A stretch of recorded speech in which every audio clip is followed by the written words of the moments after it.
all sweat with the rest. Let's go. We won't fit in your box. We don't quit, we won't stop.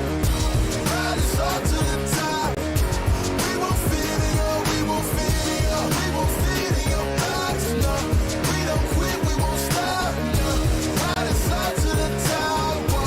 We won't fit in your box. No.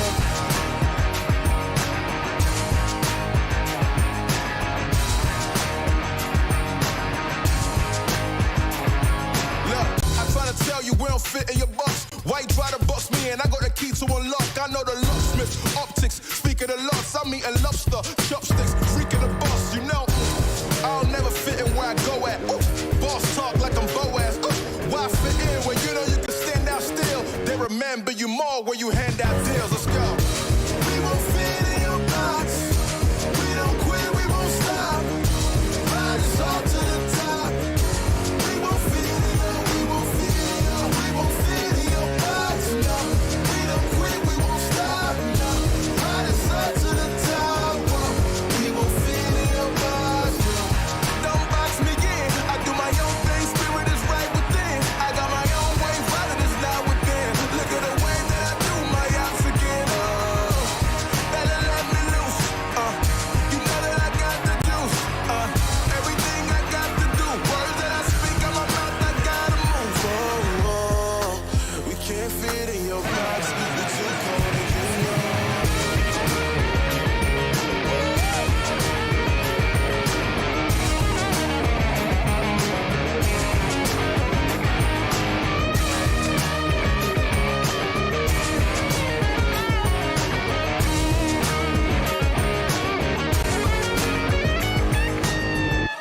We won't fit in your box.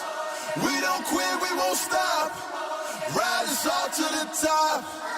We won't fit in your, we won't fit in your, we won't fit in your box. No, we don't quit, we won't stop. No, ride us all to the top. Whoa. We won't fit in your box. No. Thank you, Ben, for coming out tonight. My name is Son of Augustine. Let's go.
you're sitting as a vet, but everybody know that you're a threat. With the rest, let's go. We won't fit in your box. We don't quit, we won't stop. Ride us all to the top. We won't fit in your, we won't fit in your, we won't fit in your box. No, we don't quit, we won't stop. No, ride us all to the top. Whoa. We won't fit in your box. No.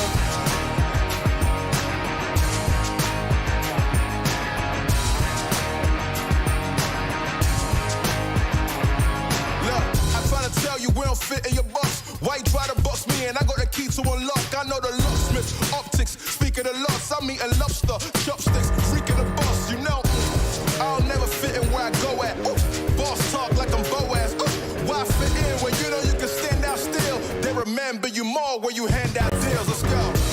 We won't fit in your box. We don't quit, we won't stop. Ride us all to the top.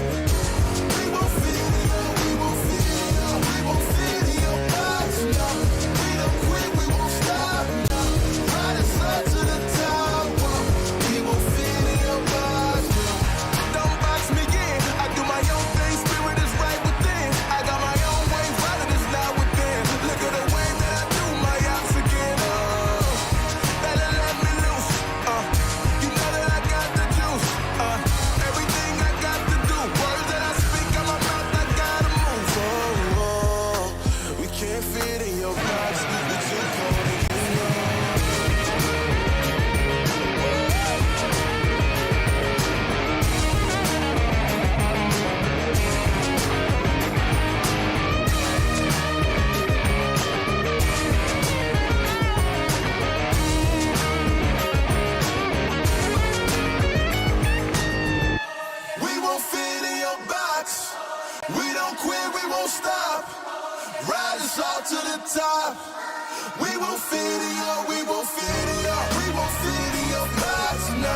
Hello, everyone, and welcome back to the MEA Championship Show on the desk with myself, DK and Esports. And of course, as per usual, we're going to be taking you through all the action, chaos, and mayhem that is going to be unraveling out on the battlefield. So the first day has already concluded. Now we're getting ready to see what the teams are going to be bringing in. It is day number 2. It is time for even more carnage and mayhem to come through. And I think this is going to be an absolutely exciting day. Of course, already as we were talking about it yesterday, we've already been seeing quite a bit of an upset, right? With regards to the performances that we had coming through in the finals, now leading into this day number 2, I don't even know what we could be expecting, right? I think at this point, still anything could pretty much go. Yeah, we had so many upsets yesterday. We had so many surprises yesterday that trying to put together a plan of what to expect for the viewers today definitely caught me off guard. I sat in front of my notes for a good 30 minutes before I decided there's nothing I can say really that's going to make any sense by the time we get to map number 2 Mm. because these teams are constantly adapting. I guess that's the only takeaway. The teams are constantly changing what they are doing from map to map to map to ensure that they give their best possible performance, which is what they should be doing because this is the championship. Yeah, it 100% is. And of course, if you agree with us or even if you disagree with us, be sure to let us know on social media. You can hit us up, but also give a few shout outs for your team, right? Tell us where everything is going. Who do you think is going to be the one to clutch it out? It is, of course, well, important that you include the hashtag there, right? Include the PMPL MEA Champ with along with your message so we can see everything that you guys are saying. But definitely looking forward to seeing a little bit of that feedback come through as well. As for our side, I mean, we've been talking about it, right? We think today is going to be an absolutely insane day, as you stated, right? I think all the statistics, we can pretty much just chuck them out the window because these teams, I think they are going to continue with the trend that we saw yesterday. But I also think that they could potentially be dialing it up even more so today, right? Moving through. And of course, speaking about today, let's take a look and see what that format is as well. Yeah, so we mentioned a little bit yesterday. It is into the gauntlet this week. Only 4 days of play. So that's a lovely amount of 24 matches for these 16 teams to really try their best, try their absolute best to shock, surprise us, and get as many points as they possibly can, as everything will be adding up to the overall standings. And we saw yesterday we had one singular team, that of course being the likes of Crash Gaming, picking up 72 points in a single day of play. So that gives you a good idea of how quickly these teams can climb the ranks and how quickly everyone else needs to be able to adapt. I mean, 70 points, 72 points, right? That is quite scary to think of. But I mean, it's so surprising, and we said this yesterday as well, right? Looking at how the players from Crash have been utilizing this point system, it's just insane because, I mean, the performances that we saw in the finals, it was not really indicative of this kind of play. But I am so happy to see it come through because, as you hmm said yesterday as well, right? It seems like the teams have really taken a moment to sit down, do their homework, do their research, and ensure that they can come through moving into this championship with an even more tactful approach, right? To really keep all these surprises just, boiling over. Yeah, what's interesting to me is especially how quickly these teams have really been turning up the heat. And we can see why when we go take a look at the prize pool. Of course, there's a reason everyone is here. There is obviously that slot at the end of this to the PMWI. But of course, there's a little extra ka-ching in your Mm. pockets for all of the efforts that you've done up until this point. So a total prize pool of 150K dropped on the PMPL MEA champs. But of course, first place is where the money's at. First place is where you want to be. Oh yes, I mean $20,000. That's a good payday. That is a lovely, lovely payday, and of course it trickles all the way down to that 16th place. We can see only 3K coming through on that end, but of course our MVP is also going to be sitting quite happily there, right? As we know, Oh, yes. in the previous events, MVP was about $1,000. This time around, we've doubled down on that. Sending a full 2,000 grand, $2,000, not 2,000 grand. That's a lot more over to the MVP. But speaking about the MVP, right? The MVP is going to come out of one team, right? Which team it is, we don't know just yet. But of course, here is our list of teams. So a lot of familiar faces right here. And of course, as we know, right, they've come in with quite a bit of a reputation all the way from their respective PMPLs. Absolutely. I mean, it's the 6 teams from PMPL Africa and the 10 teams from PMPL Arabia battling it out for that one slot to PMWI and, of course, the Kaching in the pockets. Now, what's interesting is, as we've already alluded to, right, we highlighted a couple of teams yesterday as the respective champions from their PMPLs. I mean, that, of course, for the likes of Africa being Triple Esports, for Arabia, we were talking about Quest Esports and NASR being the champion. And they just haven't had the day that we were Mm, expecting yesterday. Instead, it was Crash Gaming. It was the likes of obviously Arab Golden Galaxy, who actually came much lower in their respective PMPL than what we saw them yesterday, ending up mm. in second place, just behind Crash Gaming with 54 points. So there's already been this statistical turn on its head for these teams. They've already come out with a bang and made sure that they gave themselves as good of a start as they possibly could. We saw Triple Esports sort of catching up towards the end of yesterday. I could say the same for NASR Esports. Quest, still waiting. Still waiting to see what Quest and NASR can really bring to the table. I mean, even for Triple, you got to catch up to 72 points, man. Yeah, it's gonna be an interesting day, but I definitely think that the teams that we have sitting a little bit lower with regards to their position on that leaderboard, I'm definitely expecting them to bring in that upset, that step up in performance, because as you've just said, right, we've seen a completely different story when it came through in the finals of those respective regions. So we now want to have a team like NASA step up and just blow Mhm. us away with some phenomenal gameplay. The same, of course, can be said there for Triple Esports. But I mean, getting back to what we saw come through from Arab Golden Galaxy just yesterday, right? This is not Oof. really as much of a surprising performance coming from them, right? We did see back in the fall season that they just dominated the moment they stepped out onto that PMPL. So a very consistent kind of performance if we compare those two, right? But I want to see the other teams catch up. We want to see that Mhm. jump come through from R8. We want to see Vista, NASA, even Quest bring in a lot more of a stronger performance, the kind of performance that we know that they can bring out onto these battlefields. So I think, having said all that, today is going to be an absolutely phenomenal day, filled with just some pretty sweaty PUBG mobile action.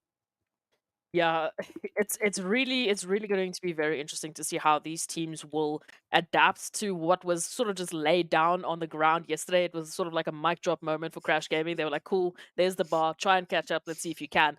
And that's brilliant. It is an Mm, absolutely brilliant way to start, but it also puts a target on your back because now everyone's going to know, "Cool, where was Crash dropping? How do we take them out? And how do we ensure they don't have a day like yesterday?" Because if they continue that sort of momentum, it's almost impossible to stop yeah. them. I would say almost because we always know that stats in PUBG Mobile mean nothing, especially by day 2. Hell, even by day, match number 3, I don't even know what's happening anymore. So let's go take a look at the tournament schedule to see exactly how many opportunities they have. But day number 1 done and dusted, and yeah, we can take a look. These overall rankings are wild.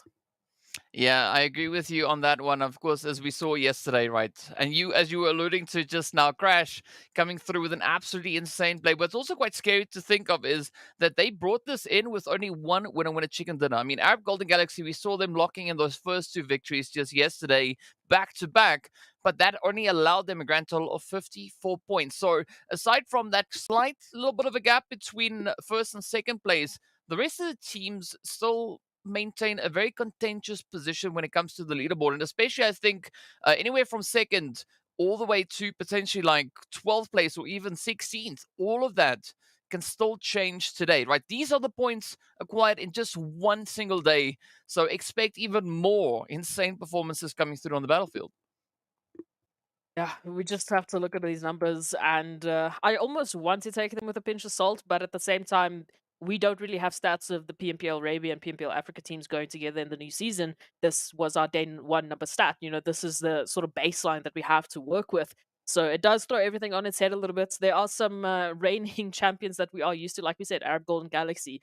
If you come from the PMPL Africa circuit, you're not surprised to see them in the top slots whatsoever. I mean, even RUKH Esports, and RUKH, they did fantastically. GEEKAY Esports, also another name that we are so accustomed to. And we can continue, but it's all going to come down to that second page because that's where the pressure is really going to be, especially for the teams towards the bottom. But let's start at the top. NIGMA Galaxy. Yesterday there was that glimpse of hope when Coops was in that 1v4. I thought for a second, I thought it was going to be that team wipe. I thought there was going to be that winner chicken dinner steal.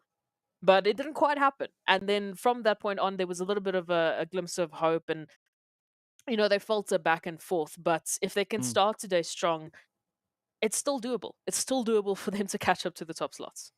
Yeah, it is going to be doable, especially knowing what they are capable of. So, all we can do at this point essentially is speculate and wait and see what they're going to be bringing on through. But an interesting thing is also I want to see from Triple R8 as well as Vista is a little bit more placement points coming through because I mean they definitely have the eliminations. The only thing that's not working out in their favor at this point is of course those elims. So essentially all the teams from 11th down into that 16th position. They can Hmm. definitely do with a healthy dose of placement points. So hopefully today could be that day that does all that magic, right? That allows the teams to really get that chance, right? To get their hands on all the placement points that they can find. And of course, continue what they've been doing with regards to those elims. Because looking at Triple Esports, sitting with 21 eliminations all the way on that second page, I mean, that is still not a bad position to be in. And of course, if you compare that to what we saw on the opposite end, I mean, we still have a very similar kind of looking situation, right? Brute Force sitting on 26,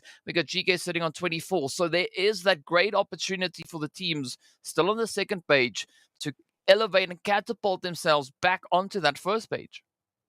Yeah, I'm definitely going to be keeping my eye out on Quest Gaming specifically because coming into this tournament, they were one of the easier picks almost because of the players that they have. I mean, they Mm. have that PMGC experience just in the previous year, and I mean, the players like Aziz, D7, Al Hajj, Kante, these are not players that you would take lightly in any sort of scenario. So I really do want to see what Quest is going to be bringing to the table today. Maybe yesterday was just sort of the setup, but today they can really bring the fire, DK. Oh, yes, they can definitely bring in the fire. But of course, now, speaking about fire, we've got a few things that are yet to come on through. I mean, I just heard something from the producer. I missed a little bit of that. So let's just hear that again. Oh, so we are going to be Quest interview. hopping into a quick interview with Questy as well. So let's enjoy that and see what they got to say.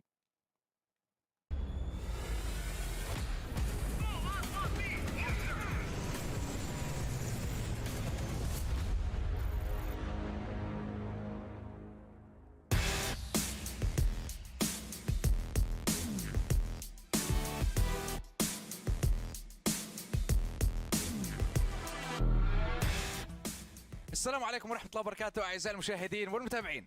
المرة هاي حيكون عندنا مقابلة حصرية جدا مع الحجي من فريق كويست اي سبورتس. الحجي 100 أهلا وسهلا فيك حبيبي، كيف شعورك بعد ما خلصت بي ام بي العربية لموسم الربيع؟ يا حبيبي أسهل ستورم، والله شعور حلو. بعد حصلنا على المركز الثاني بمنافسة قوية مع تيم نصر. حاولنا نحقق مركز أول لكن صعدنا ظروف داخل الجيم وإن شاء الله القادم أفضل منه. هلا غير انه كويست اي سبورتس ماخذين المركز الثاني، انتوا اصحاب اللقب للبطولة الإقليمية الماضية وحابين طبعا تدافعوا عن لقبكم وعن تاجكم. فسؤالي بيكون هل في أي فريق انت مركز عليه او شايفه كمنافس لكم في هاي البطولة؟ شوف الصراحة سام ستورم ال 16 فريق كلهم منافسين وكلهم أقوياء، يعني جايين البطولة وهاي البطولة اللي يحقق بها مركز أول تروح لبطولة PMWI، يعني راح تكون المنافسة كلش قوية من ناحية من 16 فريق كلهم راح يلعبون لعبهم الحقيقي وماكو أي غلط راح تصير، والتوفيق لهم إن شاء الله.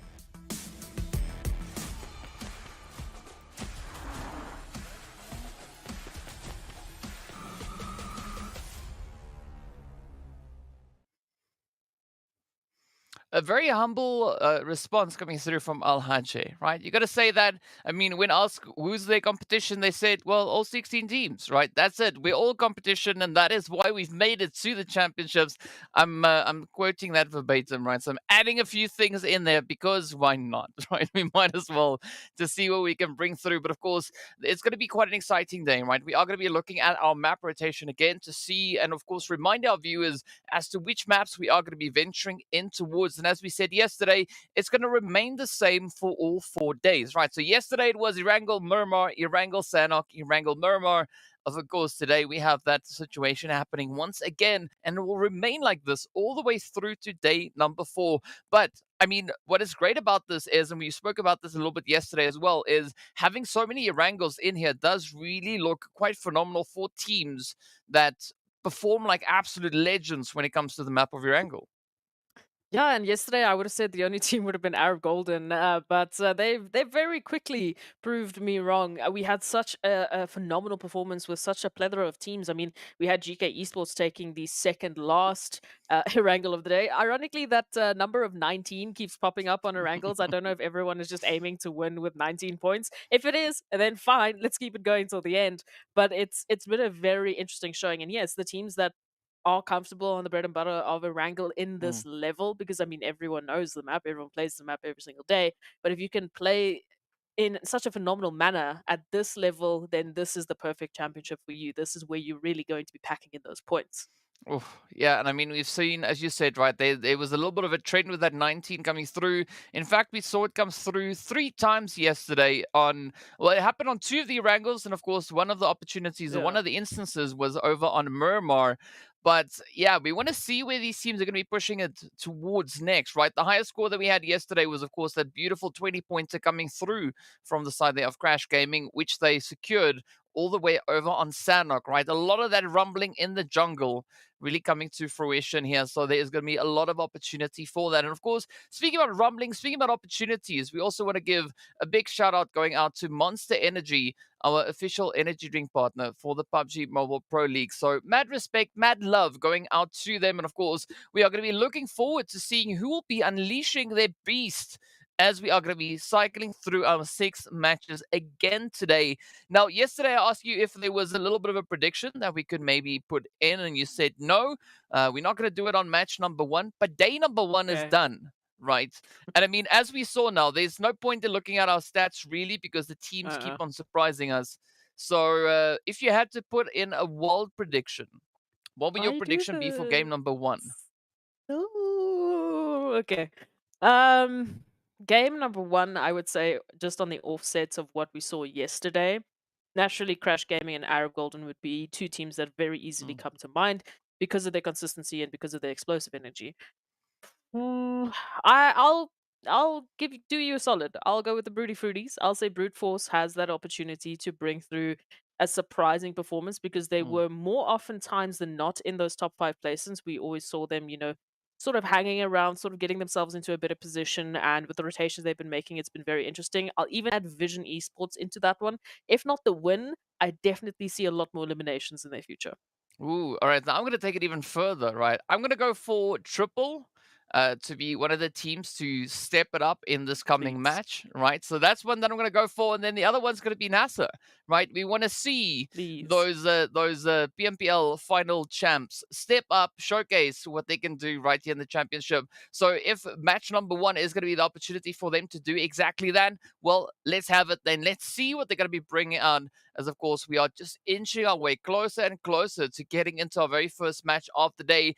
And it's going to be, I think, a pretty contentious play, right? Because yesterday we saw right out of the gate, the teams touched the ground. They just got right down to business, already starting with a few sprays. So we might see a little bit of a change up in that, but I think the shift in dynamic is not going to be that vast, right? The teams are focused on their prime objective, which is to try and secure themselves that winner chicken dinner. So all we can hope for is just absolute insane PUBG Mobile gameplay.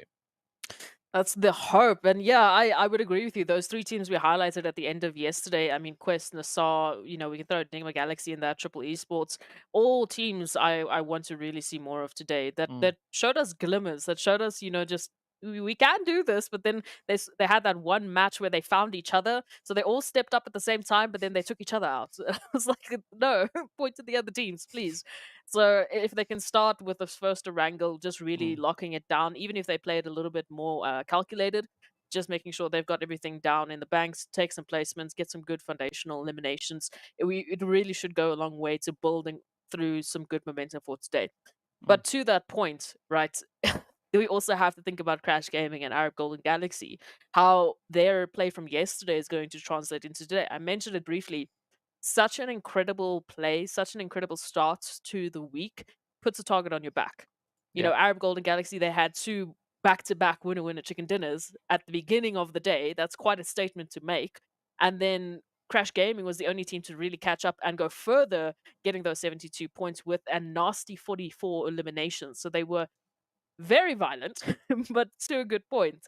And if they continue that with this new point system that we have, with the focus on aggression, I find it very difficult to see how everyone else is going to catch up. Yeah, I have to agree with you on that one. I mean, they're already setting the bar at a very interesting spot, right? Looking to see if anyone could potentially maybe try and catch them at that position. So the heat is definitely going to be on. But looking at the performances that we've had come through from just yesterday, I do think that, I mean, you might be right with brute force, maybe doing a little bit of a something. I Little think bit of there something. might be a bit of an opportunity there, especially looking at the amount of points that they were able to secure yesterday on Erangel. So in total, it kind of adds up, right? Brute Force looking to potentially maybe be the strongest team on Erangel, at least based on that first day's performance. But I think it's going to be a lot more decided moving through the remainder of today, right? Having all 6 maps come in, seeing what these teams are going to be bringing through, and of course, how those adjustments have been made.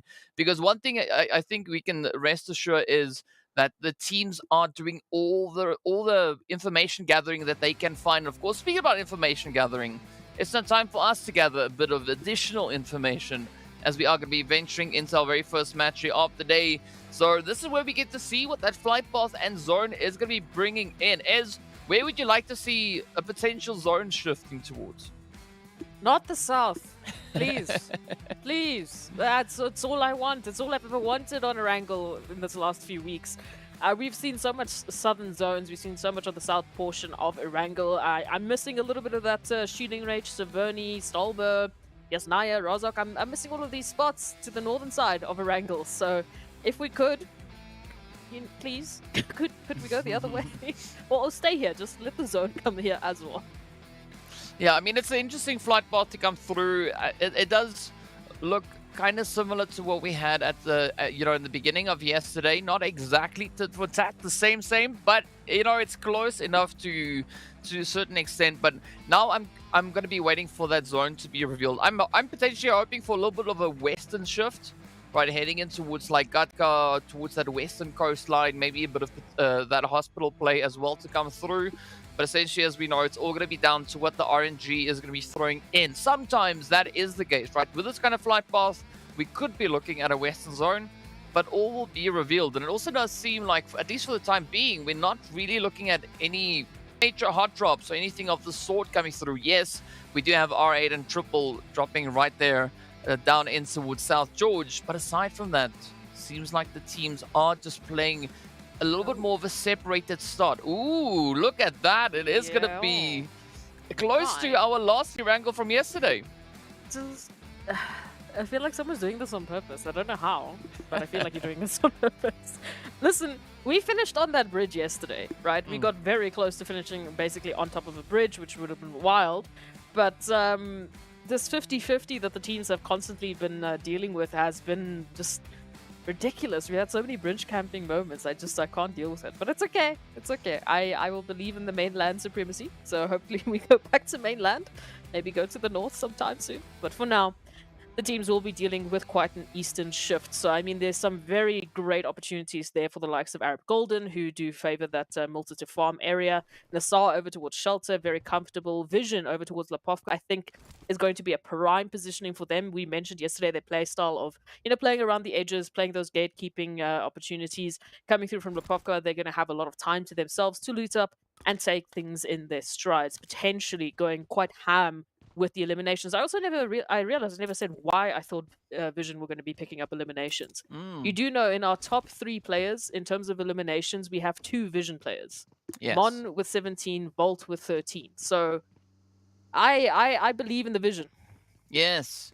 Yes, I mean, hopefully they have 20/20 vision, but for the time being, it is going to be the first hit connecting on through, getting sent right in as the confirmation has been secured, and that is the first blood getting drawn. Cacao rather getting that first hit. So well played, and I mean, unfortunate to see Raouf being the first one to fall. Now, hopefully the rest of NIGMA will be able to defend, because yesterday we did see NIGMA actually going out early a few times. Yeah, we did see a little bit of trouble. So you saw, I mean, I would say trouble all around yesterday with all of these wild rotations that we saw with the flight path to zone rotations. There was a lot of mishaps on rotation, right? So teams rotating straight into one another, losing one or two players, a little bit of gatekeeping on the in the out of the zone. So I would like to see that cleaned up a little bit. We already see the teams making a conscious decision in terms of the drop sites that they're taking to try and avoid as much of that as possible. But again, we are still having like a northern flight path and a southern or southeastern zone. So there is going to be a little bit of that chaos sprinkled on top, which is fine. The teams have to deal with that, and they will do so quite well, I believe. In terms of rotations, I think I wanted to dub them yesterday, but I will dub them today, as Crash Gaming is always the furthest away from zone. So you can almost just look at where Crash Gaming drops. The zone will be on the other side. Sure. Honestly, they're always so far away. I mean, maybe it's just their thing, maybe it's just the way that they like to play, right? I mean, because that was kind of the play that we had in Sanhok as well yesterday. They were just big chilling all the way up in towards the northwestern side, and then eventually, at some point, they decided, you know what, maybe let's make a run for it. And well, that awarded them the order with a chicken dinner, right? So I think they might have a strategy cooking up here, one that we've not really seen come through from them, but I think it is going to be an exciting one regardless if that is the case. But RTG also then, having a nice little bit of a leisurely stroll down towards those Nova crates. I mean, this is a great spot for them because they're not going to be contested here whatsoever.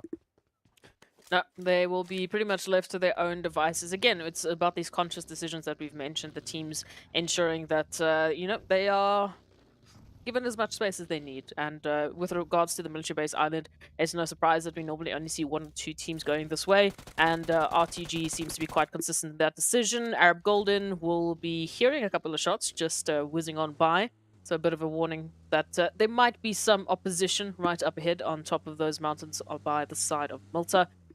And for now, there's nothing really crazy to report. I mean, we've only really lost 2 members, and that, of course, being for the side of NIGMA Galaxy and VISTA. Accordingly, now, though, it's a bit more quiet, because now the focus is on those rotations. And in terms of rotations, GEEKAY, anything that is standing out to you as a possible oopsie? A possible oopsie? Ooh. A Well, possible oof? That's going to be rough.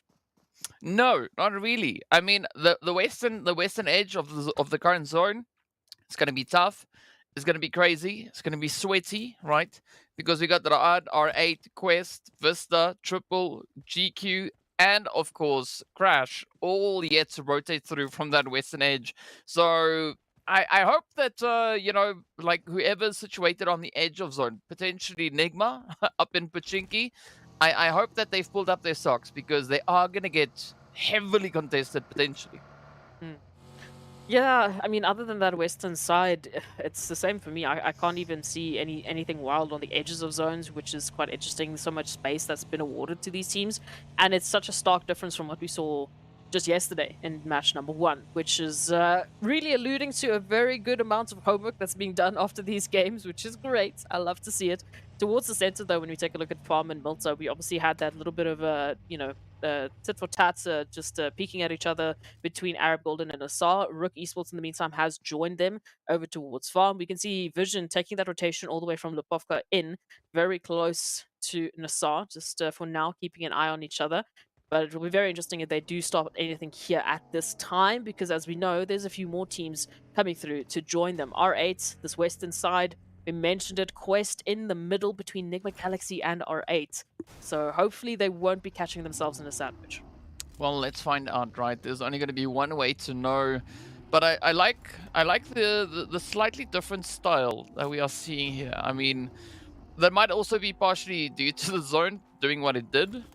But it does seem, you know, the teams look a little bit more confident in their play. I mean, I still think Center Zone is going to be an absolute hornet's nest, as we have a rather big concentration of players situated right there. And of course, now with NIGMA and Quest also rotating forward, I think that is going to add even more pressure to the whole play. But I mean, look at Crash as still just a slow push forward. Chilling. Triple, however, this time, it seems like they are the team that is a little bit more reluctant, right? They don't want to necessarily take that plunge, because they're looking to see if the zone is going to stay towards the mainland, or is it maybe going to move down towards the island?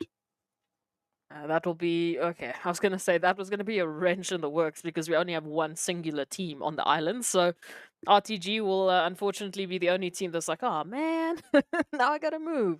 The rest all making that migration over towards centering up around Farm and School and Potato Hill, still in play as well, which is a nice little bit of a fun terrain to work with. So ultimately for Crash Gaming, this is going to be prime time. Heading through in from this northern side, very much uncontested. Once again, it's playing to their strengths. They love these sort of outside plays, and the zone has just gifted them the perfect outside circle coming through and giving them a lot of opportunity to start picking up some eliminations sooner rather than later. Yeah, triple, slow rotation, but they will be rotating right behind Vista when they eventually do make it into the zone. And Bisk is still just on the outskirts of Ferry Pier, so there would be that concern that he might be caught out. So we'll just have to wait and see if that's going to be the case. Ooh, well, we have to wait. Yes, we have to wait. But I mean, speaking about this position that we saw coming through towards the northern edge, right? I think there is going to be a little bit of a challenge, especially playing up towards that Potato Hill region where we see Raad already looking to get themselves secured. So that could also be quite an interesting position to try and leverage, especially looking at how the zone is sitting right now. And of course, well, we'll find out in a moment and a bit of change as to where exactly this next phase is going to be taking us. But NIGMA, smack dab center zone. And I think this is one of the few instances where center zone is not necessarily the most opportune position to be holding, especially looking at the number of teams currently surrounding them. Oh, absolutely. It's in terms of the terrain that they have to work with, you know, the cover, we can saw Biscay just up ahead of Triple will be hopefully joining their team shortly, because trust me, you do not want to be taking on the entirety of Triple Esports, and Triple almost have to wait and see if they're actually chasing Biscuit down, which I don't think anyone would want to be in a position of. If so, Bisc, just drive, man. Just don't look back, just drive. But in terms of that center position, everyone stacking up, everyone trying to just grab whatever compounds they can, get themselves set up for, you know, the next zone rotation, so that they don't have to worry about those scattered eliminations that, or the numbers that they dropped yesterday. But I mean, it's a double-edged sword, because now they place a target on their back. They're in the center. Everyone's looking at them. Everyone wants to take a piece.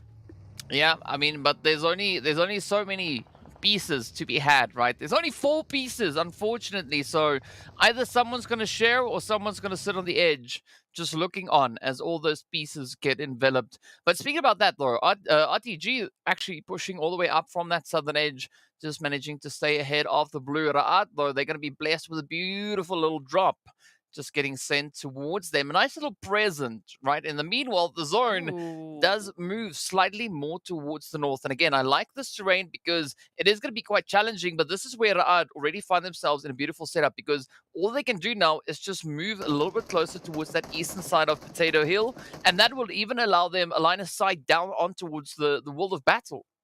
Absolutely. So again, terrain is going to be key here. We can also take a look at the World of Battle and Crash Gaming. Having that northern side can, as we said, provide them a lot of space, but also give them a little bit of trouble depending on how these high-rise positions will be worked upon. But NIGMA, Galaxy, and Quest, 2 teams that we really want to see popping off today. Once again, they find each other. What is it with these teams finding one another when I don't want them to? Yeah, I don't know. It's just one of those things. And also, of course, it is going to be GEEKAY and R8 getting into a bit of an altercation here. Hope going through with a beautiful spray. Ida not looking too great on that health bar, but a beautiful DBS shot to stop Santa in their tracks. And Hope is been restored as R8 get taken right on down. GEEKAY now sitting with a very comfortable 4 elims, but it could be short-lived as Vista now comes knocking on the door. Up comes Vista, Brood, and the rest of the crew. And they want their share of the action, right? They want a slice of that pie. Oh, the nades just raining on down. And I'm not quite sure if Hope is going to be able to hold on this time around. As, well, at least they do have a full health bar, but it is going to be a very contentious push coming through from Vista. This is exactly what we need. Everyone can hear the commotion. We even have Triple Esports moving in for the territory, because all of these shots, all of this action means surely that there's a little bit of an elimination waiting for us. Even NIGMA Galaxy is moving up into this altercation. We have gone from a 3rd party to a 4th party to a 5th party as Mazzaro goes down, immediately realizing what's happening. We've gone from party to a disco. That is what we are at right here. So everyone, welcome to the disco. Game number 1, day number 2.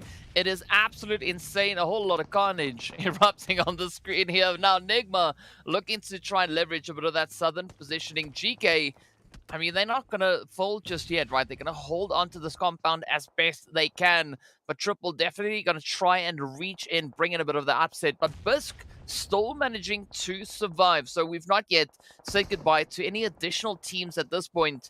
But this is where Bisk needs to try and play it as cautiously as they can. Maybe hoping for an opportune moment to strike. And speaking about opportunity, Thor, though, getting lit on fire.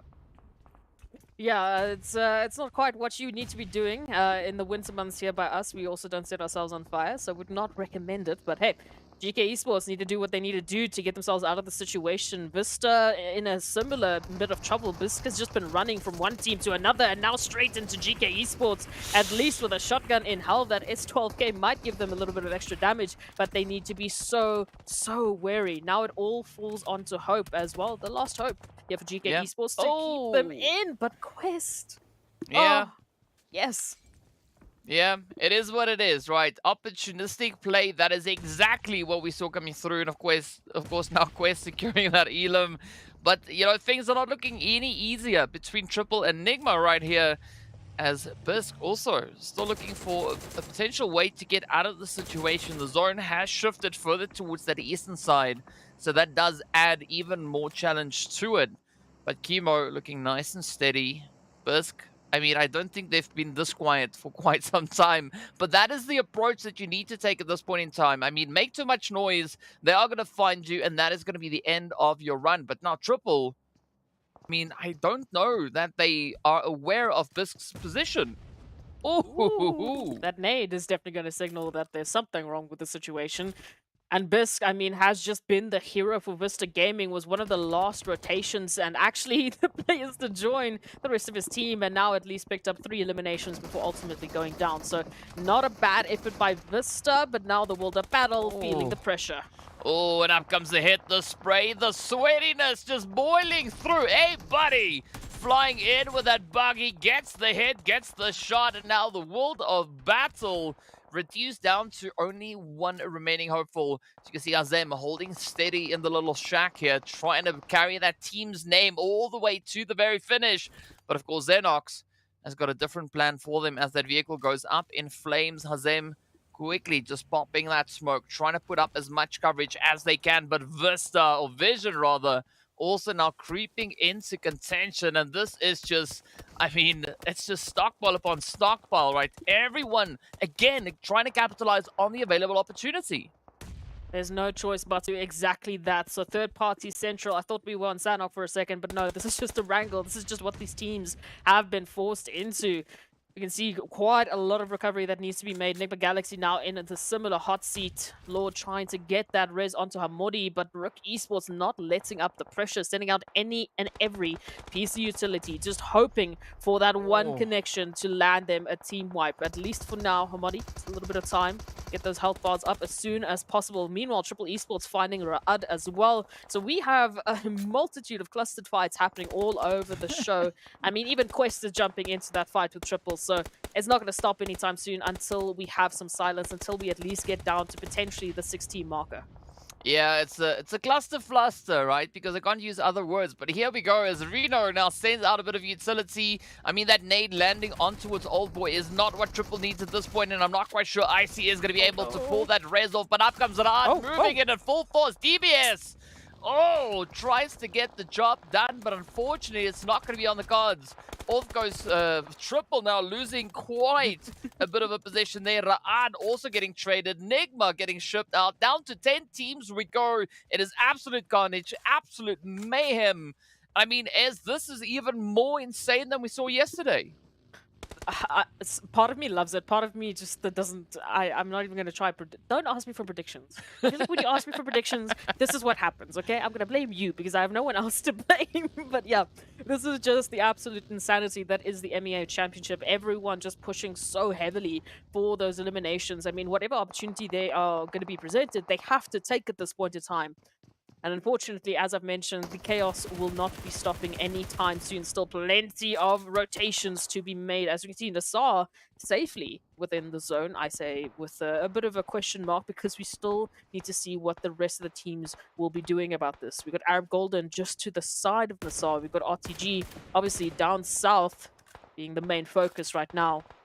But what will the other 9 teams, rather, be doing about the situation, as they need to rotate in from the west? We have to have teams coming in from the northern side, really applying the pressure to the backside of NASR. I mean, what's interesting is this time around the teams are quite a bit more scattered throughout this available zone, right? Especially on those outlying regions. But as we know, they have only about 2 minutes or so left on the clock before that blue zone is going to be forcing their hand. And in the meanwhile, GEEKAY going to try and make a run for it while still maintaining a little bit of that elevated positioning here. I mean, that could be absolutely golden, especially looking down onto the side of Quest. As you can see, Fidan, already spotting out that opportunity slightly preemptively, even before the shots connected in. They had an answer to that. But not quite sure if they are going to be able to maintain it. The answer for the time being at least is yes, as Evo Station gets met with quite a bit of aggression here, but AZ not going to give it up that easily. 130 meters away from that blue zone, needing to get themselves into safety. And at this moment in time, they can't push forward until they get rid of Quest. But even once they are done with Quest, look who's up ahead of them. It's going to be RUKH Esports, just within zone, potentially be able to gatekeep them. But oh, Fahidan is just doing all the damage at this point in time. GQ just have to send it. They have to get out of the situation. Oh, but where's he gonna go now? Fidan trying to just stay up ahead. I like that position coming through from Al-Hajj, but of course now the smoke makes it quite obvious as to where Al-Hajj is positioned, and that is going to allow the opportunity for Tofi now to try and just send the utility and trying to reach across. But a nice little bit of suppression coming through there from the Arab Golden Galaxy team as well, but Al-Hajj has been found. And Tofi just now needs to replicate that nade to get the confirmation secured. Fidan now in a world of trouble. All right, well, this is where it comes down.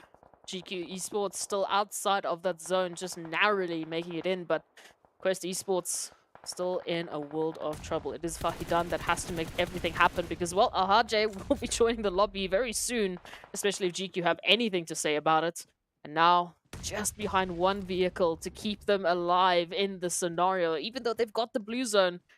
It's just been such a tough time for Quest. And now we even say goodbye to Arab Golden. So everyone who was just absolutely on fire yesterday, barring Vision Esports and maybe Brute Force, well, we have to say goodbye. Yeah, I think it's safe to say at this point that Arab Golden Galaxy, they're not going to get the winner chicken dinner in this match. I think that is a very accurate prediction to come through. I think it's very safe to make that assumption at this point. But as to the performance here for Quest, I'm not quite sure how far Fahidan is going to be able to push the envelope on this one, because aside from the pressure being applied here from the GQ team, we also have RUKH just hanging on that western wing. So there is going to be a lot of pressure coming through. And also, still Brute Force left with a 2-piece, so we can see them up north. But now, up comes that push. A full send from RUKH. And Prepot actually getting a good response in turn. Neos does go down in turn. Eugene getting found as well. But let's see. Prepot can maybe still clutch this one out. It's going to be Rami and Bronsberg stepping up. And there we have it. The shots are in. And Brute Force, well, they get sent out in 7th. Let's go. GQ moving in is obviously going to be spotting those vehicles out. Bronsberg just alongside this Wizard Tower, and they need to lock this one down while rotations are still coming through. AZ needs to make something happen, give their teammates enough time to close the gap and to get into action. But there it is. They're activated. We've got already one knock, immediate confirmation, and our RUKH Esports just has to watch on and potentially leave the situation if it wasn't for the likes of GQ. I love that team push from them. That was really on point in terms of the crossfire and the communication they had to make happen there. Yeah, and I mean, what we saw yesterday as well, right? At this point, teams sitting with a full squad still left, they have a really high chance of probability to secure themselves that winner chicken dinner. So there's going to be a lot of pressure now on Vision and NASR to maintain their numbers, right? To just keep that pressure on. But in the meanwhile, RTG finding themselves in a little bit of a tough position, trying to still gain a bit of a foothold in that zone. As you can see, Groza already securing it, but Rio and Kalaga now moving up. That it could maybe open them up to the side of NASR, but fortunately, is a little bit of a ridge line that does provide that extra bit of coverage. But RTG, regardless of what the zone has thrown at them, they will continue to tread onwards and upwards, looking for the opportunities. But you got to watch out for Spec here. This could be the opportunity now to drive the nail into the coffin there for GQ. Yeah, for NASR, they would definitely love to add some eliminations to the tally. We're already down to 4 teams, and they have not yet found any success. Whereas, I mean, compared to Vision with 6 eliminations, Road to Glory with 4, Team GQ with 7, sitting pretty waiting for the rest of the teams, they definitely need to catch up because placement points won't be alone enough to catch that gap. So let's just wait and see how they are able to make some sort of glory happen here while the rest of the teams rotate on in. Vision Esports still massive control of that northern side and a very split up control. That's why they're keeping in touch with the vehicles so that they can rotate and regroup if needs be. But they obviously would have heard what happened there towards the Wizard Tower of GQ, and they're running as a duo there. So if Vision choose to do so, they could make this very difficult for GQ, depending on where this next zone is going to be going.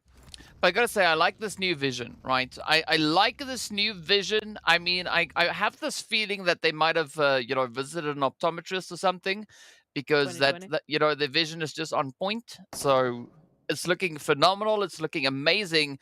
But all they got to do now is, again, just look to leverage that high ground, look to play it into their favor. And RTG, still sitting on a 3-piece, are going to have themselves a pretty tough time. It is a slight bit of an uphill battle, literally and figuratively speaking. But NASR also looking quite steady. I mean, the compound, that could be some prime real estate to look to try and capitalize upon.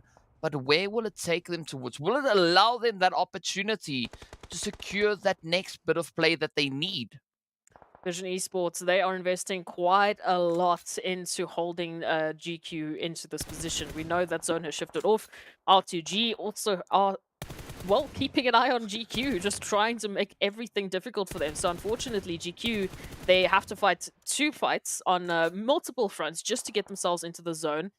And as we can see, it's not going to be easy terrain to work with. Not a lot of cover that they can really afford themselves. Oh, but a bit of an opener here could make the world of difference. If they can just find at least 1 or 2 knocks, that will give them the distraction, the time they need to get out of it. The blue zone's even going to go through and help them out with that one. And RTG just have to move on. Maybe that was the warning they needed. Yeah, I mean, of course, you don't mess with Chucky Norris there. I mean, it just delivers such a devastating blow. But Vision are going to be looking to capitalize, as we can see Volt just hiding in the smokes. Mon now getting ready to step up onto the front line. Sends the nade over towards AZ. Is it going to find it? Finds a little bit of damage. Not sufficiently so, but that again pushes AZ right into the line of sight. Trying to avoid the one team does open you up to the next. NASR also now making a run for that beautiful bit of high ground here. Kalaga trying to seal that elimination, but NASR looking quite steady here. I like the fact that they also still maintain that full squad, right? So we got a 2v1, v4. Kalaga is going to be pressured up as the shots connect on through. Starch and the rest of NASR now looking for that next position to occupy, because again, it's all about positioning at this point.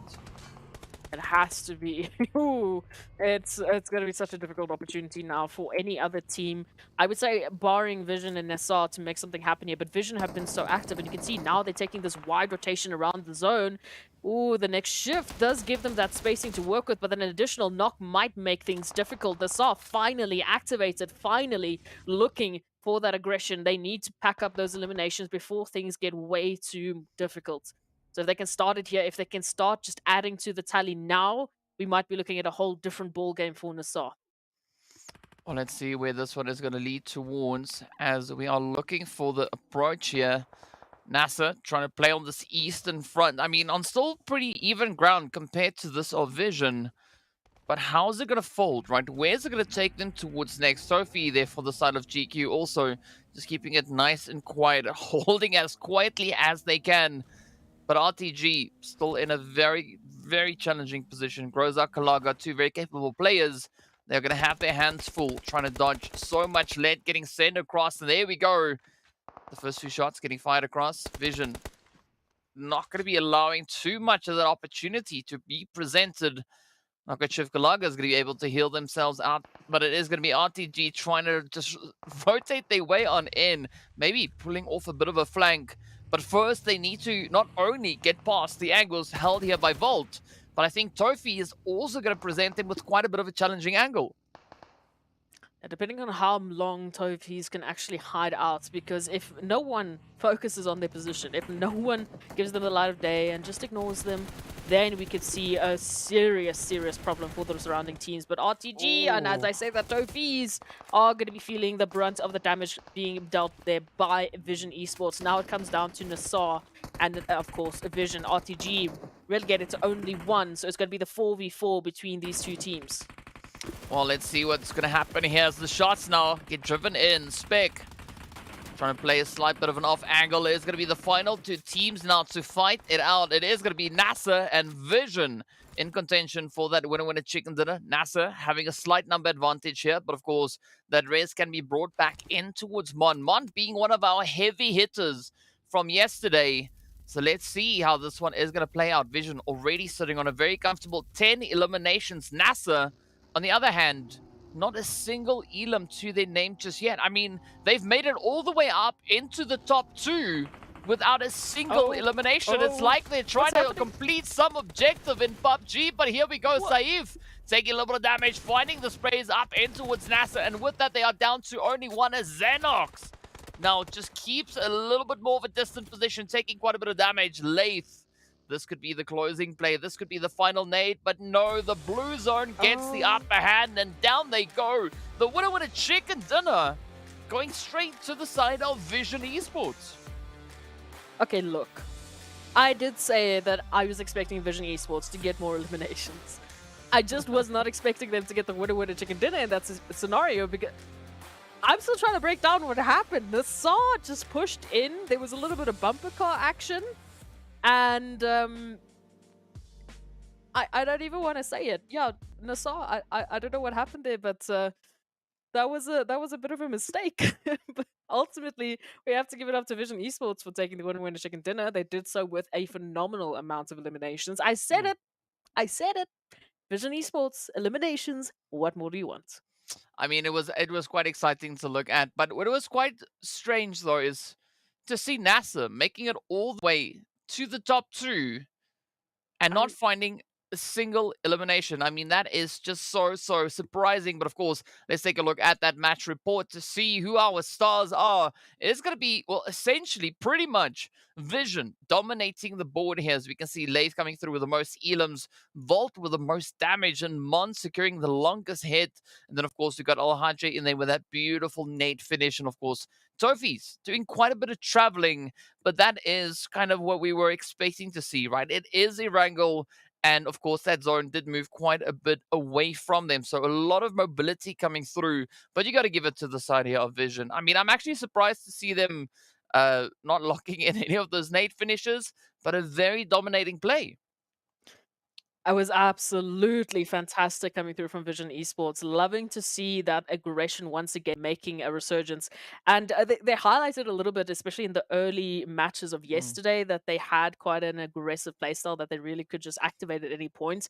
And once again, we see that happening here. Just sticking to the outskirts, making sure that they have themselves a plethora of fights to pick whenever they feel like it, really is alluding to their success. And coming through from that northern side just seems to be their formula. Well, speaking about formulas, right? I mean, damage definitely does form part of that formula, right? The aggression definitely coming through. As we can see, Vision going over and above with regard to that aggression. Nearly 2,500 damage being dealt. And then there's a major drop-off, right? Going down to RUKH, GQ, and of course, the players from Quest. I mean, in comparison, well, you can't really compare it, but still, a very valiant effort being brought through by them as well. But Vision just running on something else. And NASR locking in so much damage, almost the equivalent of 10 eliminations. But unfortunately, they have to drop the one and just take that bubble. Wow, yeah. Look, in terms of the damage, the sheer damage that Vision were dishing out, you could see that they would have very easily been a conversion for them to a lot more eliminations, just because of purely how accurate they've been, how aggressive they've been, how they just put themselves in the best possible scenario. And that Yeah. is their formula. That is their template. And Mm. I don't see them stopping that going through to Miramar. It again is going to come down vastly to how those rotations we're going to be working with. Well, I mean, speaking about rotations, right, we are going to be taking a look at a few of the amazing plays coming through from this past match. I mean, there was just so much to work with here. The first few phases, very similar to yesterday, a little bit more quiet, right? Yes, there was still action, but once we hit this fourth phase, right, even the third phase, it would just pressure, pressure, pressure, pressure, pressure, and I don't see that ending anytime soon today. Let's go. We are going to have a very difficult time here for these teams today, because if we're already starting off with a wild Erangel, with the most repeated map that we have in this rotation now turning out to be just an absolute fest of aggression and chaos, then the rest of this day is likely going to continue in the same sheer. So yeah, we can only say we want a little bit more, because the teams definitely have turned it up to a new level. We can see all of this aggression. And I have to point out, for GQ, I was pretty impressed with the way in which they handled themselves, especially in that situation there with the Wizard Tower. Managing all of those scenarios, managing all of those angles at the same time, and still turning out on top with that uphill, quite literally uphill battle, does signify a very good team synergy. And I'm very keen to see more of that moving into the next map.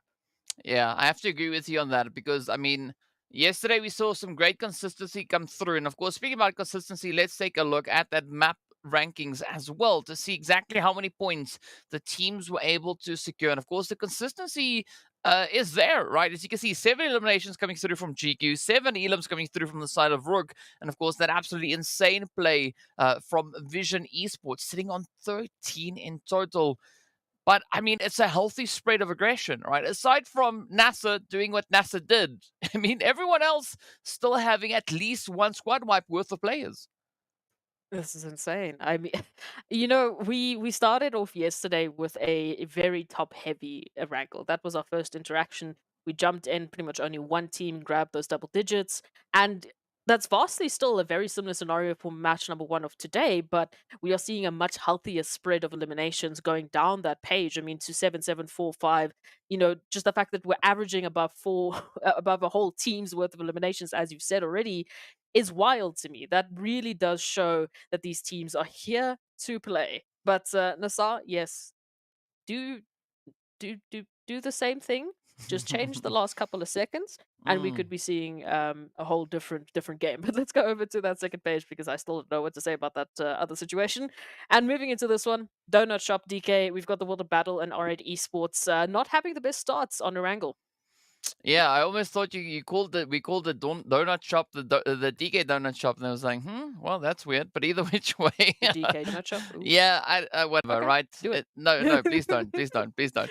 But of course, I mean, so R8, they tried, right? They tried. We can give it to them. They tried. And that's all you can do, right? You can try, and if you succeed, fantastic. If you don't, well, just try and patch it up moving into the remaining games. But the nice part is that this is only the first match, right? So there's still 5 more games to make up for the start, especially looking at the World of Battle, and of course then the players coming through from the lovely R8 esports team. But I mean, the World of Battle, not in the most opportune position. We can say the same about R8 coming into the proceedings here for today. So definitely want to see a little bit more focus being put in from their side, right? Try and fix it up moving into the next few games. As we know, we still have 2 more Erangels to come, but the next one is going to be Miramar. So there's going to be a little bit of opportunity for those more ranged assaults, and maybe a little bit of sneaking coming in as well, right? You can use the terrain to your advantage. And I want to see that stealth approach, that stealth play comes through, and the team's just going supplies, and then, just picking up a few eliminations. But of course, speaking about supplies and eliminations, let's take a look at a beautiful head-to-head. Absolutely. So, I mean, looking at this one, it was a bit tough to choose a head-to-head, but I wanted to highlight these 2 players. Obviously, Bisk from VISTA being the absolute mad lad that they were in that 5-party amalgamation of chaos there between all those teams. Managing to pick up 3 eliminations, really not bad, especially considering that Triple Esports was literally chasing their tail. And then towards the end, we had Toffees really stepping up for Team GQ. I mean, both of these players managing 3 eliminations in very different ways. So again, it's very tough to highlight, individual players head to head because it is very much a team effort so far. We haven't really seen one single player dropping a ridiculous amount of eliminations to the level of which we would go, okay, how, why are you doing this? But it has been a very consistent effort, and the fact that we're still seeing everyone stepping up collectively, making sure that their team is reaching the goal is great to see. So hopefully we continue to see a little bit more of these 2 players moving into Miramar. But what's interesting to note though is because I'm looking at the stuff now, right? So VISTA concluded that match with 4 eliminations to their name. Bisk locked in 3 of those. Right, so a good strong carry coming through from them. But of course, let's take a look and see how these points then affect the overall standings. It is going to be the players from Crash still sitting quite pretty. But look at this though, right? Is my vision confusing me, or do I see something happening here?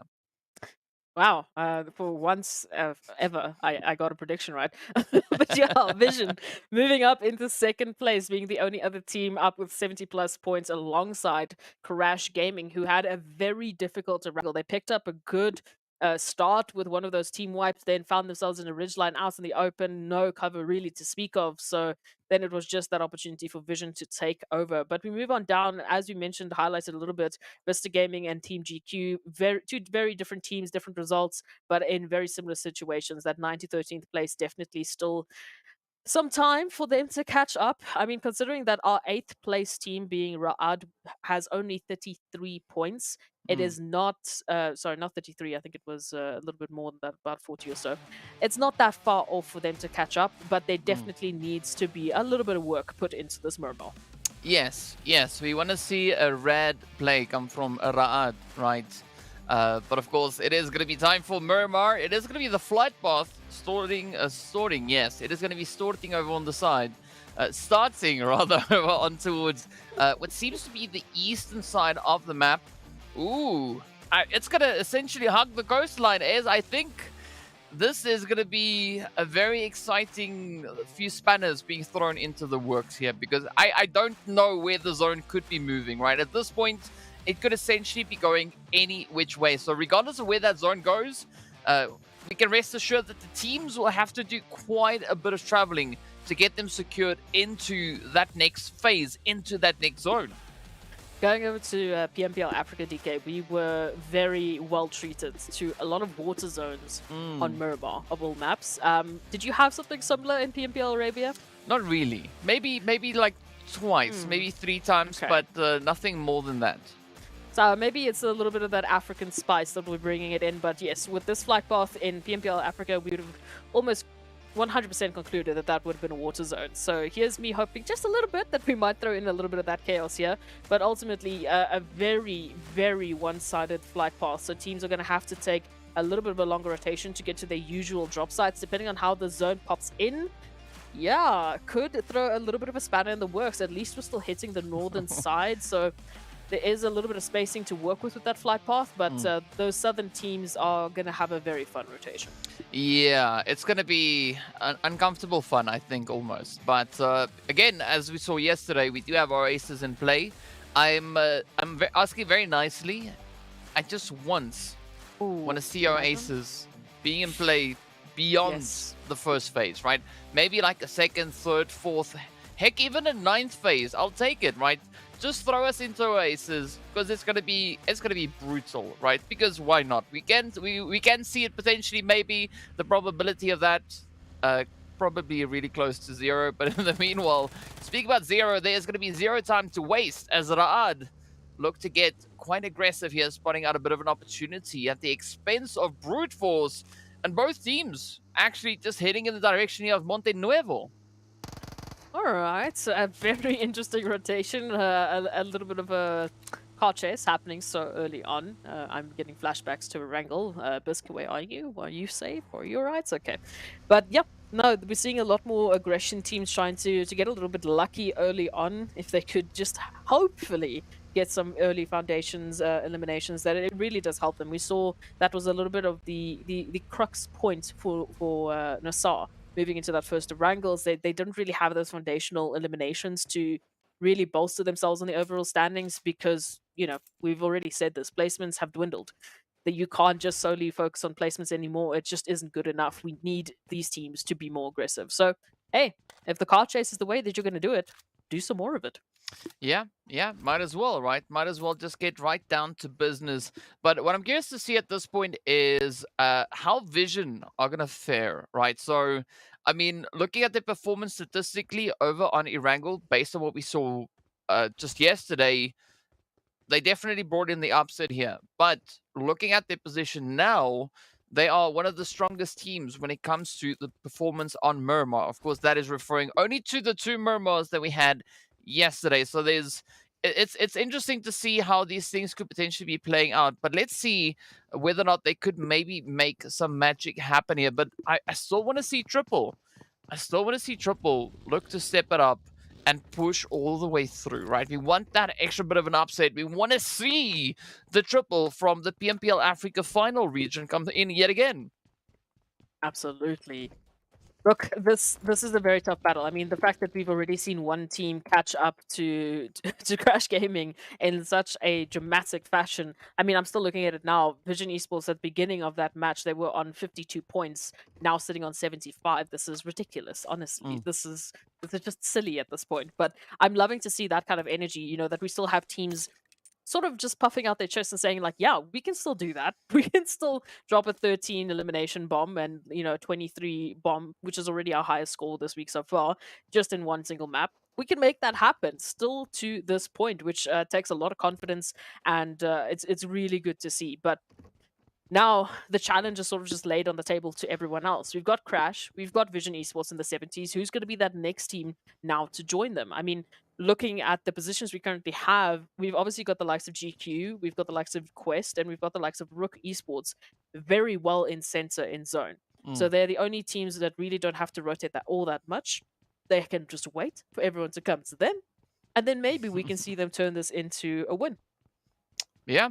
I mean, we could, right? That could be very, very probable, but it's all going to come down to how they are going to be looking to play through this one.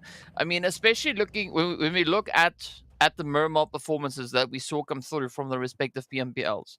Again, as we mentioned yesterday, apparently these stats don't matter because the teams bring in the upsets. But Quest, what are the teams that were not having all that much fun when it came to the map of Miramar? Hopefully they prove us wrong. Hopefully they bring in the upset, they bring in that step up, because going up against a team like Team GQ, I mean, they had a lot more fun when it came to Miramar, but the teams, they've done homework, right? We've seen how they've changed up those stats, how they've changed up these performances.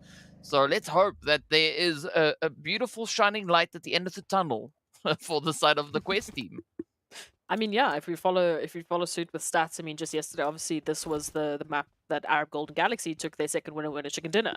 So this was their back-to-back. This was them just rolling with the momentum. And we know first match didn't quite go as they were planning. So if ever there was a start for them, it would definitely be on a map like Miramar. I mean, coming through from PMPL Africa, when you saw Miramar, you saw this team, you saw the likes of P6, Teak, AXA, Puncher, you knew there was a little bit of spice happening. There was a little bit of an upset coming through. So would love to see them bring that similar energy. Because again, we're having a little bit of a Arabia versus Africa mini competition, right? Who's going to be the top? Who's going to end up with that PMWI slot? Who's going to end up in that first place? That's what I want to know. And it would, I'm a little bit biased, but it would be very cool if an African team did take the win. But I'll be happy if an Arabian team does as well. Yeah, as long as someone from the MENA region wins, we're happy. Yeah, I think that's Right. definitely going to happen. I mean, that's the safest way to go about it. Of course, the predictions coming through for Crash Gaming to take the victory here from Moa as well as Yusuf, or from Mayo. I'm saying Moa. It's Mayo. So let's see how much prediction power or prediction influence they have on their end. In the meanwhile, it is going to be still a very risky rotation coming through for a lot of our teams. We still have quite a few teams sitting on those outlying regions. So we are still waiting for Brute Force, NIGMA, RUKH, as well as the players then coming through from the World of Battle, NIGMA, Triple. I mean, Arab Golden Galaxy. I said NIGMA twice, I know. Crash, though, quite comfortable all the way up north. So I'm curious to see how these zone shifts are going to play out, but I'm going to stick to my guns as I want Oasis to be in it, right? I want to see that zone go all the way up to Oasis because why not? I mean, especially looking at the terrain, there's so many hills and, you know, it's such a challenging terrain to play. So I want to see it go in that direction at least just once.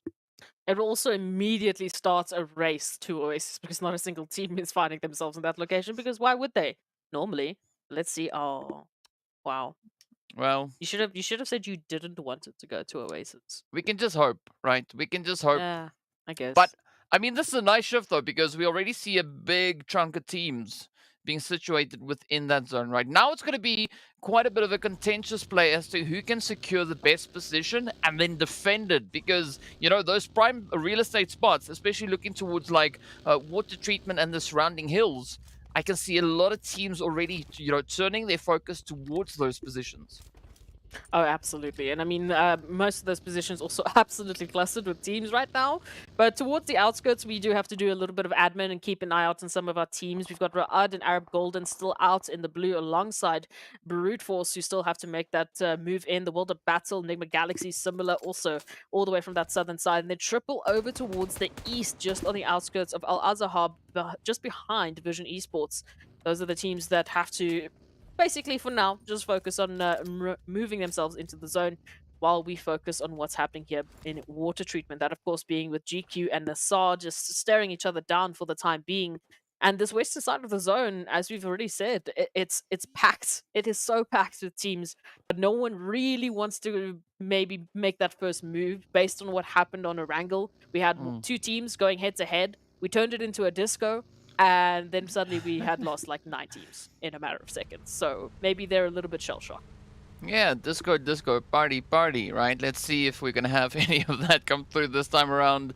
Arab Golden are going to take that rotation towards the northern edge, which could lead them, you know, on a path to potentially crash into the side of, well, Crash, and of course then the players there from GQ. NASR on a very similar trajectory, heading towards those more northern angles.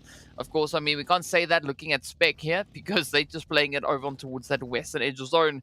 But this is where I'm feeling a little bit worried for Spec, because you got Brute Force and RUKH yet to move in behind them. So, you know, I respect a little bit of scouting, but let's hope that they are able to pull themselves back into safety just within the nick of time. Speaking about the nick of time, though, Crash and GQ having a bit of a standoff here. I think this is a great opportunity for GQ to play a little bit of gatekeep, right? Because they know Crash will have to move forward. And especially if they dip down into that valley, it could be the Valley of Doom. Absolutely, and no one really wants to put themselves in that position. Arab Golden taking a very interesting rotation. Now, they were in a very similar position to where we find RUKH currently. So that gives you a very good idea of how far north they have ended up taking just to be on the other side of Crash Gaming, maybe going over the way to just on the northern section there of Cruz del Fall. So that gives them a very interesting pathing into this next phase and hopefully a very clear line of sight into the next zone. Yeah, absolutely. So they will be left to their own devices with this next rotation. It's going to potentially pay off in dividends for them. But now we have to wait and see who's going to be that team in center to hold down the line. I'm just going to say it again. Quest Gaming in center, holding once again a 2-2 split over that valley. I would hope to see them just regroup based on what happened yesterday in yesterday's Miramar.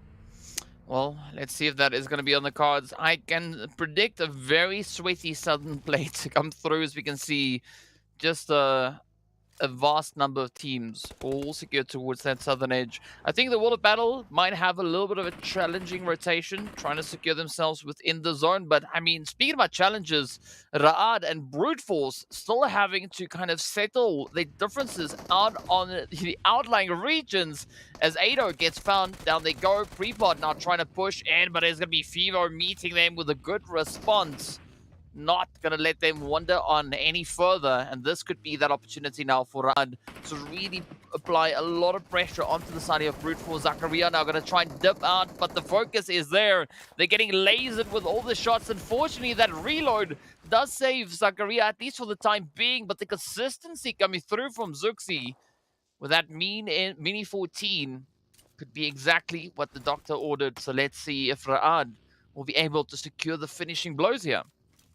Oh, out in the zone. Blue zone to your backs. Brute Force, they need to make it happen here if they want to stay in the action. Unfortunately, again, you're caught in between a rock and a hard place, and you only have a tree to keep you covered. Not going to quite happen. Ra'ad, they move on in, find that first elimination. Now it is up to Neds to try and keep the Brute Force banner alive, while Crash Gaming spot out Arab Golden. And again, this is that risky play from Arab Golden. They took that far north rotation, and now they find themselves in a head-to-head against Crash Gaming. Oh, well, that was an interesting one. Yikes. Arab Golden Galaxy, the first team to get sent out. What's happening? Yeah, this is so strange because Arab Golden Galaxy, a team we know to be quite confident and quite strong when it comes to the map of Miramar, now folding. Right, the first team to get shipped out. That is not what we were expecting to see. But again, Crash Gaming, I mean, a very similar kind of approach to what we saw come through from them just yesterday. So no surprise really at this stage. But I mean, I think that at this point, it kind of alludes to the fact that Crash might be a team to take some serious consideration about here. Look, this is just a little bit wild. Basically, you know, we've already spoken about how we turn those stats on the heads. You know, nothing really goes to plan, especially going match number 2. And here we have it, prime example of what exactly is happening. I mean, if we take a look at, you know, our current elimination leaders, we at least have some normalcy in the form of Crash Gaming being those leaders with 4 eliminations, but they did so by taking out Arab Golden. And now, oof, Ra'ad just tippy-toeing around GK Esports, hoping that they'll be staying in this one and not being the second team to go out. We know placement points, again, you do not want to drop right now. You'll be taking 0 placement points if you don't pick up any eliminations. That's nothing. That is a map basically wasted. Yeah, but this is where Ra'ad needs to play it like Muhammad Ali would say, right? You got to float like a butterfly and sting like a bee. Because I think that's what you're gonna need to drift your way around the side here of GK. Because Ragnar, Santa, and the rest of the crew, they are not gonna let anything pass them by. As you can see, the shots now just getting dialed in on towards NASR. Fortunately, they do survive. A great opportunity there for Zuxi onto the side of Santa, with of course that helping hand coming through from Reno. But this could be the opportunity now for Ra'ad to make a run for it. Either they're going to budge just straight up into this building, or maybe even come through with a bit of a drive-by spray down, as they now do secure themselves 2 eliminations. And that cuts the half of the GK, rather, right in center. Now Reno getting traded. And this could still be an opportunity for GK to bounce back, but not with those kind of hits. And again, all the hope now falls to hope to see if they can keep the GK name alive. All right. It needs to happen here. We can see in the bottom of our screens as well, NASR and R8 Esports in the meantime have found one another and are looking to take the other out. As we take a look at this, Ra'ad still just tiptoeing around the tractor, and they make it happen. Fever stays alive, but for how much longer? That blue zone coming in. Yep, there it is. Oh, Ra'ad. Oh, that is just painful. Thankfully, they have 1 member alive, so they should be able to get the res going. But now the question is on R8 and NASR. Well, let's see. NASR sitting on a full squad at the moment. And of course, R8 down to a 3-piece. But they've taken up a slightly different approach here, leaving Ragnarok to defend, while Ida and Esketon look for that position within the zone. Also, we do see NASR there from Ra'ad looking to rotate through as well. So they need to be super, super careful. But this could be still that opportunity now for R8 to leverage their opportunity. I mean, GQ also now moving in. And of course, if we look down towards that southern edge, NIGMA looking to play a little bit of a hide-and-seek game here, looking to see if they can find that opportunity onto the side of RTG. But Kalaga, I mean, they're trying to disengage, trying to fall back into the safety, just regroup with the rest of the team. So Groza and Rio, they're going to have to do a lot of defensive play at this point. Ooh, NASR just in the Valley of Doom. You can see Ragnarok running on up, looking to try and at least take one of those. But at least one little connection towards stars will be all for now. As you can see, NASR just managing to get themselves into a little bit of a dip, using the terrain to their advantage. Meanwhile, GQ also feeling the brunt of the action as they are trying to recover their members, but the pressure just is not letting up. RUKH Esports all the way from the northern side, allowing quite a bit of trouble here for these teams, and we have to wait to see what that next zone is going to give us. Potentially, if it can go towards the south, we might have a game for Quest. There it is. But that is not necessarily going to be the flag for GQ. They have to get out of this situation. They have to get out of this position. And of course, NASR and R8 right up ahead of them to make it difficult. Yeah, and this is a great opportunity for both these teams now, R8 and NASR, to capitalize and, you know, maybe farm a little bit of that GQ action. But of course, now GQ trying to figure out which is going to be the less challenging and less risky approach to take, right? Are they going to try and just push straight forward towards the zone? Or maybe opt for a little bit more of a northern play? Because if they go north, we can see RUKH Esports just slowly and steadily hanging in the wing there. But meanwhile, there's going to be Vision and Crash now getting into an altercation over on towards the western side. Walsh now taking a bucket load of damage. But fortunately, we are yet to see a buddy now rotate in, and this could be exactly what Crash now needs to try and get the upper hand as Vision. Hey, they have got the compound under lockdown. There goes Walsh. Oh, the nade is in, and a buddy now just rotating into absolute carnage. This is going to be a pretty tall order, but they could potentially maybe still save anything here for the side of Crash. Oh, Crash Gaming stepping on up, DBS in hand, but the connection isn't quite there. My goodness. Okay, so this is literally the battle of our top leaders. It is Crash and Vision that have just taken one another out, and now, well, it's the Vision, baby. It is Vision that is coming through for that new win. So we say goodbye to Crash. They've got enough eliminations as it is, okay? It is time for Vision Esports to take over. But what I am loving to see, what I am so happy to report is look at NASR Esports. Already 6 eliminations. That is literally just the points they got from placements in our previous match. So a complete turnaround from NASR Esports. And I don't want it to end here. They need to hold on against R8 Esports. Well, let's see whether they will be able to get the job done. It is, oh, the hits now connecting through as the SK Ton gets found. And with that, it turns down to Ida. Ida now trying to maybe just evade a few of the utilities getting sent across the way. But this is a great opportunity now for NASR to bring their team back onto their feet, right? Especially with J7 and Spec on their knees. Ida doing exactly the same thing, bringing SK Ton back into contention. But R8, only one elimination up. Meanwhile, if we look down on towards the southern side, it is going to be NIGMA pushing into RTG. But Kalaga with a beautiful preemptive nade does secure the blow-up in Rauf's face. But will they be able to lock in the rest? Beautiful attempt coming in as Amadi gets picked up. Now it's Lord and Coops trying to hold on. But will they be able to survive, right? Will we see those nades from RTG just connecting the dots? Ooh, good response. NIGMA not going to allow this one to get by for free as Rauf gets confirmed on down, but it's going to be VISTA just rotating up behind them. Rio gets found, and now the pressure turns to Groza. It's a 1v2 situation with the addition there of VISTA, but fortunately for them, it's just one. It's only Bisk that has now moved up, but one nade is all you need to ruin the run here for RTG, and it is on the money as Bisk is just an absolutely different person when it comes to these utils. I would say just when it comes to today in general, I mean, after Erangel, now over towards Miramar, Bisk definitely had I don't know, I guess something different for dinner. But whatever it is, they need to do it again. Maybe they had some monster energy. Maybe that's what it is. But here we go. NASR, as we mentioned, so happy to see them picking up those eliminations, but now they've been reduced down to a duo thanks to the likes of R8 Esports, who have now been reduced down to only Ida, who has to hold on here. Right behind them as well, we've got VISTA, and VISTA's already taken one team. VISTA's already done a third party dirty, but now they can do it again. They can go to R8, they can go to NASR, they can go to whoever they feel like at this point. Oh, yes. I mean, they can almost do whatever it is that they would like to do. And with that, it is going to be the end of the World of Battle. Down to the final 8 teams we go. We still have Ida from R8 alive. Now looking to play for that zone positioning. But instead, they just creep even closer to the side of NASR. And of course, now Quest.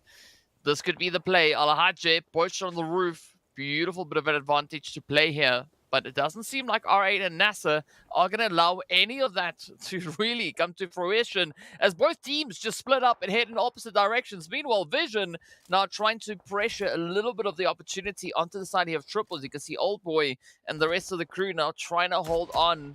Ooh, opportunity is available. Saif needs to be very, very careful. But Volt and Mon holding on the front line. Of course, well, Volt and Lath holding on the front line because Mon is down. But let's see.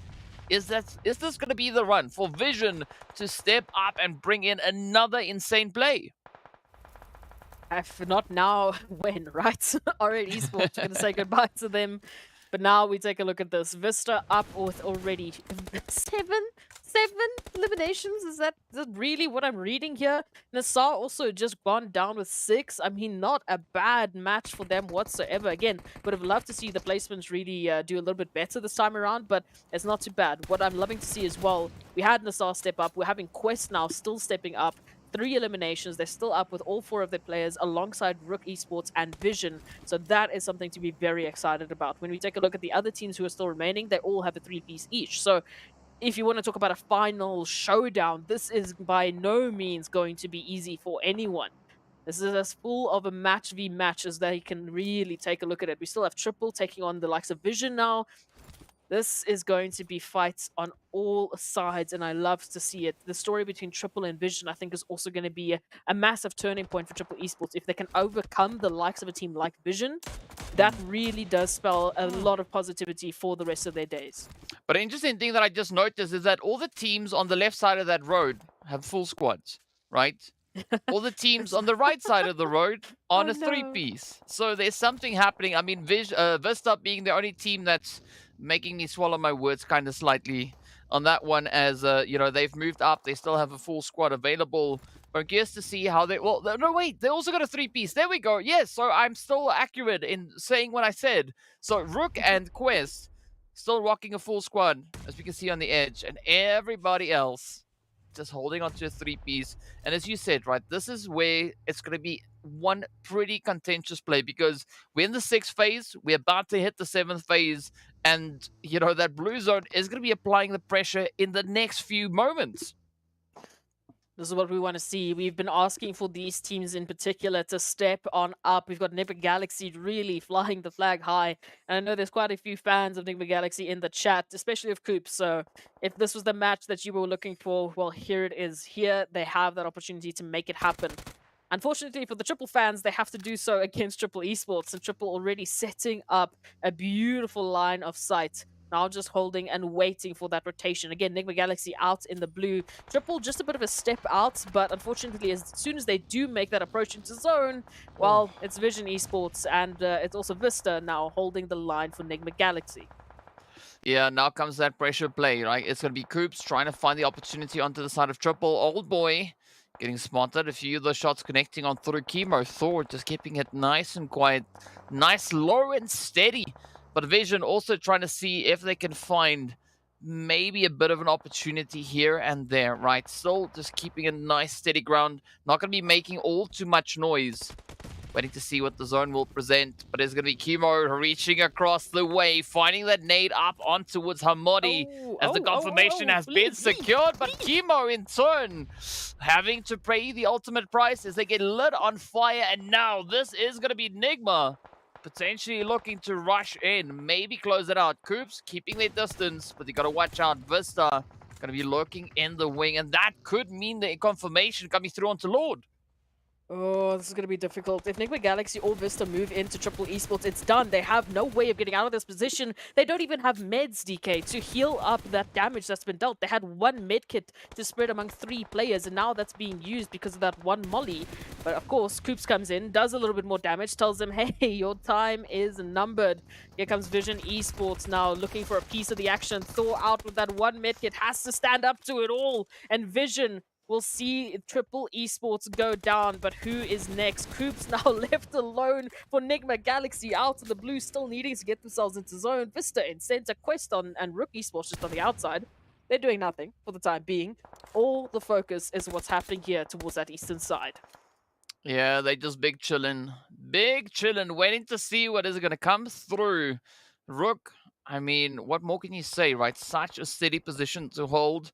But I think the main kicker is going to come, especially when that zone moves to either side, right? Either east or the western front, because we're going to have one group of teams secured within the zone, the others having to cross the road to get themselves on through, because as we know, this phase, it could just center up on itself. Now, Coops, just going to be holding in the wing, keeping it nice and quiet. Don't want to get spotted out. But VISTA already dialing up the aggressions. We can see Mozaro finding Laith. Saif, pulling it to the exact same position. And I mean, I'm not quite sure how confident I feel about that play. RUKH and Quest now are going to be going at each other, looking to whittle down those numbers. One of them has to rise to the occasion. One has to walk away as the victor right here. But RUKH going to be trying to cook up a few of those utilities, trying to just set the site ablaze.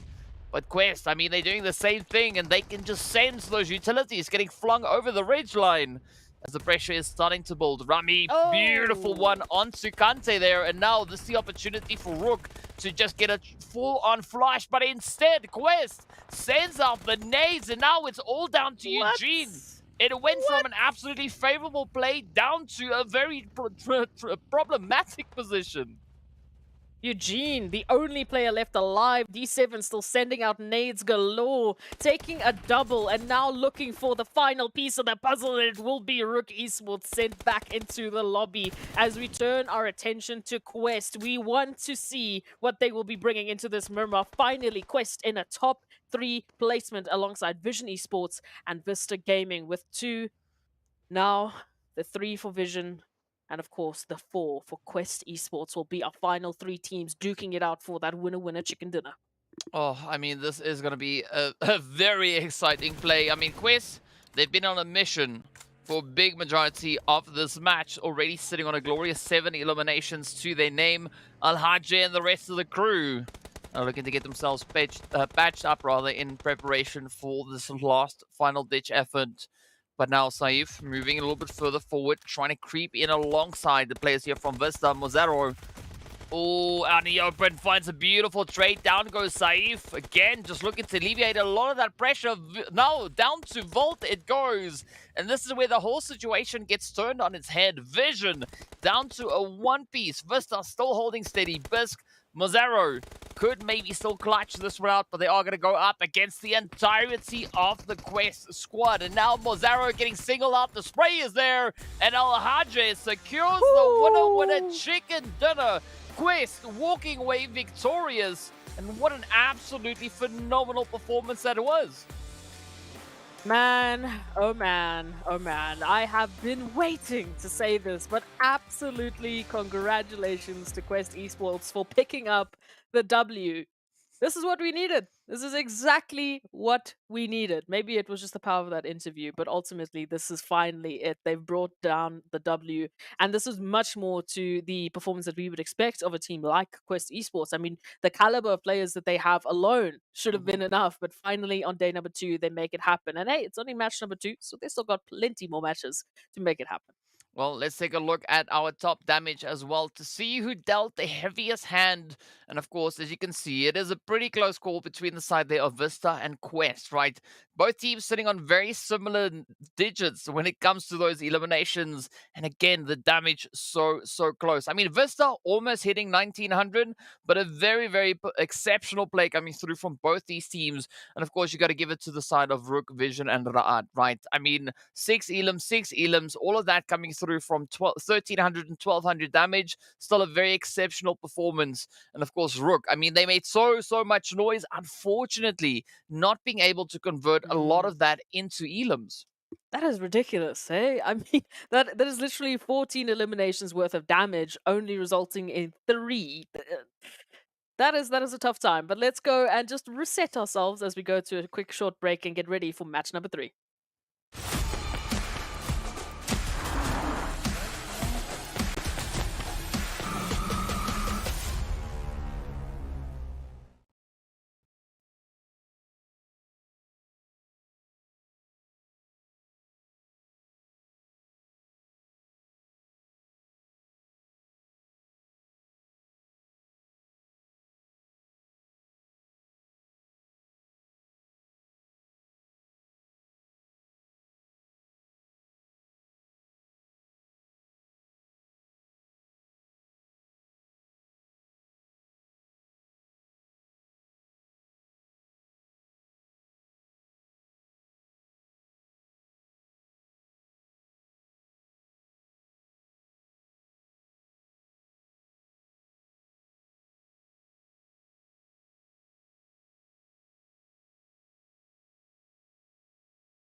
Hello and welcome back to the MEA Championship right here. Of course, it has been a pretty sweaty day so far, right? We've only played 2 matches, but that's all we need to determine whether or not it's sweaty, right? Actually, we just need 1, and that's already what we've been seeing, right? So it's been pretty sweaty on Erangel.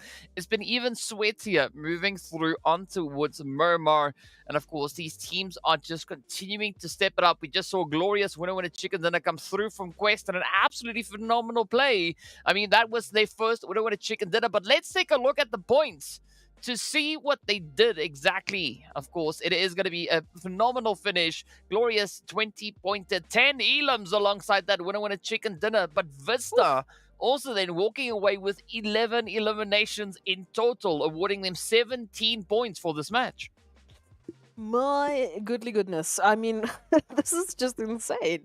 Honestly, it's just triple esports. If they were just 2 spots up, we'd literally have our teams with the placement points in order of all of the amount of scores that they were able to catch up with these eliminations, with just the sheer effort that they've thrown into this Miramar. Gives me a lot of hope for the rest of the day, is all that I will say. But absolutely, just so hyped to see Quest Esports, NIGMA Galaxy, NASR Esports, all the way on this side of things. So hopefully, this is just the start of what is to come. We can take a look at that second page to see who will be joining us in the, what did I call it? The DK's Donut Shop? Sure. Yeah, in the donut shop, it is going to be the Brute Force squad, aka the Broody Fruities. That is a new exciting topping that we've added onto one of our donuts. And then, of course, we've got the players there from Team GEEKAY. I mean, it's been a pretty exciting and just slightly confusing run because, I mean, if we look at the performance coming through from Road to Glory RTG, all the way in 13th, right? I mean, they are a very strong team based on the performances that we've seen so far when we look at the side of Miramar. I mean, 1 point here, and then they sit on a grand total of 30 points in total. So it means yesterday they were able to secure 29 points. But for today, it's only 1 point on Miramar. Unfortunately for them, it's only the first Miramar, so they can look to kind of, remedy that moving into the final Miramar of the day. But, I mean, there's so many different shifts coming through. And of course, well, we are going to be looking at a bit of a change up here, or rather a comparison coming through between the players there from the side of Vision. And then, of course, we got another team. I believe that is Quest coming in alongside them as well, if I'm not mistaken. No, it's Vision and Crash. Well, I was close enough. It sounds similar, kind of. Yeah, it's same, but different. Yes. No, so yeah, this was just a bit of a head-to-head because we obviously saw the likes of Vision actually taking out Crash Gaming, which, again, those are our top 2 teams. So it makes sense to take a look at just what they've been up to in the last few matches. And as we can see, just massive performance coming through from Vision Esports. I mean, overall, right, if we take a look at just how they've been performing, we can understand why they were able to catch up so quickly to Quest Esports and take that first slot at the moment. They are just absolutely gunning it. I mean, 32 assists, 56 eliminations, and that total damage number is just, it's wild to me, DK. The fact that we're seeing them do that much damage, even if it's only resulting in 56 eliminations, shows you how much of a pain, how much of an absolute pain they are to everyone else in the rest of the lobby. Yeah, I mean, it's quite interesting to look at because, I mean, Vision so far for the day are sitting on 19 eliminations, right? So out of the 56 that they've got in total, 19, all of that came through just in these past 2 matches. So definitely a phenomenal showing of aggression coming through from the side there of Vision. And, who knows where they're going to stop because we still have 4 more games to go. So there's going to be ample opportunity for them to look to push that number even further. So this could potentially be the rise of Vision coming in here today. I mean, yesterday they showed up, quite aggressively as well as we did see. But the performance that they bring in today is just something completely different. And I gotta say, I'm absolutely loving it, right? Absolutely loving it. Absolutely. I mean, it makes total sense why they were one of the teams that we were highlighting in terms of the aggression. It makes total sense why they have, some of the top players in the most elimination counts for the day, for yesterday. Coming into today, I think that's likely going to be the same case unless something else changes moving into these next couple of matches. They've just been on something else. And I mean, moving into Erangel, right, DK, now we start to play with a little bit more statistics. We've had an entire day of stats yesterday to sort of break down what we should be expecting for game number 3. And if I'm if I'm reading this right, so you can just let me know. We have 4 teams that basically have an equal opportunity of taking this next to Erangel. We only have one team that's doubled up on winner chicken dinners, and that of course being Arab Golden Galaxy. They being one of the teams that could potentially take this next to Erangel. Otherwise, it's between Brute Force, GK Esports, and Vision Esports, who all Yeah. have an equal shot at taking this win. Yeah, I mean, things are looking very, very similar. Also, if you look at the amount of total points that they've been able to secure on the map of Erangel so far, I mean, Vision definitely sitting the most points, right? 55 points in total that they've been able to bank in. So there's a great opportunity. But speaking about great opportunities and banking, right? You got to give a big shout out going out to Monster Energy, our official energy drink partner for the PUBG Mobile Pro Leagues. And of course, well, I mean, Vision, they've been unleashing the beast as much as they can. Speaking about beasts, right? Let's tackle the next one as we head straight into game number 3. It is the Erangel, the flight path. Looks interesting, right? It starts over on towards that Ferry Pier side, heading up north. But this is where we get to ponder as to what the zone is going to be bringing on through, right? I would like to see, or maybe I would not like to see, something heading towards that northeastern eastern side, right? I would not be happy if the zone went in that direction. But of course, it could either be completely complementary to the flight path as well. Absolutely. So yeah, we need to get into this. We need to see who's going to be the next team to take that beautiful chicken dinner and hopefully surprise us. Because again, we've highlighted those 4 teams. You know, Vision, GK, Brute Force, Arab Golden. They've had enough success. Okay, I'm going to put it out there. Let's have someone else bring it home on a map like Erangel. The fact that we haven't seen Crash Gaming, as an example, take this particular Erangel. You know, I mean, the likes of GQ as well. They've been so good today, just highlighting the aggression that they've been bringing in and the synergy, and now we have such a synergistic zone right in the center. Very equal opportunity, hopefully never going south once again, because please, we've had enough of the south. But now it is going to be up to these teams to bring it home. Look at that already. GQ and Arab Golden getting right down to business. We can see a few of those sprays getting fired off down low, and the first team to lose a player, of course, is going to be the players there from Team GQ, as they've now, well, run into a bit of a brick wall. But this is not necessarily going to be the worst position to be in, right? They can still look to pick it up, maybe break off, head over towards that eastern side, as we can see Farm Shelter, that entire region still being open for the taking. So let's see if they are going to try and commit to the aggression here, or will they maybe get a bit of a break? Ooh, GK. Yeah, Santa's just become one with the tree. No one can see him. He is standing still. Ooh.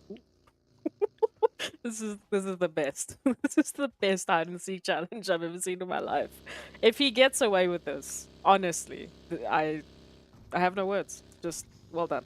Absolutely. So yes, GK Esports, hopefully they will be regrouping after a little bit of a looting session. Very spread up approach for them currently towards the center. Sprinkled a little bit between, you know, RUKH, Sunken City, and of course, very close to GK Esports, as we just saw. So they have a bit of a regroup to allude to. But again, very central zone. So very easy rotations that can happen. Oh my goodness. Oh, hey. Oh. I mean, What's happening? AXA staying true to their name, okay? It's not exactly an axe, but a machete, I guess it's the second best thing, right? So, yeah, you know, doing what needs to be done to try and secure a few of those early eliminations. In the meanwhile, it is going to be RTG, of course, not just reaching those Nova crates all the way down towards the southeastern side. But you got to look at the map, though. It's a decent spread coming through from the teams. I mean, even Vision, they've opted for a slightly different approach here, right? They are essentially all the way from just north of Yasnaya, heading through Stalber in a near single file with regards to their position. No, this is definitely one way to start Erangel. That's for sure. Look, if there's a way to get eliminations, you got to do what you got to do, right? This is just somehow you need to bring it through. But hey, that was a beautiful start. But now we need to settle things down. We need to get these teams into their usual spots. We need to get them just going in the usual routes, please, because I don't think my heart can take any more of these wild surprises. It's just ridiculous. But hey, looking at the positions that we currently have, Vision very up northeast at the moment. They're all the way towards Stalber, which is quite an interesting drop for them. We've obviously got the usual suspects there towards Georgiapol with Ra'ad in north, R8 in the south, and a bit of a sprinkling of a few other friends in the form of NASR over towards the Georgiapol crates as well. So again, from that western side approach, it's going to be a bit interesting, especially depending on the timing of those rotations, because we've got three teams so close in contention to each other that, again, if you have NASR as an example, prime example, just sitting up, knowing that they've got that information and waiting for teams to come in, they can play containment, they can play early elimination game, or they can just choose to rotate out, give them the space necessary, and focus on looting for the time being, maybe even getting into a central location. Yeah, but I think Raadia are going to take a exit stage north, right? I think they could be looking to kind of maintain that northern positioning. I don't see them really. It doesn't make sense to see Raad pushing across the waterway down towards the more southern edge. But for contention, I definitely think R8 and NASR, there's a great opportunity for that, especially now with J7 being in hot pursuit there of Fahidan, right? So there could be a bit of an altercation or a bit of a bait and switch, right? That could also be in the brewing. So let's see how Quest and NASA are going to look to play this one out. As J7, I think, they've decided maybe it's better if we head closer towards Gatka because there's no one really occupying that space just yet. Absolutely. So this is going to be the turning point, I think, for NASR. Again, we saw them pick up those beautiful eliminations. We equally saw that happening for Quest Esports. So again, please just avoid each other. You both have to focus on the scoreboard. You cannot be going after each other right now and taking each other out. But if they continue that energy, if they continue that momentum through, day number 2 could be where they completely bring it back. Because again, we mentioned it's not too far off outside of the realm of possibility. You can see the scores at the top, whether they've been updated or not. I'll have to double check because we saw a little bit of change in the first map. But that still means that they have that opportunity to really catch up, get themselves into a good standing, and then lock it down day number 3, day number 4.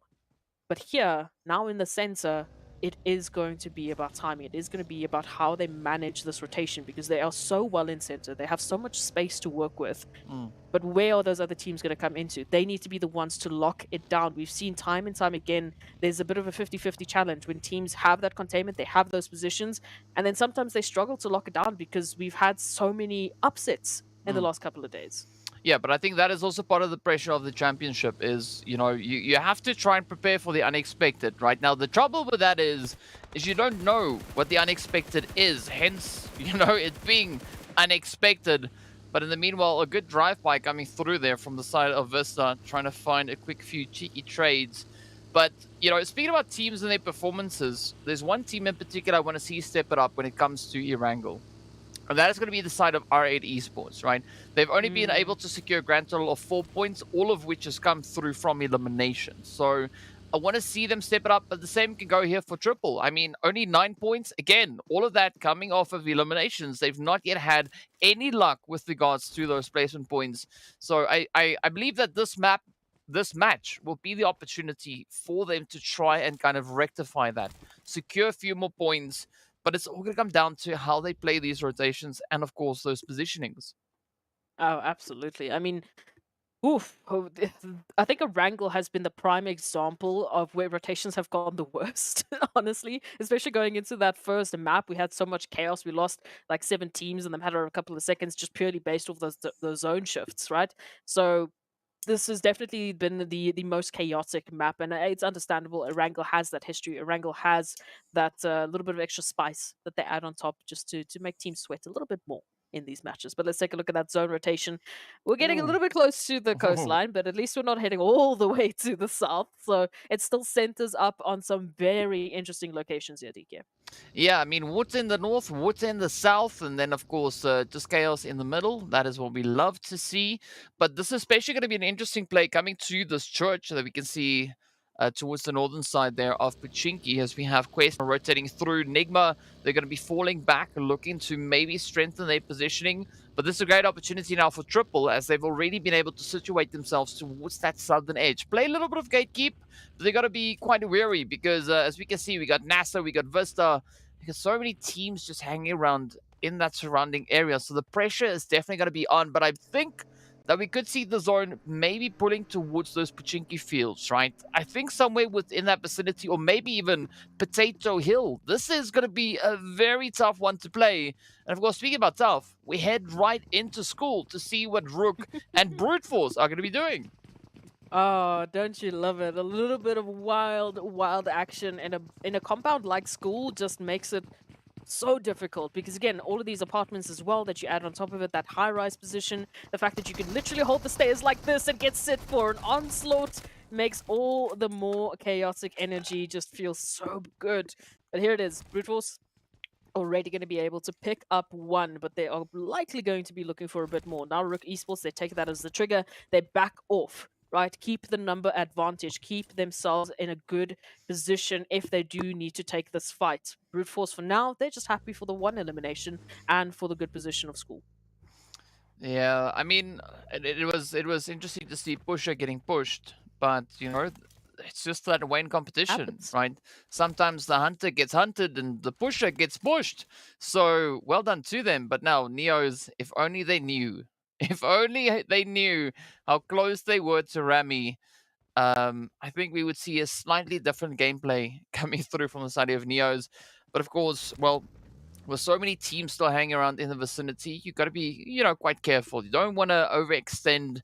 You don't want to unnecessarily give away a bit of an opportunity. So Rami is going to keep as quiet as they possibly can, but it might turn into a bit of a cat and mouse game here. So let's see how this one will unravel. Of course, Rami can hear those footsteps, right? They can sense it. All the sensors are going off, right? It's like just hold, just don't do anything, just hold for the time being.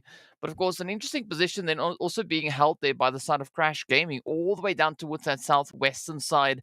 I think that's a little bit of a safe position to be situated in. But of course, they're also one of our more aggressive teams when it comes to Erangel, already securing themselves 22 eliminations, and now they have a chance to move into position. I think they might either be going towards the straight southern edge or rotating towards where we see Prestige and SK Ton currently situated.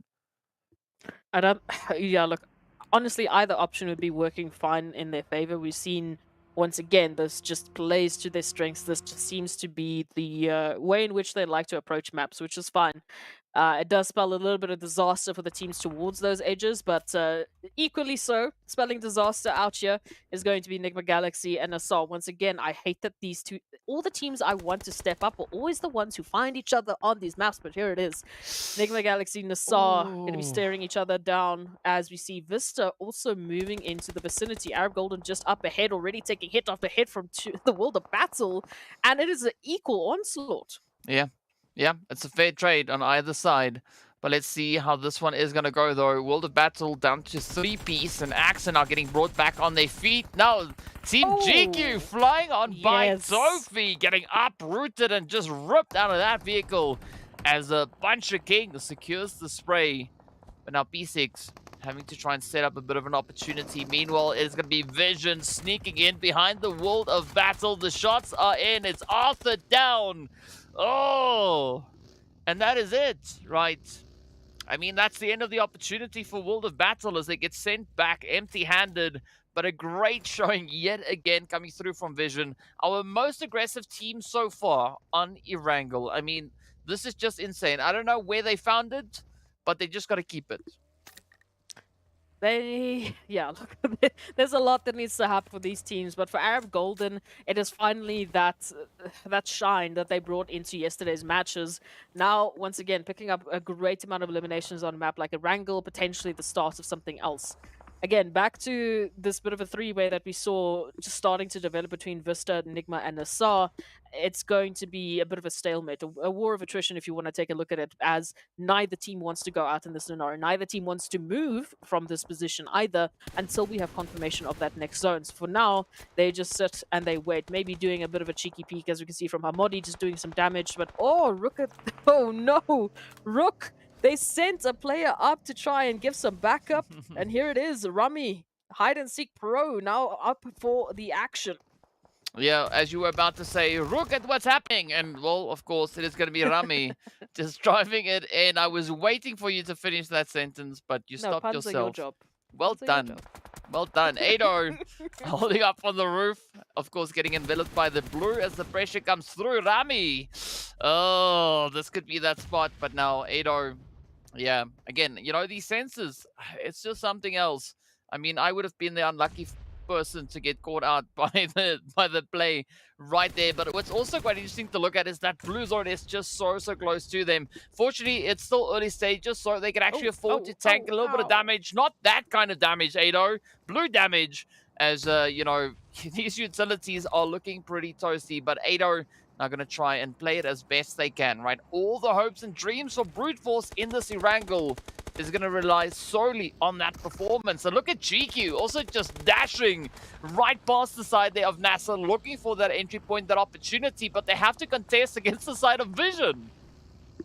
This is going to be hard. Now we need to look at this, right? Just as we wanted to say RUKH Esports in a spot of trouble now with the split that they had, but no, they turn it to their advantage. We can just take a look at that once again. Rami, the hide and seek pro, bringing it home, and taking 2 down is already just such a tall order, but then they turn around for the third. I mean, no, please. Whatever they did today, whatever their routine is, we need to find out. We need the juice. But now we take a look at this.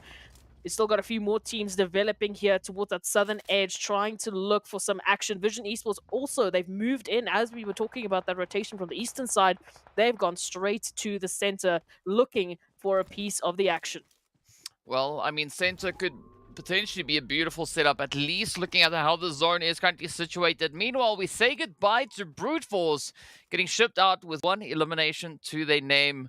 Of course, the big bad blue zone not making things any easier for them. Meanwhile, NIGMA holding on the edge of zone. Going to be looking for, I don't know, maybe a bit of a gatekeep opportunity here.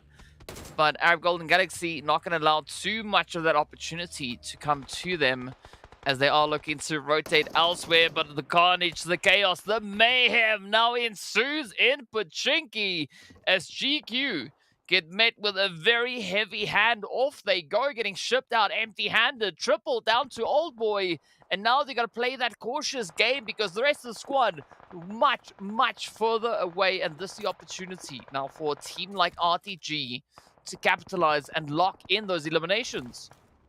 This is what we love to see. RTG, again, been a bit quiet for me, I would say. I would go as far as saying so far. We saw them once again just constantly being in that conversation, constantly really applying the pressure to these teams, but we haven't really seen that turn into what we would call the success, right? Bringing in more success to their already one winner chicken dinner. And again, I remind you, the only team that's doubled up on winner chicken dinners has been Arab Golden, so we need someone else to challenge their position. Please don't tip your car right in front of NIGMA, guys, when I'm like spreading praises about you. Not nice. I mean, right as you said, Arab Golden, they went flip. Right, so you've got some power there, Is. You know, well, you know, with great power comes great responsibility, so use it wisely. In the meanwhile, Arab will now continue to try and find a bit of a spot, squeezing into the side here of Pachinki. Of course, the zone also getting ready to pop. I want to see it go north. Come on, take north, take north. That would be absolutely crazy. But of course, looking at this Pachinki setup, I mean, VISTA trying to sneak their way through, coming from that southern edge. And that could actually allow them quite a bit of opportunity here, especially looking at NIGMA now pushing up that eastern end as they envelop the side there of NASR. It is absolute carnage. But NASR not going to allow that to come through. Not going to let them get in for free as the shots continue to connect on in. R8. Oh, playing the upside here. Just finding the heads up into NASR. But fortunately, NASR still maintaining a full 4-piece. Let's see this one come to fruition here. NASR, they've already stepped up so beautifully in the previous match. It can't end here. Again, in a very recoverable position, just needing to get those reses, but the pressure is being applied by NIGMA Galaxy. And again, depending on, you know, which side of the fence, of the fan fence you're sitting on, you will be hoping that NIGMA's going to be taking, or you will be hoping that NASR is going to be taking it. Either way, though, we also have to turn our attention here to Arab Golden, finding Triple Esports, Old Boy in a spot of trouble. Oh, yes.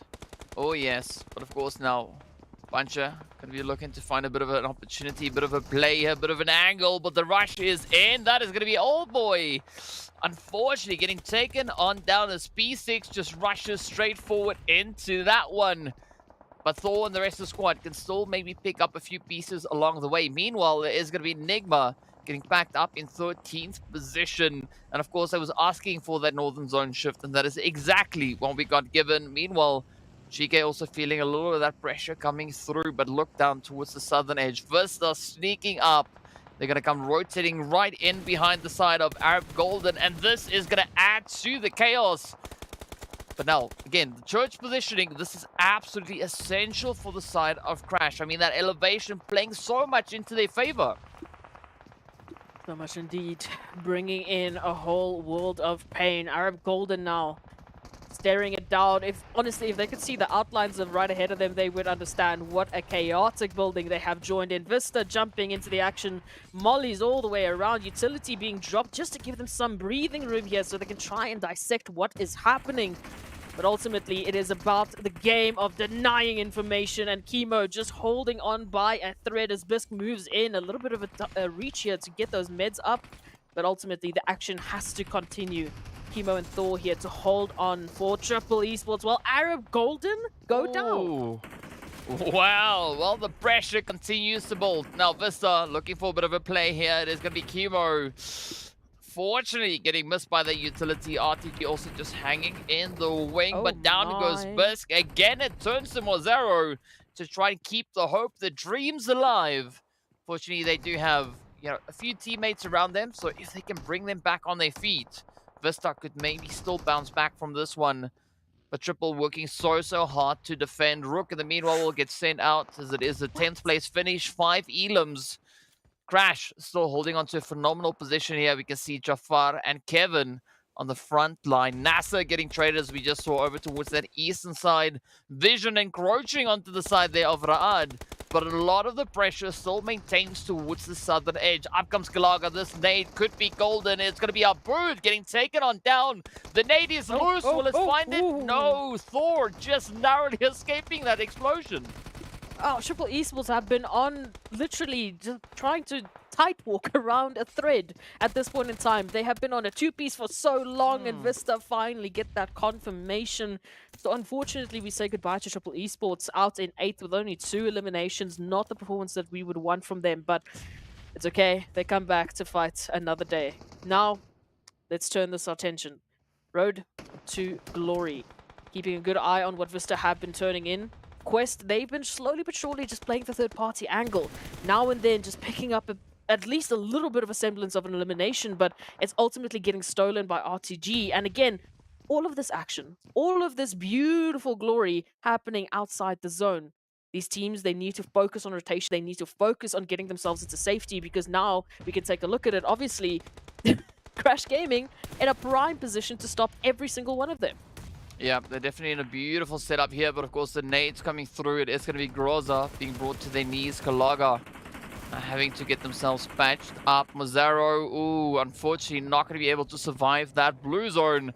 But of course now this is the opportunity for the teams to get themselves positioned into this next phase. Vision taking that preemptive play, pushing all the way up towards that far northern edge. In the meanwhile, it is going to be the sprays connecting in. R8 ending it right there for RTG. Quest now also coming under a little bit of fire, as we can see Da and Al-Hajj making the break, looking to play the train, looking to set themselves up on these ridges. But up comes Crash Gaming, looking rather to leverage the opportunity. Kante getting found, and down they go. Ragnarok with a beautiful bit of utility right there. Kevin, pushing through the smoke. The heads connect on through. And R8 now just doing them dirty, right? Just crashing the party, for Crash themselves. But could A-Buddy maybe still find a bit of a saving opportunity here? Still sitting on a full 3-piece. And this could be another graceful rise coming through from the side of Crash. Absolutely. From the outskirts, this is where they like to rise, picking up such a wonderful amount of eliminations just off of those rotations. Again, always placing themselves in the best possible opportunity to gatekeep any team trying to make it in. But now, again, taste of their own medicine. We have one confirmation. A buddy goes down, and all of a sudden, Crash Gaming, they have been relegated to only one. It is Jafar. to keep them in this up against the one of R8 Esports. It's RUKH versus Jafar, who is going to be taking it further for their team. And will they even have an opportunity to get any of the reses popped off? Because Ra'ad already stepping in for those third parties. Yeah, and unfortunately, the opportunity for Crash Gaming not going to pan out, as there is a lot of pressure being applied from across the zone. Vision still looking pretty much on the money here, still sitting with a pretty strong representation. I mean, one of the only few teams still left with a full squad, Ra'ad being one of the others. And this is now that play, right? Down to the final four we go. R8 sitting in a very contentious position, all the way on the southern edge, still having to cross so much ground to get themselves secured. But that could be like trying to cross an absolute flaming river. But now, Ra'ad, this is the setup, right? This is the opportunity. Not exactly the most secure position within that zone, but they have the numbers to try and utilize. And Vision actually quite spread out. So this could be a golden opportunity now for Ra'ad.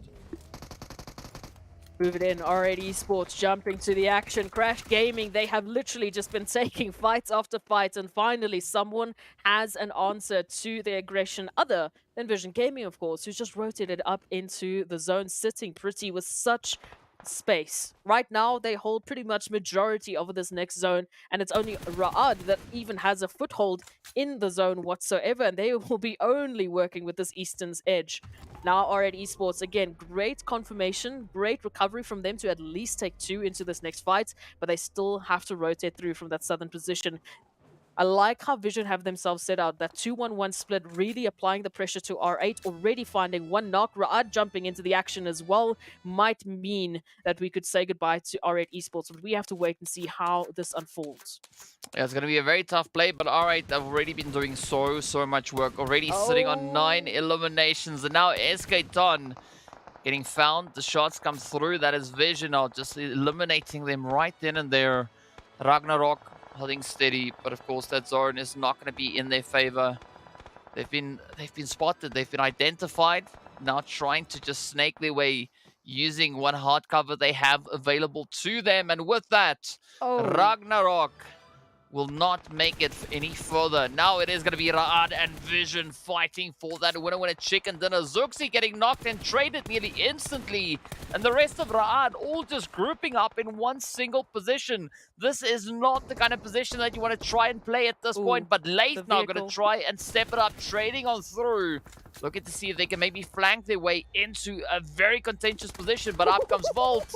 Oh, we're going to watch out. Down they go. Beautiful defense from Ra'ad. This is what we love to see. Vision getting a little bit cheeky, but ultimately it's going to take them down to a 3v3 scenario. Again, it's a 2-1 split because of their initial split. We do have Mon out in the open as a bit of a flanking position with Leith trying to sneak across. Now Ra'ad taking a bit of a page out of Volt's playbook, and they're going to be heading straight to Mon. Oh, but unfortunately, Fivo will just get ripped out of that vehicle. Down they go. Reno not trying to close it up. They do get the confirmation up onto Saif. Mon is down as well. And now it is a 1v2 battle. But Ra'ad having a great opportunity here. Still sitting with 3 players available. Leith, of course, going to be sneaking on in. All the hopes and dreams for Vision, relying solely on their performance here. It's essentially a 1v3 play, right? So we don't see Saif getting res on up. Yep, that is going to be NASR trying to find them out in the open. They do spot the opportunity, the confirmation gets secured, and that is now a 1v3, right? 7 eliminations for the side here of Ra'ad, 8 coming through onto the side of Vision.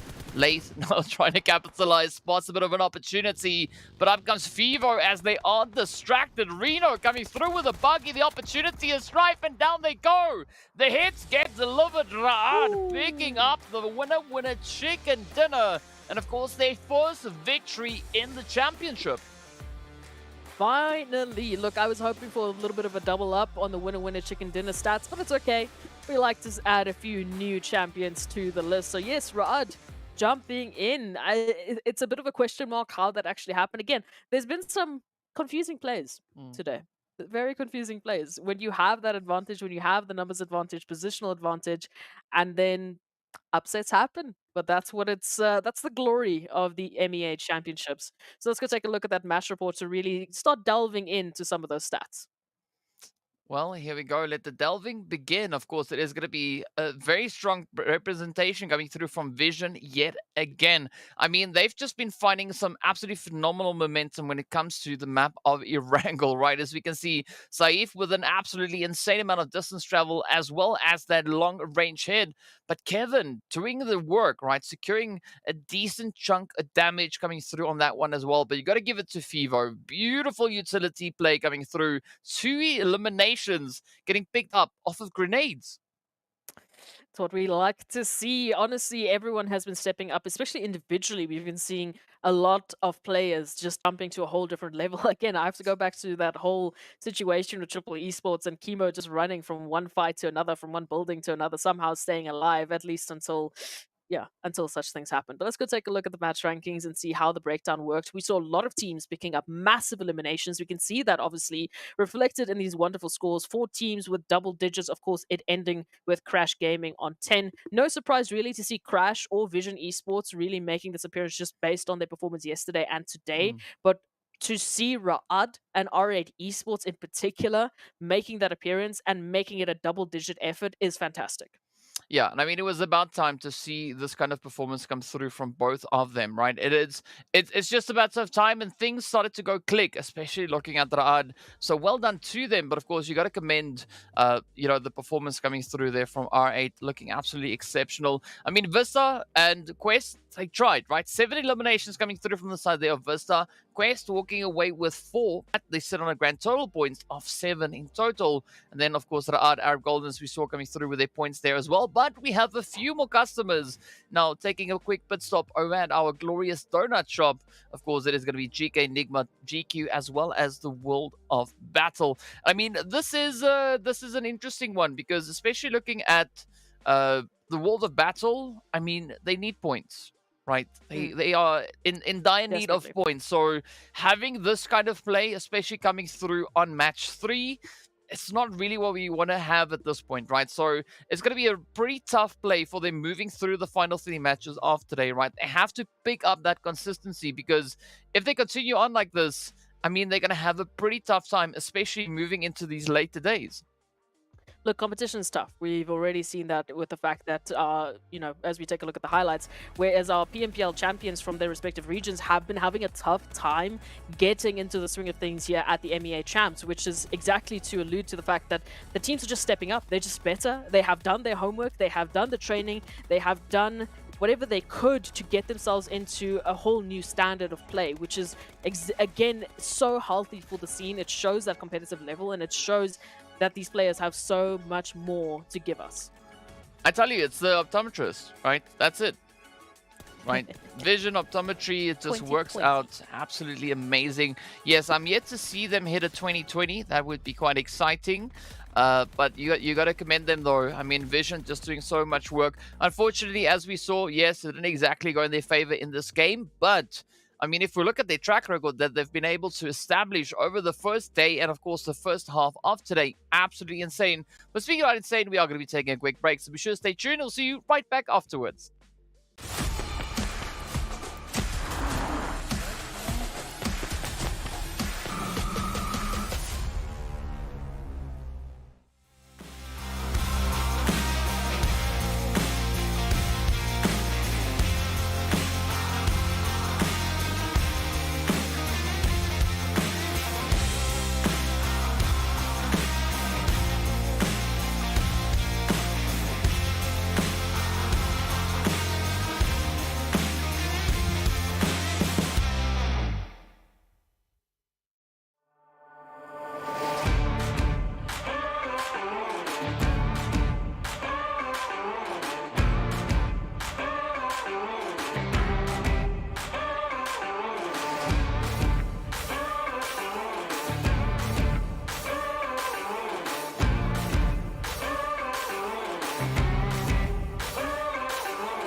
Hello guys and welcome back to the MEA Championship. Of course, now we've concluded half of the day.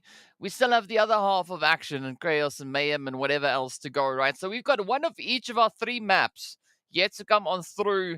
I mean, with Sanhok up next, I mean, that says enough, right? That is all the opportunity we need. And of course, we got a very happy S-Proxy over on this end. But let's head in game to see exactly what that flight path is going to be bringing on through. Because as we know by now, heading into Sanhok, flight path doesn't matter all too much.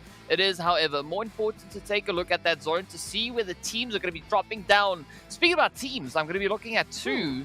And that is going to be Crash and Triple, right? The 2 most aggressive teams that we've seen on Sanhok. And I mean, that's not saying much because we've only had 1, but still, right? These are the 2 most aggressive teams that we've had in the first Sanhok bit of action that we've had. So let's see how they're going to be performing. And then with regards to zone, what would you not like to see? Do I go reverse psychology? It's fine. It's okay. Wherever you get, Yes. I'm just glad we're here. I just want to be here. But yeah, I mean, to add on to what you were saying about Crash Gaming and Triple Esports, obviously Crash Gaming beats out Triple Esports in terms of the stats because they won, and we've only had 1 Sanhok, to my dismay, unfortunately. But Triple Esports, the fact that they tied with Crash Gaming with the eliminations really does go to show for how this could be the map that they switch it up. And definitely this was the turning point yesterday for them, where we started to see them really start to catch up from the rest of the teams. But yeah, they need to do this in such a fashion that they absolutely blow the competition away, and it starts with them taking up the entirety of GEEKAY Esports. Ooh, well, Hey, that works. Do it again. I mean, yes. Let's copy paste rinse repeat. Here we go. Oh no, Ragnar gets the shot up in towards Icy. Of course, it's going to be shotties all over the place. Oh, I mean, I was curious as to how Triple lost one of their players so early on. I didn't see GEEKAY dropping in here alongside with them, but of course, well, there's the answer. GEEKAY are going to come out victorious as they send Triple back empty-handed. I mean, this is interesting because, you know, Triple was one of those teams we were looking at. So it's very surprising, but I guess at the end of the day, you know, it kind of just goes the way it goes. But that's a great performance coming through from GEEKAY because that's their first eliminations on Sanhok. Well, now we need to make it happen. Absolutely great work from teams being able to pick up some early eliminations. It sets them up to a different level, right? Because those early eliminations is going to provide a lot more opportunities when we get to the later phases. GQ just not in a position. That's unfortunate. But it's your favorite player, DK. So, hey, buddy is going to just step on in, and he's going to be taking names. Yeah. Hey, buddy. You know, I know it's actually a booty, but, you know, that's not what it says there. It says, hey, buddy, right? So that's what we're going for. That's what we're going for. But either which way, good strategy already coming through here from the side of Crash. Again, picking up those eliminations. I mean, I'm curious to see if they are going to be finding that same momentum as they did yesterday. Unfortunately for them this time around, they are going to be in zone. So they won't have that luxury of, you know, coming through with a late rotation through the blue. Unless, of course, they do it intentionally, which doesn't make sense. But in the meanwhile, it is going to be Vision and RTG having a bit of a standoff here all the way towards that far west eastern edge. So Camp Bravo, that's where it could be at. And this is how it all unraveled in the beginning. All right, Ragnar. Bah, bah, bah, getting the shots into Thor, and then it was just all downhill for Triple from there on. Yeah, my goodness, it's such a roller coaster of emotions because you set yourself up for such a great success, but again, it comes down to those final individual fights. It comes down to isolating those 1v1 scenarios, putting yourself in the best possible position. I mean, we can go on and on about, you know, the positional play of bootcamp. We can go on and on and say, okay, well, maybe they shouldn't have dropped bootcamp, you know? But ultimately, it's going to be up to the team of Triple Esports to decide what is working for them, what is not working for them, and how to resolve that issue coming back, either for the next Sanhok or for obviously the next map, which is going to be the more urgent issue. And they have the time now, so make it work. RUKH Esports, NASR, next couple of team up for a potential action point here, as RUKH Esports needs to hold the line. Ooh, well, I mean, they got to try, but NASR just turning up so aggressively. I mean, Starch, they ran so fast that they lit on fire, you know, all that friction, not necessarily going to be working in their favor, but that's not the only team that they have to worry about, because we got plenty others also hanging around in the vicinity, as we can see also, you know, a little bit of that action still continuing over towards that northeastern end, but VISTA, GEEKAY doing what they need to do. Here we go now, RUKH. Busher going to be holding steady. Oh, where's it going to go? That nade could be on the money. Is it going to find Spec though? No. Somehow, miraculously, Spec was able to evade it instead. They get the hit in while being flashbanged? What?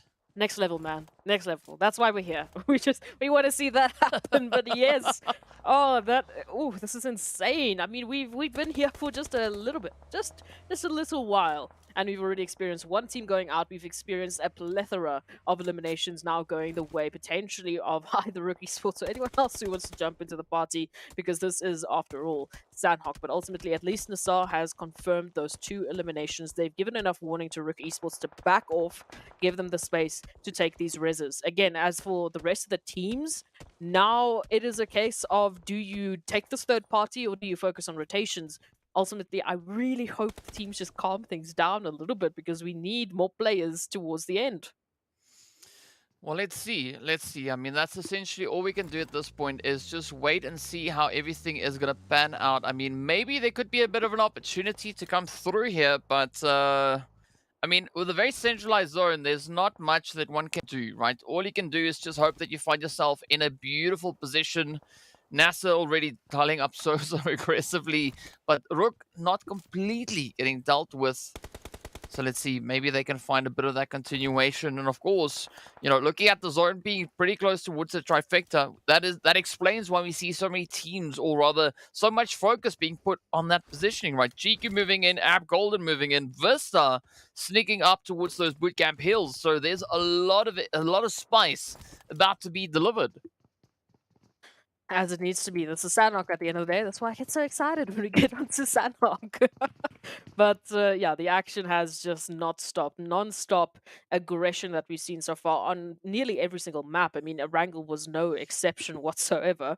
But now we take a look at what the rest of these teams will be doing, especially how that zone will be shifting. Again, we have a vast majority of teams really just neglecting that top left island of Camp Alpha.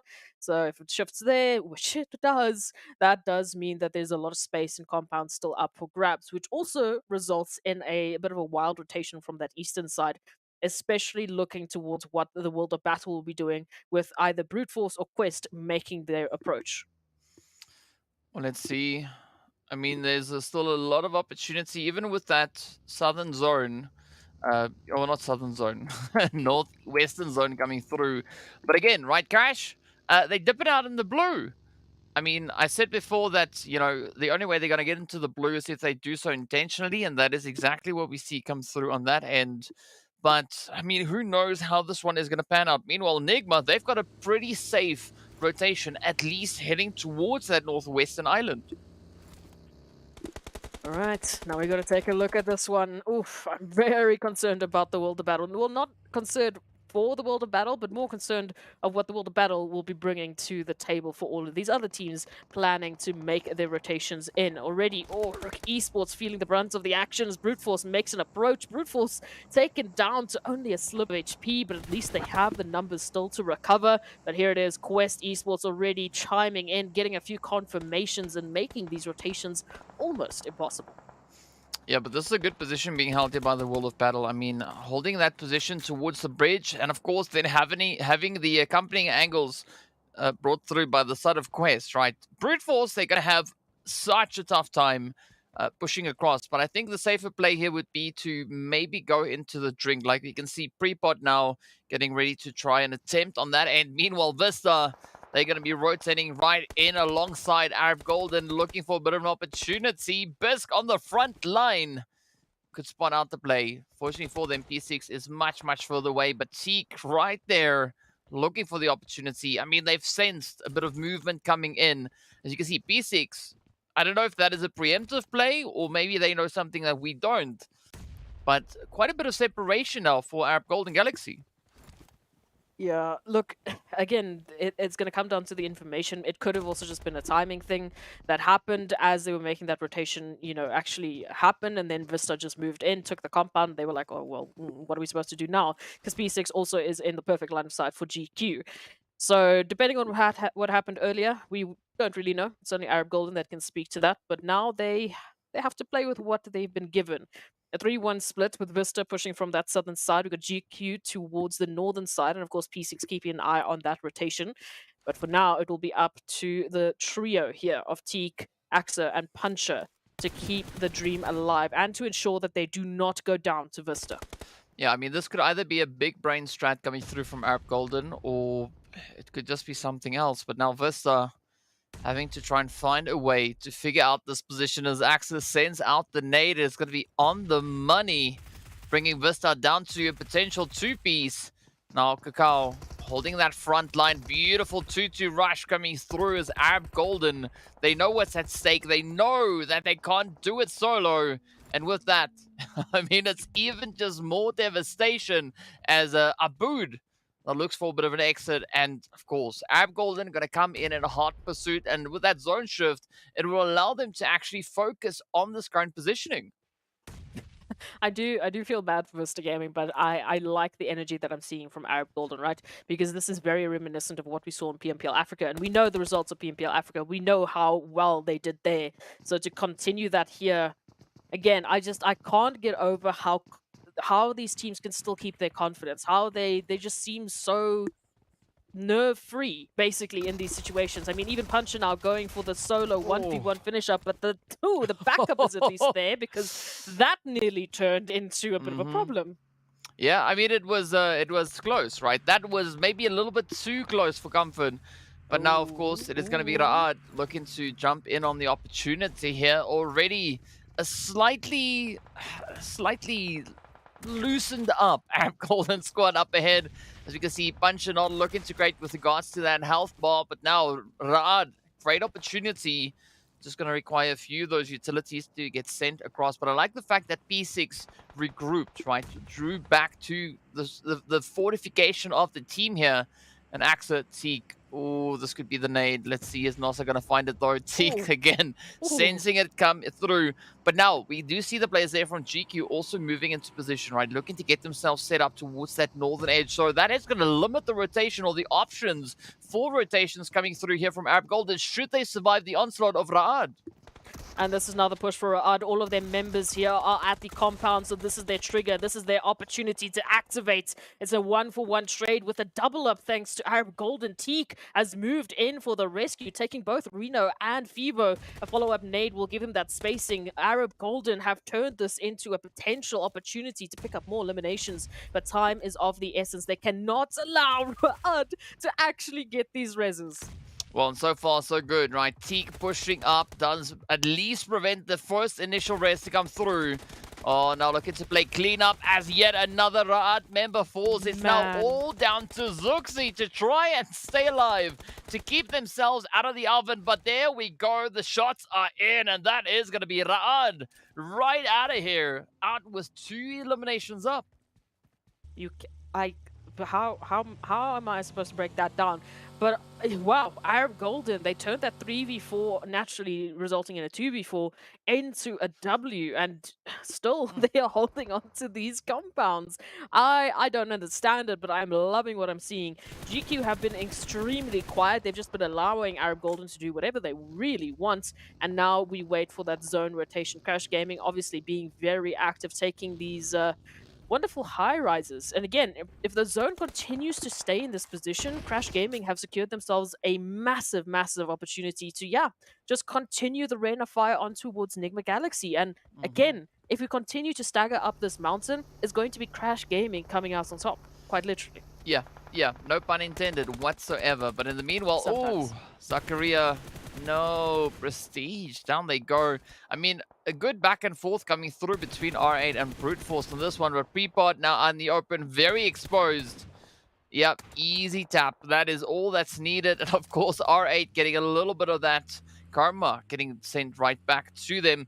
But what's also quite interesting to note at this point is the performance that we've been seeing come through here from Arab Golden. I mean, in the previous Sanhok, all they got was placement points, right? Not a single elimination. This time around, they're sitting on 8 already, and that now only with a 2-piece left in this match. But of course, now it's going to be Quest turning their focus onto the world of battle, trying to break down the door. DBS to the face. That is how it's done as Al-Hajj steps into the mess. The world of battle slowly coming back onto their feet. It's now down to Arthur, who's going to try to hold on as Corona gets found. And Quest, I love this momentum. And there we go. It is going to be a slam dunk as Al-Hajj just pops off. TBS reigning supreme. And again, they've already, picked up quite a number of eliminations off of the back of that rotation, especially towards Brute Force. They basically confirmed Brute Force out of the lobby for everyone else. But now, the synergy that's coming back for Quest, and again, very reminiscent of what we would expect from these sort of players. But the fact that they're once again synergistically taking these executions, they're keeping each other's backs, they're holding the crossfires, which is absolutely massive. We saw that being the winning point here for, as we can see, Arab Golden. And again, it was a very close and contentious fight between Arab Golden and Ra'ad. It ultimately came down to that push from Teak. So aggressive, so confident. And then Axa just there to, with the follow-up, to keep their teammates alive. And these synergistic plays are what is making the difference. And it's what making a team like Arab Golden still a threat, even as a two-piece. But it's going to come down to those positions if they can keep this one going, because just look at how much ground they have to cover out in the open right in front of NIGMA. It's going to be a tough one, but Coops can still bring in the surprise. And of course, Rio going to try and play King of the Island here as they do find a few shots up into Santa. But Starch now puts an end to that as Groza is going to try and ride out the Blue Storm. Unfortunately, not going to have the easiest run.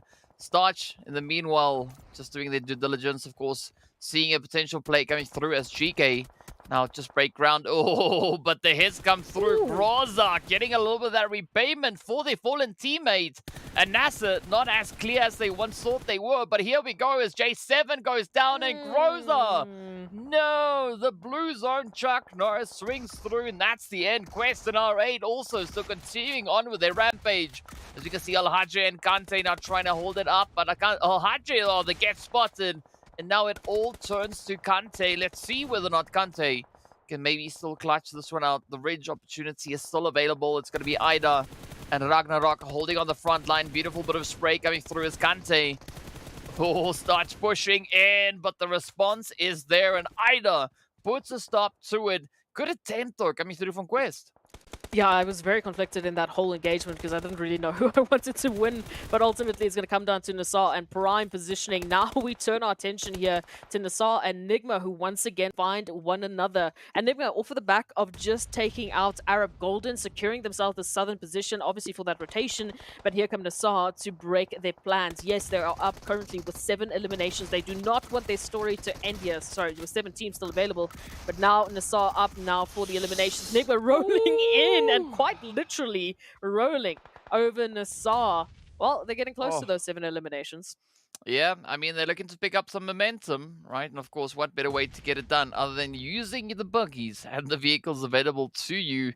But now GEEKAY looking for a bit of an opportunity. They've got R8 right there alongside them. Ida does get found. Now it's going to be up to RUKH, but Gaith getting met with aggression all the way from GEEKAY off in the distance. Up comes the hits, though. It is absolute pressure. Never mind. That was NIGMA dialing that one in.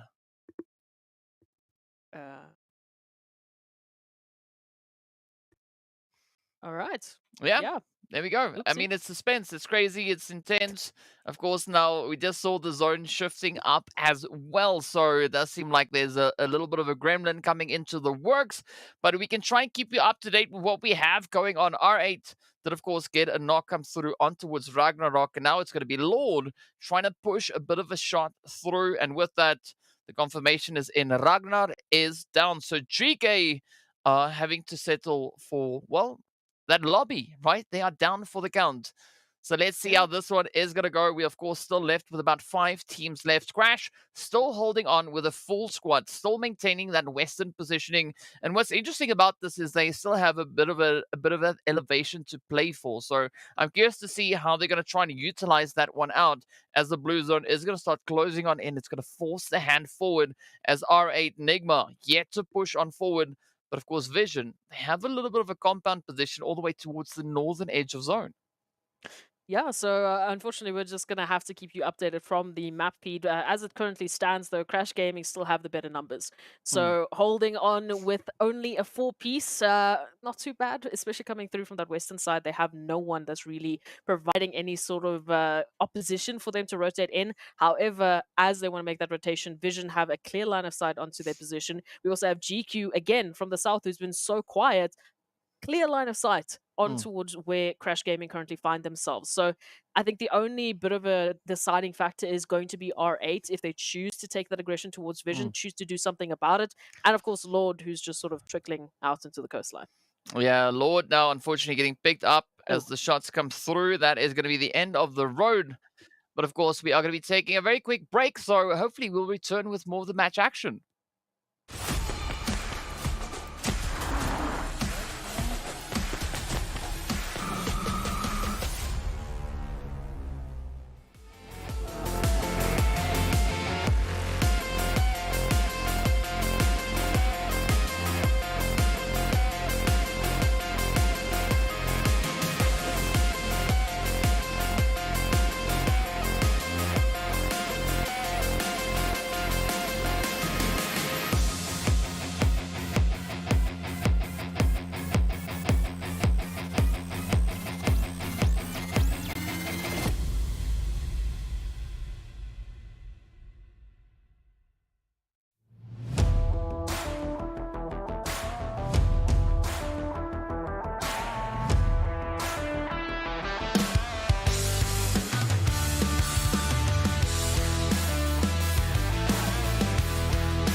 Bring the band in. Woo. Well, all right. Yeah, they want me to fit in, but I can't. I'm too different.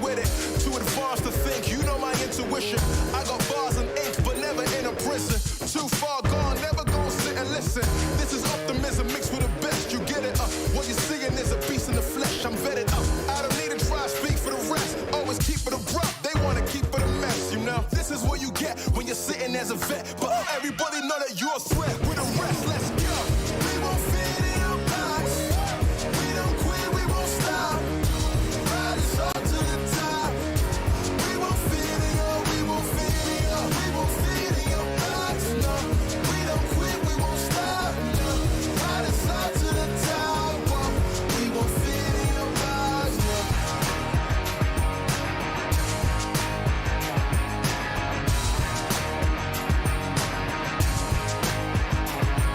Look, I try to tell you we don't fit in your box. Why you try to box me and I got the key to unlock? I know the locksmith, optics, speak of the lots. I'm eating lobster, chopsticks, freaking the boss, you know.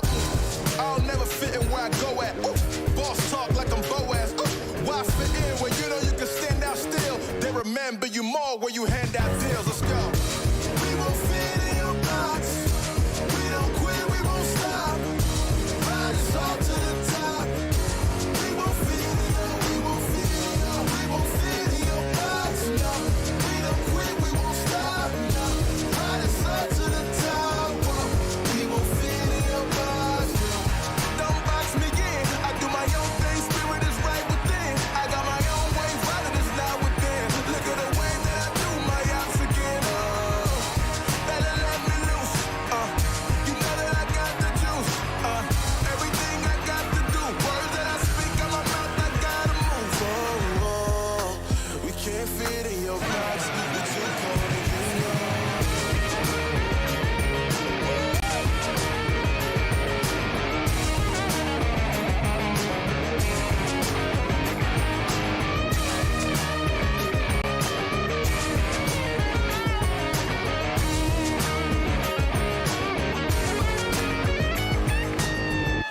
We won't fit in your box. We don't quit, we won't stop. Ride us all to the top. We won't fit in your, we won't fit in your, we won't fit in your box. No, we don't quit, we won't stop. No, ride us all to the top. Whoa. We won't fit in your box. No. Thank you, Ben, for coming out tonight. My name is Son of Augustine. Let's go.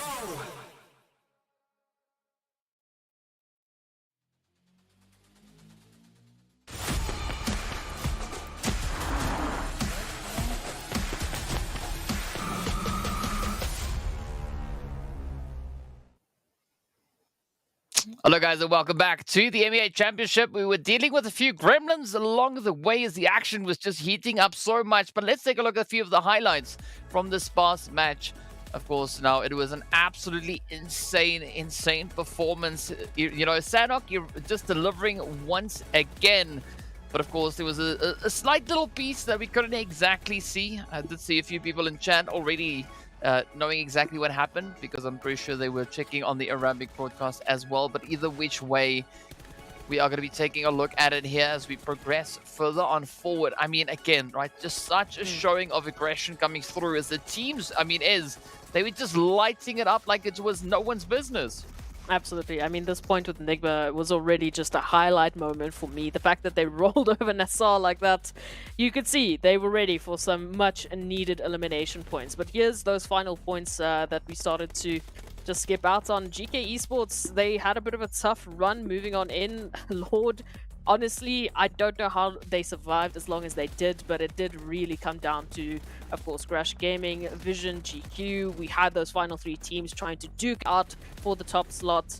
And as you can see here, finally how it unfolded, it was Vision Esports safe, just picking up the pace. Oh, wow. I mean, Evo Station was a good response though that we saw coming through, but essentially it was going to be those final hits coming in. And with that, it is Vision securing the second victory of the day. I mean, this is pretty insane, right? Vision, they are finding momentum from who knows where. I mean, already sitting on 32 eliminations for the day. But let's take a look at those match rankings to see where they find themselves and, of course, where the other teams are. Vision, right there, 5 points up, along with those 10 points coming through from the placement. Does put them on a lovely 15-point there. Crash and GEEKAY secured all the way there on 10 points apiece. And of course, GQ, even though they finished in second place, only finding 3 eliminations, awarding them 9 points in total.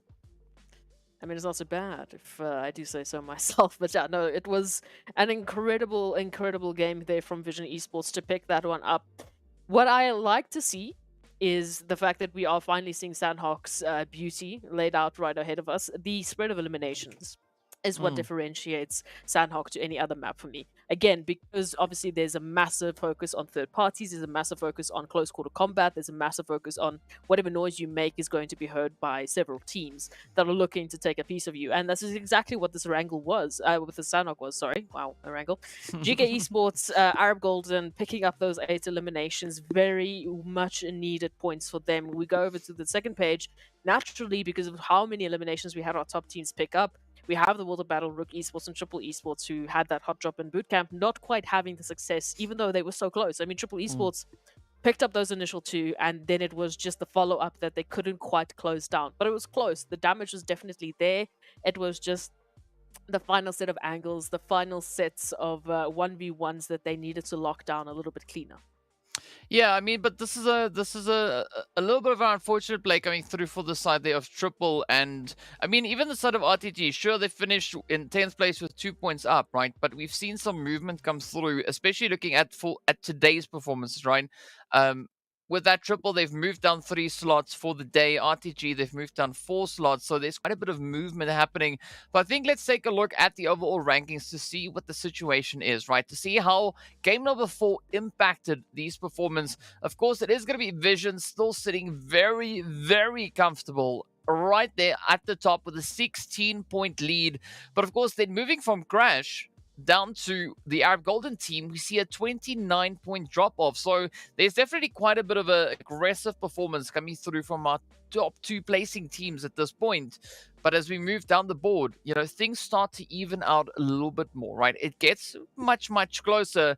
And again, RUKH Esports, they're going to be the only team defending on this first page with not a single winner chicken dinner to their name just yet. Unfortunately, they also have had a pretty tough day. They've moved down 2 slots so far. We also saw RUKH at least dropping a slot because of the energy that GEEKAY Esports and Arab Golden have been bringing to the table so far. But at least we have another team joining Arab Golden with the double up winner-winner chicken dinners. Not quite back-to-back, but we'll take it. Moving on to the second page, Quest Esports, obviously, with their winner-winner chicken dinner today, you really are starting to see a light in the tunnel for Quest Esports. I mean, they have picked up dramatically the pacing that they needed to, and it's beautiful to see the difference between how we started the day to where we find them now, moving into our 5th and 6th match respectively, is really, really healthy. Yeah, I mean, points are still pretty close. Yes, we do have some teams sitting in the 20-pointer mark, but I mean, 20 to 50, it's doable. Yeah. I mean, speaking about points, of course, we got to give a big shout out to Monster Energy, our official energy drink partner for the PUBG Mobile Pro Leagues. And of course, you know, these segues make no sense, but it is what it is because we can segue however we like, right? So big shout out going out to Monster Energy. Much love going out to them. And of course, you know, you're talking about unleashing beasts right now. Quest, they've been unleashing a bit of a beast today. I mean, secured themselves a grand total of 41 points. But speaking of that, it is time for our final Erangel of the day as we are going to be venturing in. And I think in this game, I'm going to be looking at the World of Battle, right? As you can see, them sitting with 22 points. Now, if you remember the amount of points they came into today with, right? That means they've only been able to find 1 point today. 1. Oof. So they definitely need to pick it up, right? I mean, yesterday, 21 points. It's good. It's decent. Today, 1... come on, you gotta find a little bit more than that. So hopefully this could be the game for them to try and secure a few more points across the board. But yeah, a very aggressive showing coming through from VISTA, RUKH, Quest, and of course Vision. I mean, Vision already with 63 points just secured in the performances so far today. That is absolutely insane. And of course, no surprise to see Mon and Volt sitting right there with the top eliminations. I mean, it's no surprise. No, I mean, the stats really don't lie. Moving into this one, there's a bit of a focus point, obviously, on the World of Battle, as you've highlighted. Brute Force, Triple Esports as well. I mean, respectively, you know, not insane performances, but also not best when they're trying to catch up to the leaderboards. As we take a look at it once again, we move to the south for Erangel, bringing in a bit of a hot and heavy sweaty rotation, as the flight path really did not give them any sort of chances into this one. But this should be a great opportunity for teams like RTG, who love That's Sanhok military base island. Now they have a very good reason to head over towards Nova. Yeah, 100% agree with you on that. But I mean, you know, this is still going to be the match to watch to see what is going to be happening. We've not yet seen any team get a back-to-back Erangel win, you know, securing more than one winner chicken dinner. So it could still swing in either which way. Of course, Triple now looking to just get themselves secured in here. R8 also just sneaking in for a bit of an opportunity. I mean, R8 Triple, both teams very, very similar with regards to their performance when it comes to Erangel. Not a big disparity between the two. The only difference being that, you know, R8 has secured 2 more eliminations than Triple have so far on Erangel. So let's see, maybe there could be hope. There could be a chance for something to come through, right? And this is the interesting part looking at the leaderboard is there's such a difference, right, between the performances that we've seen in the finals of the respective PMPLs moving into this championship. I mean, it's like it's entirely different new teams. Yeah, I mean, we can definitely take that even further when we start to look at just the performance of Vision Esports alone. You know, before we even think about the respective PMPL winners, the fact that we looked at Vision and we were like, okay, you know, they at least qualified, but moving into this one, you know, we're still going to be focusing on X and X team. And then Vision come and absolutely blow all of our expectations out of the water. Crash Gaming did the same thing on day number 1. I mean, almost every single team, other than the ones we predicted, built up such a beautiful set of points that we were just left speechless. And I can say this till I'm blue in the face, and I think I am. But basically, this is going to come down to the hard work these players have been putting in, and the healthiness of the scene, that we still have such a competitive level in a championship like the MEA Champs, where the points that we came in with this MEA Champ just looked so solid that we had no reason to suspect anything otherwise. Yeah, there was no reason to doubt the performances that we've seen. I mean, especially looking at what we had in the finals and those league stages as well. But, you know, Championship is an entirely different beast, and that is exactly what these teams are proving as they keep on bringing in, you know, all these surprising plays. But, I mean, looking at the map of Erangel, we've seen a little bit of a different kind of flow start to develop here. I mean, Will the Battle, Triple, NASR, even NIGMA, they've been having a pretty tough run, and which is quite surprising because NIGMA were an absolute menace over on PMPL Arabia, right? So I don't quite know what the difference is, right? Where is that NIGMA team? We want to see that performance. I mean, we could ask the exact same thing about Triple, right? When are these teams going to decide to step it up? Because as we know, we are almost at the end of day 2. There's only 2 more days to go. That's it. So if you miss that opportunity, you might be kicking yourself in the foot a little bit. Absolutely. It's this insane momentum that we're building, especially towards the top of the leaderboard, right? The fact that we have those teams that have gone from their respective 50-odd points all the way to 115. Naturally, I'm talking about Vision Esports. I mean, we set the bar at 72 points, I believe it was, yesterday. Vision Esports, they're already on 63. Like, yeah, 69. 69 now. Oh goodness, it's even more. Nice. Nice. Why do you do this? But yeah, we are constantly breaking the boundaries of what they're bringing in, and I actually saw a little bit of a little chat, a trinket. If you're not in chat, go talk to us in chat and give us some of your insights. But we're not having one single team that's really overperforming overall. You know, the golden goose, so to speak. We don't have that. I said this yesterday. We don't have that one team that when we go into any single match, we're like, yep, sure, Team X is just gonna, you know, eliminate everyone and we're just going to be done with the game. There's none of that. I mean, the fact that we're only seeing now a team finally getting a back-to-back winner in a chicken dinner like Arab Golden at all signifies that quite well.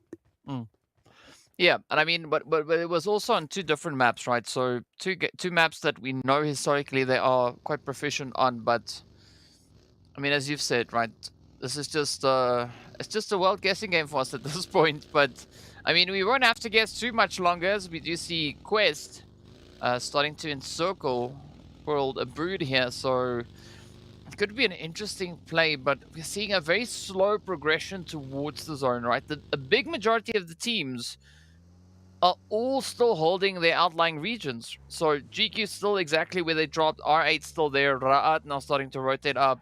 I mean, RUKH, GEEKAY, Crash, Brute Force, the World of Battle, Vision, they're all still pretty much outside of zone. And yes, sure, this is only still the first phase, but we want to see a little bit of that preemptive play, right? What are these teams anticipating the zone is going to do, right? Is it going to be a zone committed to that southern edge?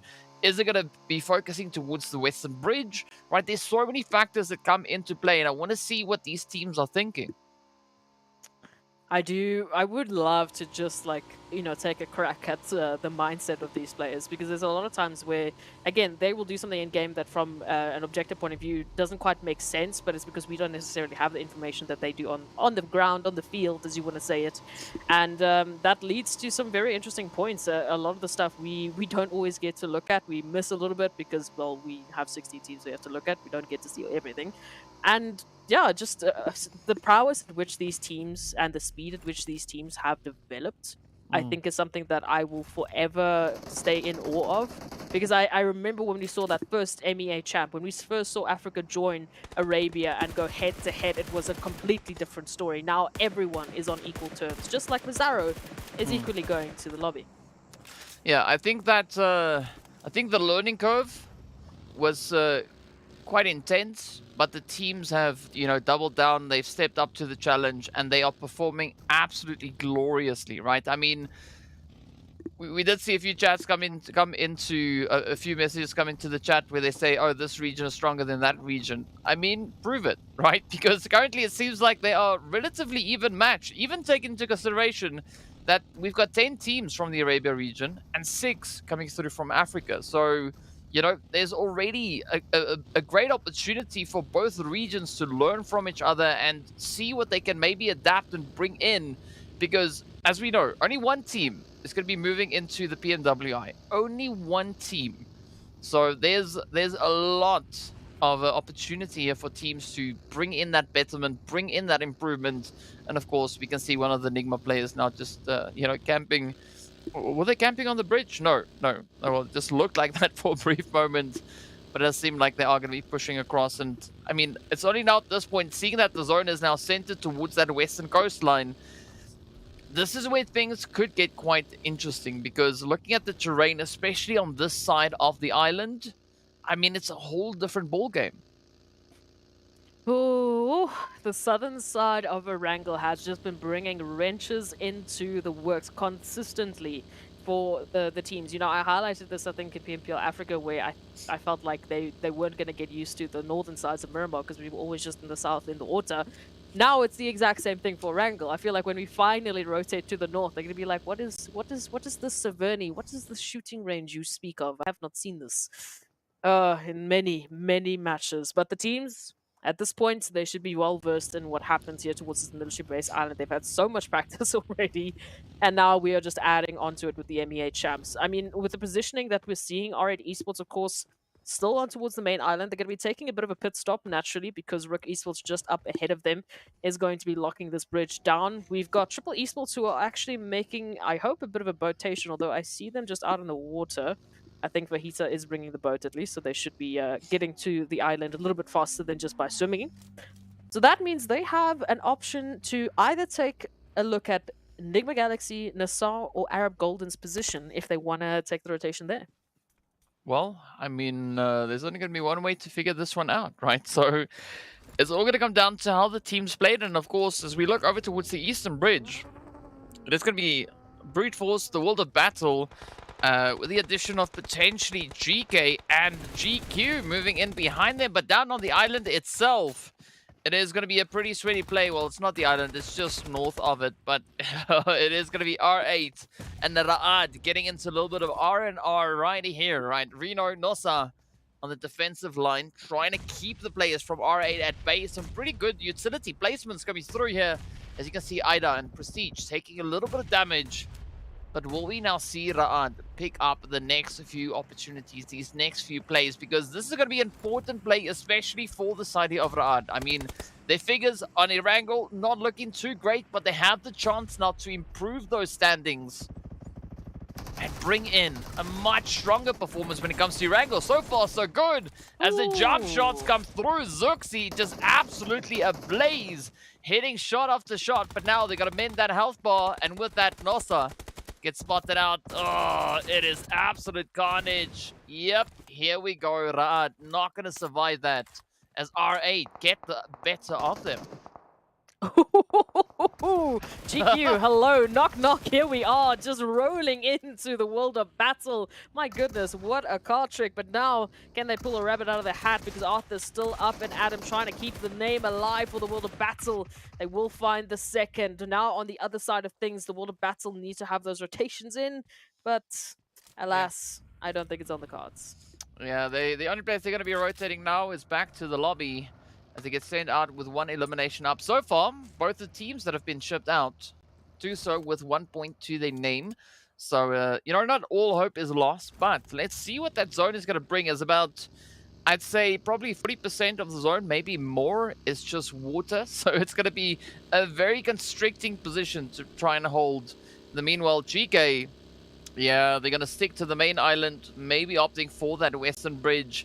And they've got a minute and a few seconds to try and rotate all the way across, while also still tanking a bucket load of damage. Through the blue zone, we do go. GK Esports late rotation for them, going to be costing a little bit of their HP bars. You can say the same thing here for GQ. Moving on into the action, but of course, it's not going to stop just yet. As we head to the southern point of this island, the action is just going to get crazier. We can see RUKH Esports towards this east might be the welcome party for GQ, depending on how they shift this rotation. At the moment, obviously, they just want to focus on actually getting into the zone. As for GK Esports, it's going to be potentially R8 that might be that, well, that gate, that massive wall to get into safety. Well, let's see. Maybe they've brought a few, I don't know, like I don't know. Maybe they brought a little C4 or something with them to try and break down any potential wall they could be facing. But still, the journey looks pretty long, pretty arduous for the side there of GK, as they're about to make entry towards the zone. It's going to be Prestige now to welcome them on through, as we wait to see where this next shift is going to be taking us. Brute Force also going to be pushing through from that southern edge, so it could be a bit of an opportunity onto RTG, or maybe even an opportunity for RTG on towards them.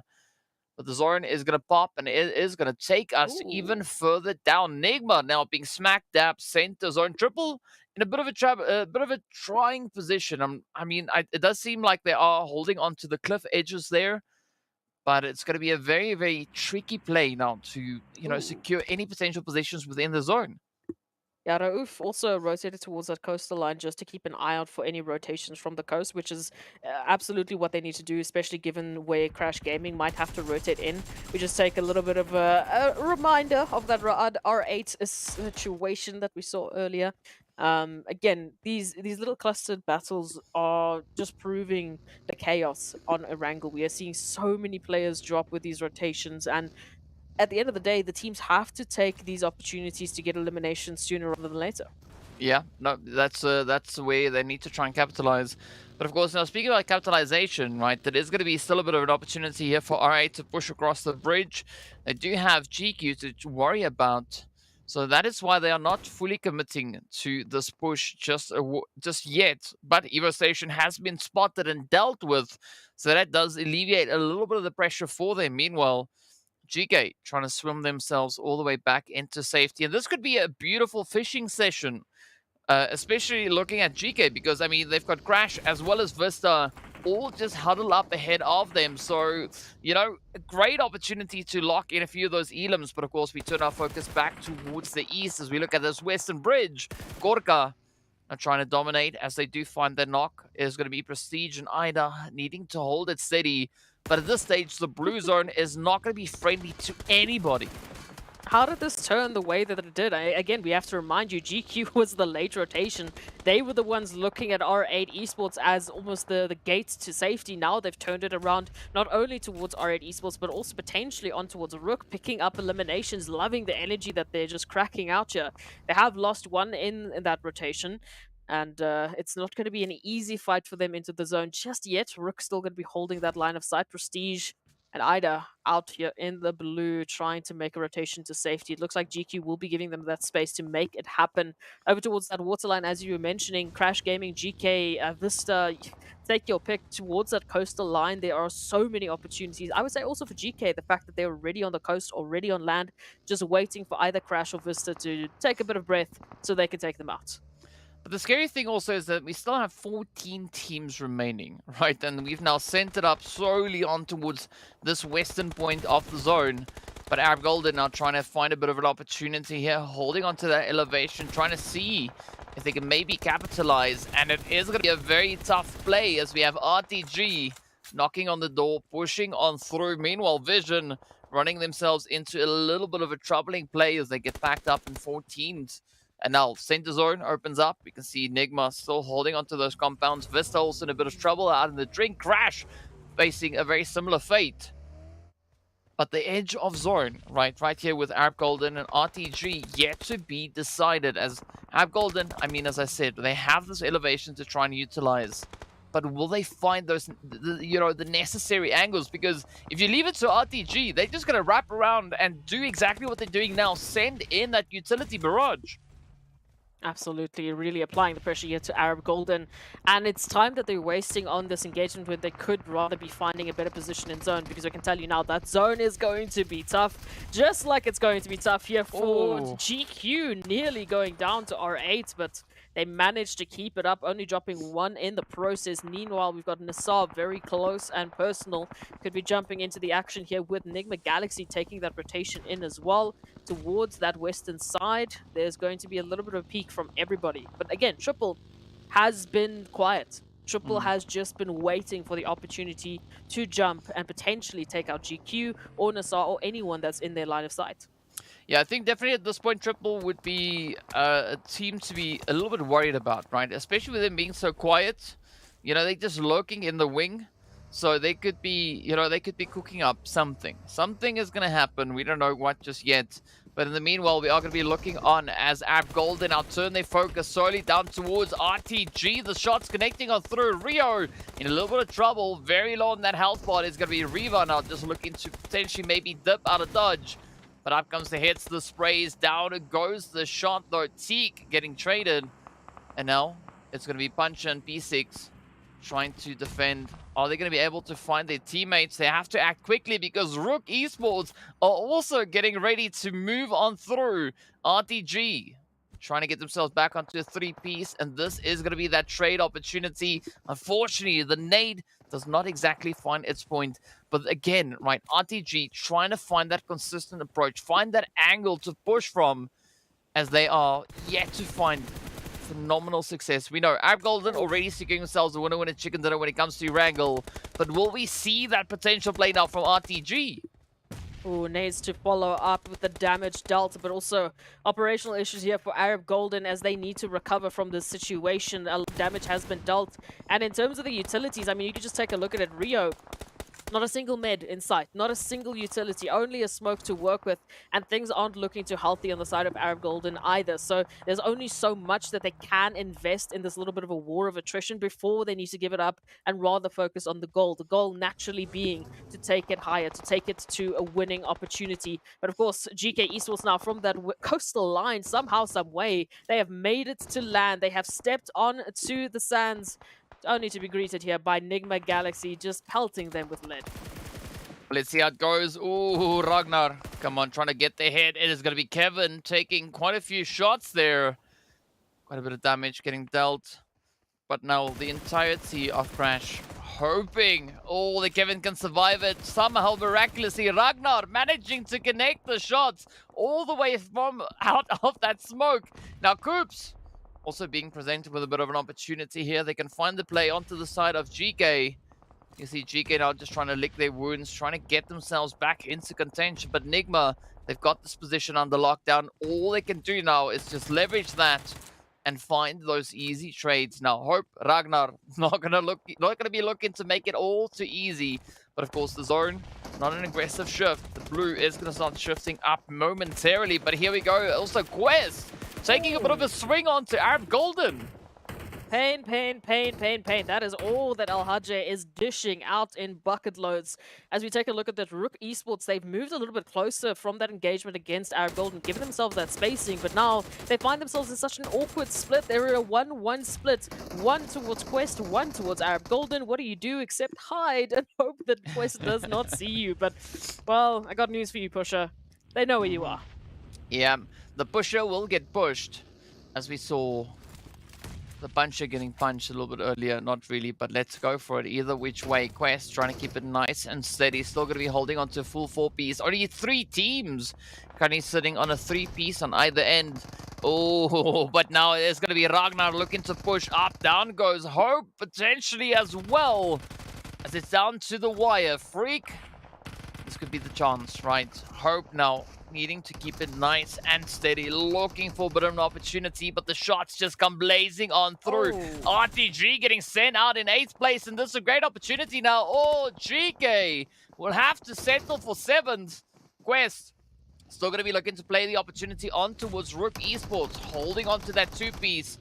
Pusher, Bronsberg, nice and steady angle, but the blue zone is going to force their hand. Meanwhile, the shots connect on through, and now the tables could potentially turn as RUKH gets knocked on down. Bronsberg now just trying to keep themselves back into the zone, but they have to get up. That is not going to be one that they can just sneak through on their belly, but a great opportunity still. Oh, well, it was there. The chance was there, but that is going to be the end of the road for RUKH. Oh, end of the road indeed. But here we take a look at it. I mean, these are teams that have not had the best of opportunities to really capitalize. The only team that is actually still within the top 5 placement is Erangel, and they've been relegated down to 1, potentially down to none, and none it will be. Now, we take a look at Brute Force in 8th. We take a look at Quest Esports in 9th. We take a look at NIGMA Galaxy in 13th. And, of course, Triple Esports in 14th. So every single one of these teams have so much to play for on the overall standings in this matchup. This 4-way squad is going to be a difficult opportunity, because now every single mistake is going to count. Every single kill is going to get them that much closer to the winner chicken dinner to close the gap on the overall standings. Well, let's see how this one unfolds. It's going to be Triple still holding steady on the edge. Full squad up, 10 eliminations to the name, or full squad of 3. As Thor has already been thundered off. But Zakaria, has been spotted as Das sends in a cheeky little bit of an opportunity there. The zone getting ready to move. Who will be blessed? Is it going to go to that no man's land in and amongst everyone else? You can see already Rauf getting ready, right? Yep, they want to be the first one in, and there we go. NIGMA securing a bit of a foothold as they move on in. Of course, now looking at the rest of the teams, right? This is going to be that constriction coming through. The teams having to move a little bit further forward. Quest already sitting with 7 eliminations up. So good day at the office for them. Team with the 2nd highest elimination count out of the teams still alive. But let's see, could this be the play now? Triple, NIGMA, everyone looking for a little slice of that pie. NIGMA Galaxy now trying to hold on to the numbers advantage. Meanwhile, the only other team still with a full squad, Brute Force, trying to just pick up whatever eliminations and give themselves as much space as possible here towards that southern point. We've also got Quest that's very close to them. We can have Triple Esports, pick up a few shots, maybe deal a little bit of a damage, but ultimately, it's going to come down to what Brute Force and Triple Esports are going to bring to the table. Oh, NIGMA Galaxy, can't forget about them either. They look a little bit hesitant, but they really don't feel comfortable in the current spot. Look at them rotating around, and look at this from Quest. Oh, there we go. The shots are in. That is Quest now getting taken on down. 7 elims to the name. It is going to be a 3v4v4 to fight for that winner chicken dinner. We've been waiting to see Triple and NIGMA step it up. We've been waiting for Brute Force to step it up, and we are getting blessed with that performance from all 3 teams right here. But who's going to be the one, right? Only one team can get that winner chicken dinner. Triple are feeling a little bit of that pressure. As you can see, Old Boy is down, but we could see that rest come through as Icy is mending to their teammate. Now trying to suppress the advances coming through from Brute Force. But of course, NIGMA still playing towards the north. And it's a beautiful open field finish. Let's see how this one is going to unfold. I mean, at this point, essentially it can go any which way. Yeah, but I would like to lean towards the Broody Fruities, as you like to call them. But for NIGMA and Triple, this just means so much more. This is so much more impactful for them if they can take the win here, especially for, I mean, a team like Triple Esports, who was the winner of PMPL Africa. They need to make a statement. And for NIGMA Galaxy, they also want to have that momentum to take into not only the last match of the day, but tomorrow, when they need to catch up to the overall standings. Brute Force. This is just another day at the office, and they can make it happen as well. Yeah. But I mean, Triple already making a bit of a statement. As you can see, 11 eliminations to their name. So Triple, I mean, they've been so aggressive this time around. And I think it's good for them to try and pick up that momentum yet again. And hopefully it carries through to the final match of the day. But so far, Erangel definitely looking quite favorable right here. So Brute Force sitting on 6. Good position. Good bit of hard cover to try and utilize. NIGMA now trying to make a little bit of magic happen. I mean, they don't necessarily have the most aggressive run, but they've got a good position, a good potential angle within that zone. Old boy, yeah, this is going to be a very, very tough one to try and get out of. Oh, they're going to be trying to dip and dodge those bullets all over the place. But the rest of the team caught in a very similar situation. Let's just take a look at it. Top 3 teams left. Oh, not before Lord goes in and picks up a beautiful shot. Coops jumping onto Triple Esports as well. So now all of a sudden it starts to potentially fall apart. Triple Esports, they need to move out. So they're out in the blue. They're falling to the blue. And now we take a look at our final 2 teams. It's NIGMA Galaxy and Brute Force. The 2 teams here fighting for that winner chicken dinner. Again, massive focus on what NIGMA Galaxy can bring to the table. But Brute Force, I mean, it's the Broody Fruities, man. You still gotta support them. Yeah, I mean, I'll continue to support the Broody Fruities. I mean, with a name that nice, why not, right? And of course, they've been showing a little bit of that brute force as well, as they've now been able to secure themselves up into the top 2. NIGMA looking pretty golden at this point, as the pressure is on. That blue zone is going to be absolutely devastating now for brute force. But look at this play. RUKH, Coops, Freak, everyone's getting ready to find that next opportunity, that next angle, and that is going to be Ado getting run down. And with that, the blue zone lends a helping hand. NIGMA secures the victory. The winner chicken dinner. Absolutely phenomenal play. 1,500 damage and a glorious 7 eliminations to boot. Man, oh man. Just looking at that makes me so happy. Finally, we see a little bit of love given over towards NIGMA Galaxy. They have jumped into the action. They have brought a different story to tell. So, second last match of the day. They bring it home. Finally, we can give them the winner chicken dinner. Yeah, absolutely fantastic run. But let's take a look and see who our top performers from this past match has been. Of course, it is going to be Old Boy coming through with the most eliminations. Lord doing some lordy things, right? Finding 874 damage. But a very interesting performance coming through from Old Boy here. I mean, taking the most eliminations, one of which was a grenade, and then, of course, hitting the longest shot as well. So a very well-rounded performance being brought in by Old Boy. Yeah, a very well-rounded and absolutely beastly performance coming through from Old Boy to award them those fantastic points. And again, very much needed points. I think that took Triple Esports up to 26 points, I believe, total that they've grabbed today. And going into this match, they only had 10. So gives you can do the quick math.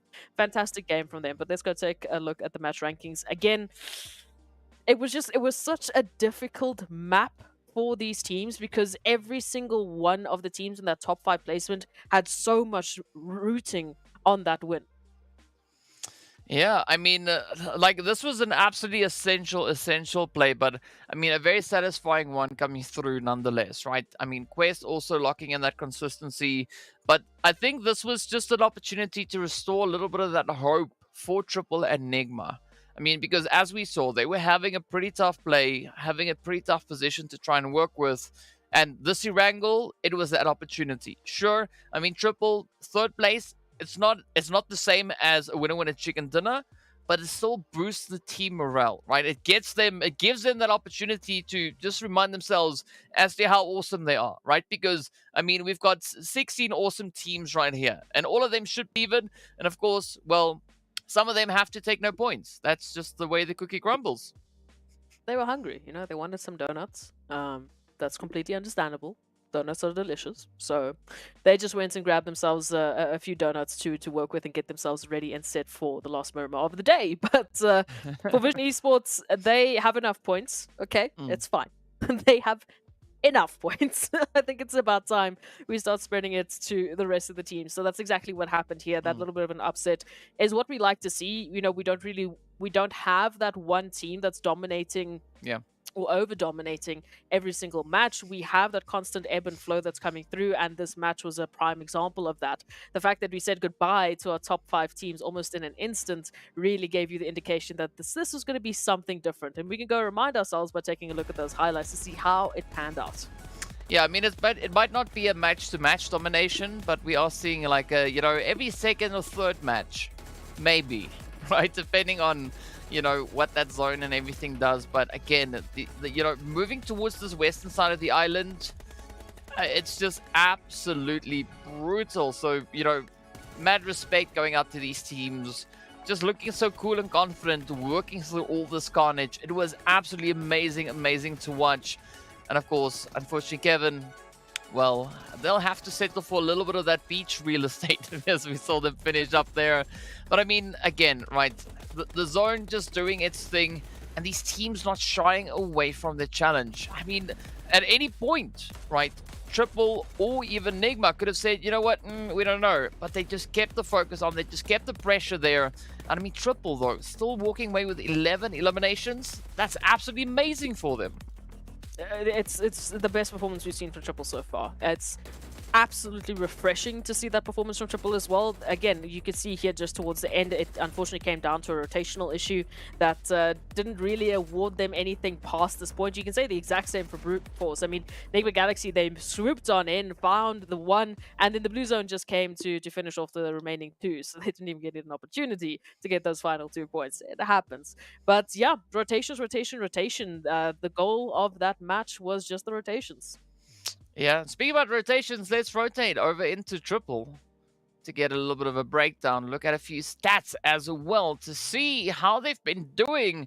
And of course, I mean, what a performance, right? 1,500 damage, but they've also taken a bucket load of damage as well.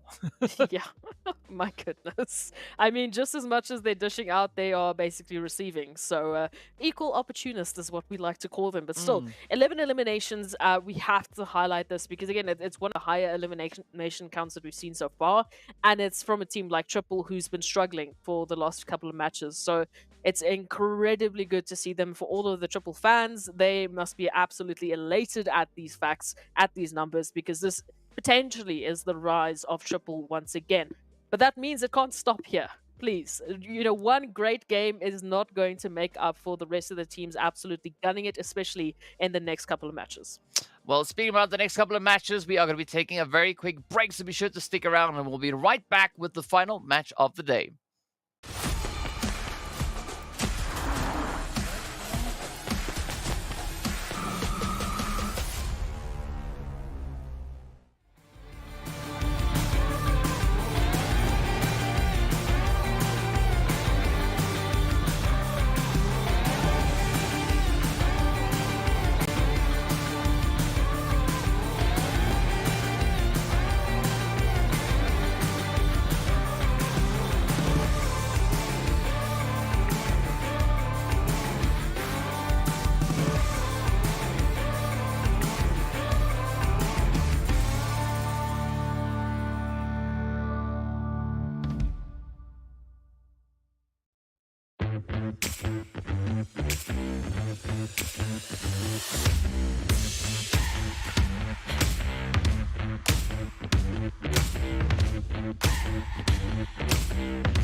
Hello, guys. Welcome back. We missed you, but of course, well, you know, we have one more game to go, right? It's going to be Miramar, the final rumble of the day, to see what the teams are going to be bringing through.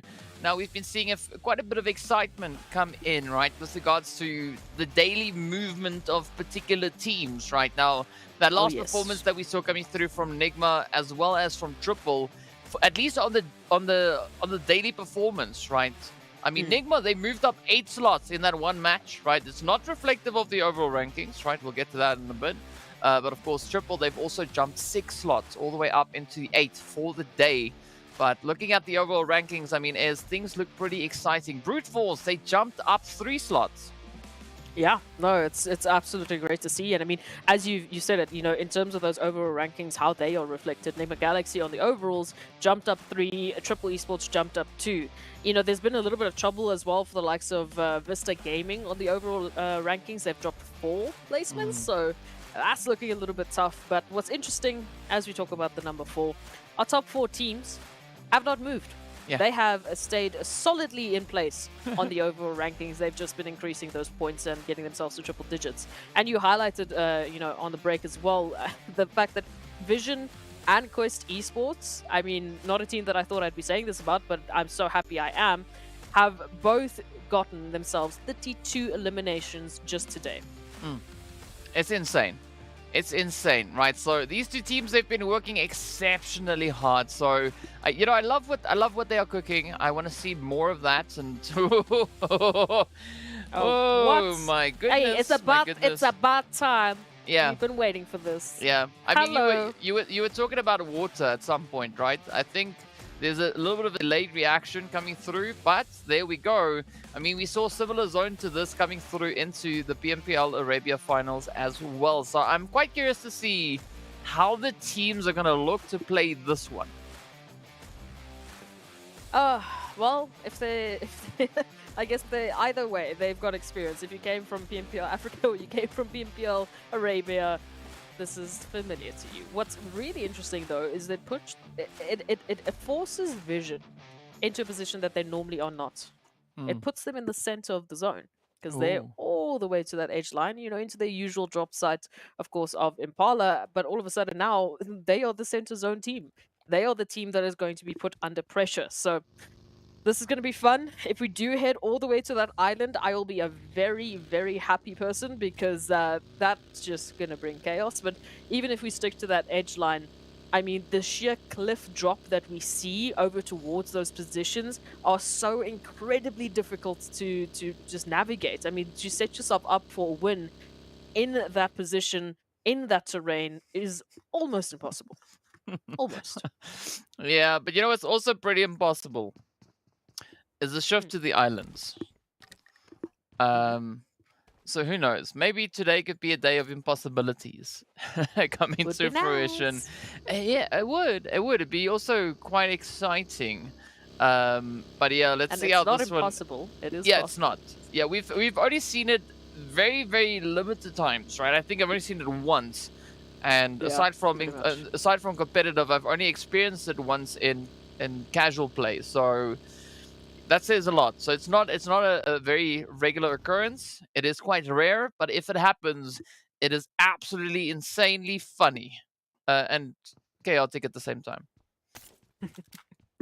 It would be fun. That's all that matters. But yeah, we take a look at Vision as the center team. Obviously, Triple will be joining them from the south of Puerto Pareso. In terms of all the other teams, Arab Golden, very far rotation for them, all the way from Trailer Park, where they usually do drops, so no surprise there, and they are pretty used to that long rotation. So they will be beating out Crash Gaming for the longest rotation this map.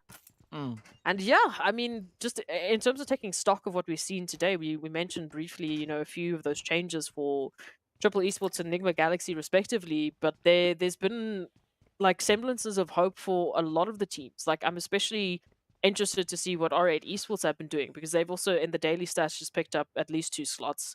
They've managed to pick up a very healthy 21 eliminations, so they're second only to Vision and Quest Esports respectively, and Vista. But it has been a tough day of battles for these teams. Oh yes. Oh yes. I mean, but for 2 teams in particular, based on what we've seen so far, right? We've already highlighted them a little bit, right? With Vision and Quest sitting on 32 eliminations apiece. But also, I mean, they have brought in pretty consistent points, right? So 52 points going to the side of Quest, 63 going to the side of Vision. I mean, it looks pretty impressive, because the closest we have to that is NIGMA sitting on a grand total of 34 points. So, you know, there is a little bit of a drop off moving in, an 18-point difference. And from there, it's pretty consistent across the board, right? Until, of course, we get to the World of Battle, who unfortunately find themselves on only 2 points for the day. Only 2 points for the day. That is... Yeah, that has been tough for the World of Battle. And I mean, on the overall standings, they are finding themselves at the bottom of the overalls. So it's been a tough day at the office, but that's still roughly at about 23 points total. I mean, the team right ahead of them is, of course, NASR. They're with 39. Then it goes up to the 48s. It goes up to the 50s. So I don't want to say it's impossible. I'm just going to say it's going to be difficult. Yeah. I mean... But a lot of stuff that we see happening here is just difficult, right? I mean, the teams just make it look easy, right? Let's be honest about it. They make it look effortless, you know, just pulling off the maneuvers that they're pulling off. I mean, I've tried it. I failed horribly, but maybe that's just because I'm a bot. Who knows, right? It could be many different factors coming into play here. But the way that they handle themselves out on this battlefield, even under this pressure, I think is very commendable. No, it is. It's pretty impressive that we've seen everyone stepping up. I mean, especially with the NIGMA Galaxy taking that win in the previous match. It's been such a long-fought battle, especially for fans of NIGMA Galaxy, that we've been waiting for that sort of performance. We've been waiting for them to bring us a glimpse of their previous seasons of performances and the caliber of which we know that they are capable of. But it's tough on this stage. I mean, the fact we still have every single one of our PMPL champions struggling. Yeah. They are still struggling. They are still battling up against, you know, the brand new Vision Esports, the brand new Crash Gaming, the brand new but similar Arab Golden Galaxy, GEEKAY Esports. They've all been performing so solidly that it's exactly why we haven't seen a single one of those of our top 4 teams make any sort of shifts today. They have stayed in their position as which they started with at the beginning of the day, which is incredible. But it just does mean that we need to see a little bit more from teams like NIGMA, from Triple, from anyone else, especially from the World of Battle. But enough of that. We want to. We take a look at what is happening right now. And what that is rotation. And RTG having a bit of a crash into Triple. Yeah, a little bit of a crash. I mean, they found one. Now there's still a triple dose of Triple to come through, so maybe we could still see some opportunities coming through. I'd also be quite watchful of Vision up on the hill there. I mean, that looks like a very interesting position to play from. But yeah, I mean, seeing that we were looking at the World of Battle, I mean, ideally we want to see them make it up into Wood Zone and make it past that early elimination point. Because in general, also, you know, they have a little bit of a tough time when it comes to the side of Miramar. But also the other team is going to be GQ, right? They've also not had the craziest run when it comes to the side of Miramar. I mean, a good position that they find themselves in right at the moment, positioned right there alongside R8 and, of course, quite a few other teams alongside them. But it does seem like they are going to be looking to play a little bit more of that center zone positioning. So however they look to tackle this one, I hope that, they've got that focus in, right, to see a similar kind of play, a similar kind of bounce back like we had come through from Triple Enigma in the previous match. Absolutely. And sadly enough, we will not be seeing the island. We will be shifting a little bit more towards the northern side. So we still are taking roughly about a 30 to 40% of that available land away from the teams. This terrain's still not easy by any means necessary. However, it does mean that massive shift to the north, that massive migration is now going to concur because everyone is looking for some compounds. They're looking for some spacing to work with. NASR already greeting their neighbors in the form of VISTA, taking one and getting dealt one as well as VISTA move in for the finish. Enough damage being dealt, but J7 just hot on the trigger. Yeah, this is going to be an important play, especially looking at the side of NASR. I mean, to find a little bit more consistency when it comes to Miramar. I mean, they are looking good with regards to points, right? Good-ish, but yeah, maybe things could just click in a little bit more. So far, it does seem like VISTA are definitely getting the upper hand with that NASR down to a 2-piece. So let's see what Bisk and Sko are going to be bringing through. But of course, this is the duo combo that you want for NASR. Xenox, Spec, they're going to be holding down the fort. But now they have to defend and watch out for these off angles as Bisk just lights it up. Good opportunity. But so close to the clutch. Spec now trying to just push out, trying to find that extra little bit of leverage. And of course, the off-angle plays coming through as GQ sneak in a bit of a third-party opportunity. Hey, that's what you have to do, especially on a map like Miramar. No, that's just weird. It's not Miramar, but it's what's happening here. We've seen this exact same sort of chaos happening on Erangel. Again, maps that you won't necessarily expect with all of the spacing that they are being allotted because of the zone shift, because of the position that they've been put in. It is basically like we have a mini Sanhok happening here. Teams don't have the space to work with. We still have every single team represented in some fashion or manner into such a tiny space. And of course, we had to add the water in as well. VISTA Gaming, however, they are up, they are healed up, they are ready to take down their opponents of NASR. I mean, I love this back and forth between Xenox and Spec, right? So the one gets rezzed, and well, of course, Bisk has to end it right there. Now it's going to be Buddy rushing in on a little bit of that Arab Golden Galaxy spice here, but unfortunately, they will be put to the stop as Jafar comes rotating in. It is going to be a 2-2 split for the side here of Crash Gaming, but will it suffice? Will they be able to find the play on towards Puncher? As the answer to that is no. Walsh Kevin having to try and pick up the ball, and maybe we could see them abandon this approach and maybe look for a bit of a disengage. But I think they could also just be looking to wrap in and just come in from the opposite end.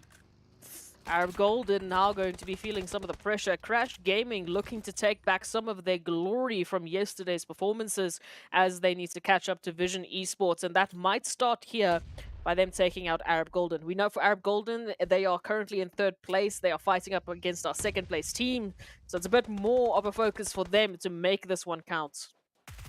Well, let's see. It's down to the wire. Kevin now trying to pick up a bit of a strafe here, finding the hit markers on towards Buncher. Oh, UMP reigns supreme. But now it's going to be Teak that they still need to try and deal with as the confirmations get stacked on through Kevin. Now on the sole defensive here, are they going to be able to get the job done? We've got mollies, we've got utilities, we've got everything flying all over the place. I don't exactly see Kevin getting that res all the way towards Walsh.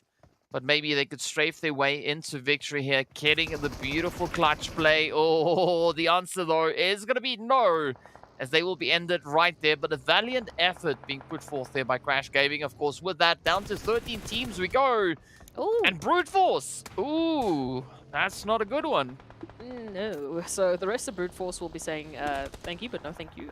Not going to be dealing with that right now. Let's just rotate on out of the situation as far as we possibly can.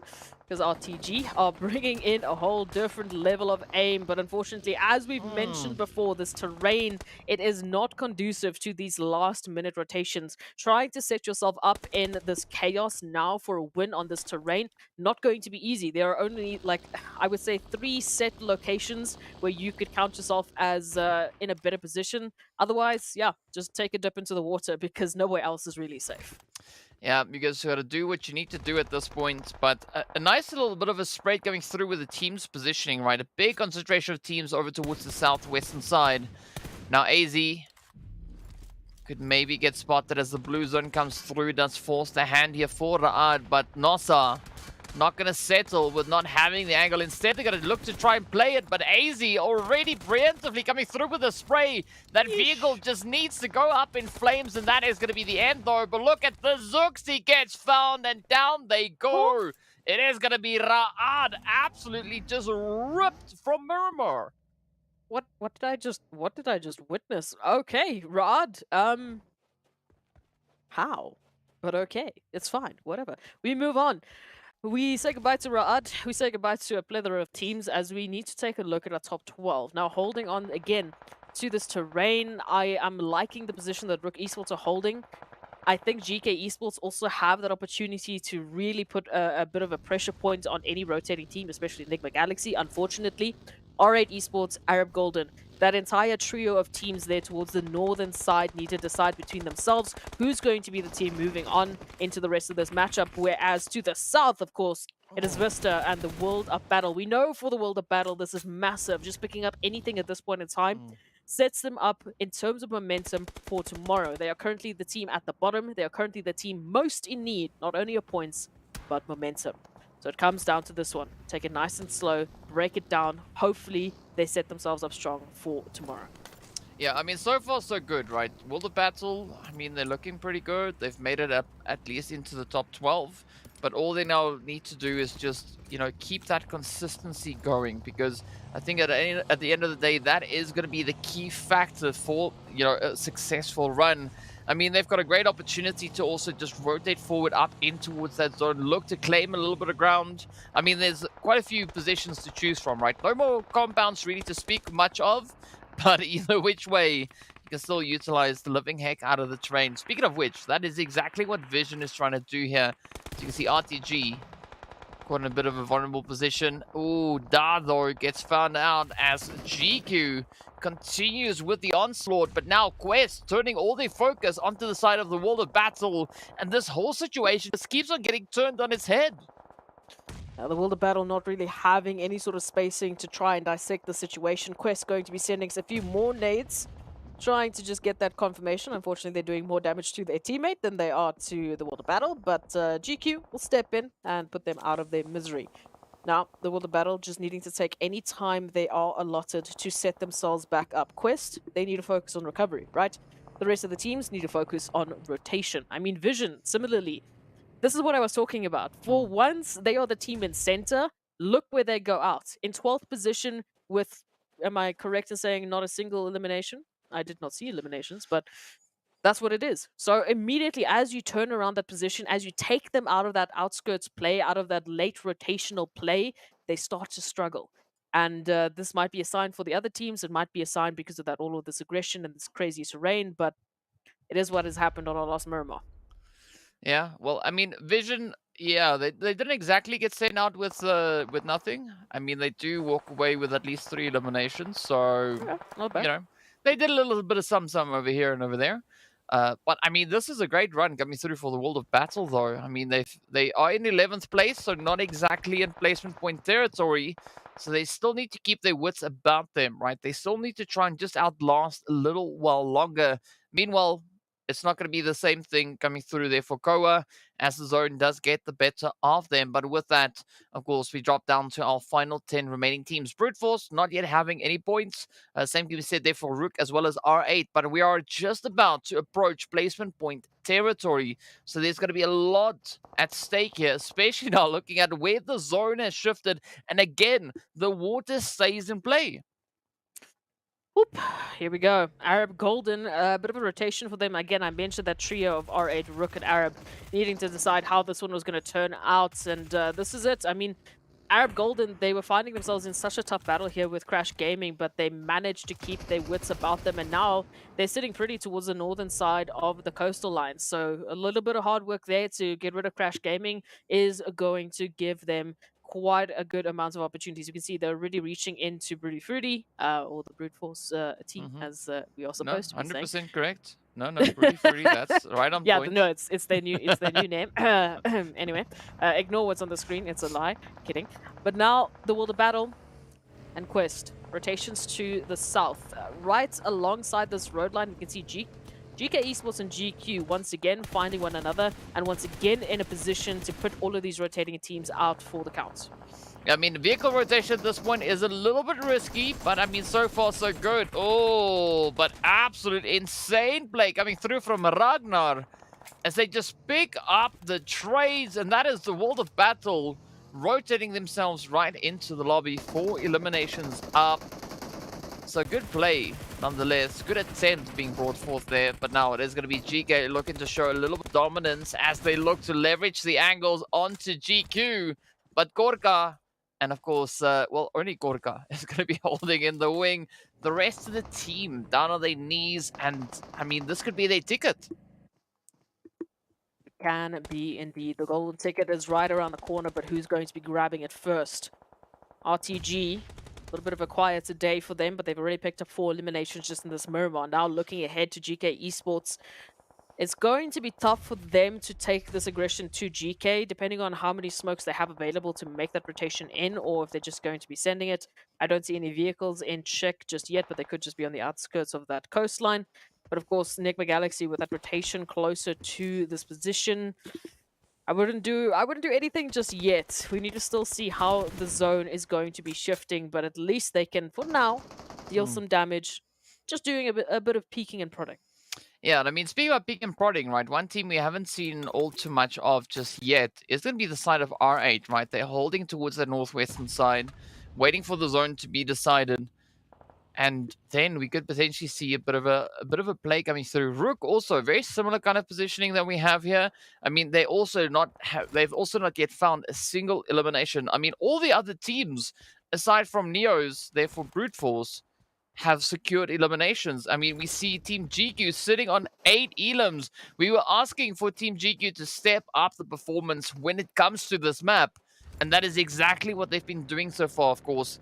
Down to a very tough number, right? GEEKAY being the sole survivor is going to limit the options, but maybe we could still see a strong placement point finish coming in. Ooh, cheeky. That center zone. Now it's going to be centering up on towards Arab Golden.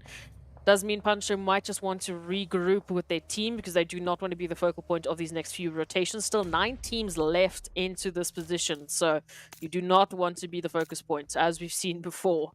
RTG, still quite a spread for them.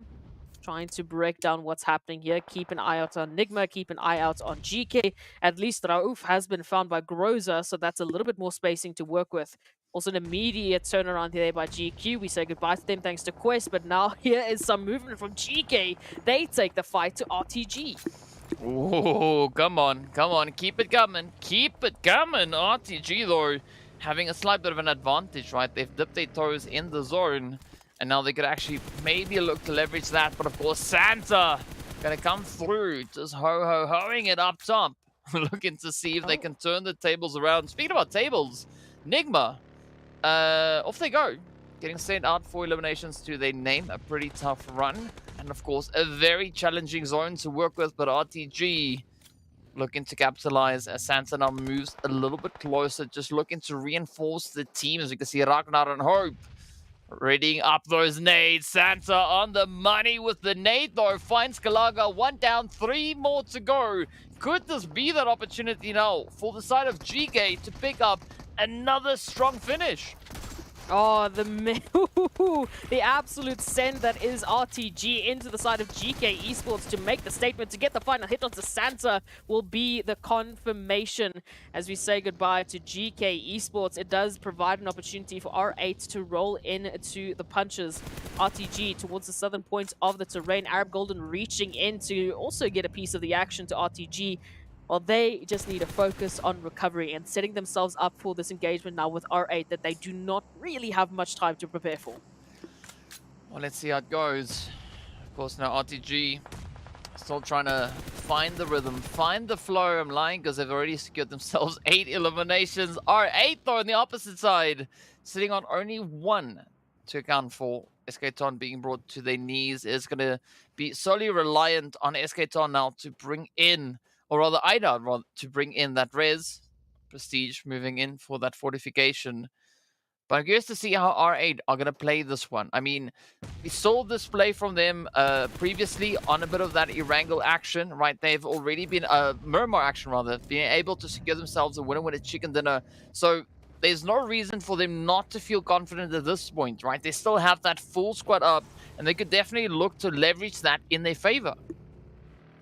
Absolutely. This next zone, though, will be the determinant. Of course, we can see Arab Golden still holding a nice center position, trying to peek and prod and see what they can find. Almost like they're going fishing for some eliminations, but RTG, R8, this is the focal point. R8, they were the ones who started this. Will they be the ones to finish it?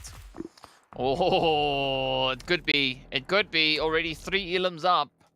Trying to close up that bubble, but here we go. Prestige is down, right? So RTG down to Rio. I mean, a phenomenal performance coming through from RTG. They've just been doing absolutely amazing work. But let's see how Rio is going to get themselves back into that next zone, as we can see it just centering up on itself. Arab Golden starting to expand, trying to play their options here, trying to play their hand.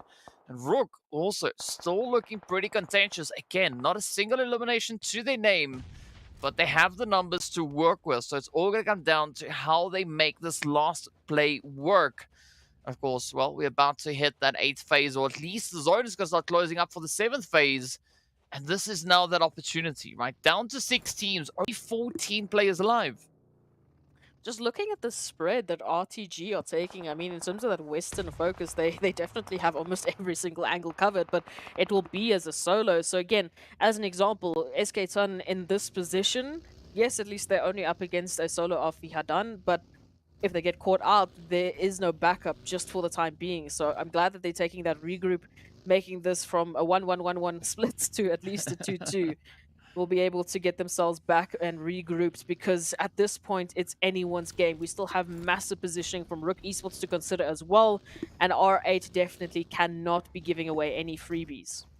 Yeah, I have to agree with you on that. I mean, this is not the point where you want to give anything away for free, but Fidan trying to make it count, keeping it nice and steady, nice and quiet. So close to that zone, but still, I mean, still a little bit further to go, right? 24 meters, it doesn't seem like much, but in a lobby like this, 24 meters could mean the difference between surviving the next phase or getting sent on out. So let's see how Fiadan is going to play this one.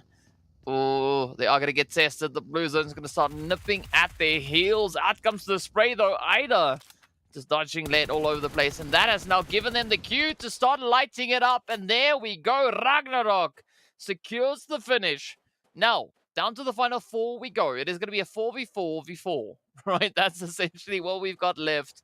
12 players remain, 4 teams, 1 solo, just, sprinkled in there as well.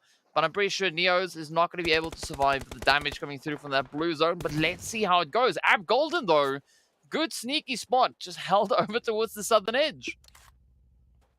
Esports are moving in from that northern position. They've been waiting for the opportunity, and now finally they get a chance.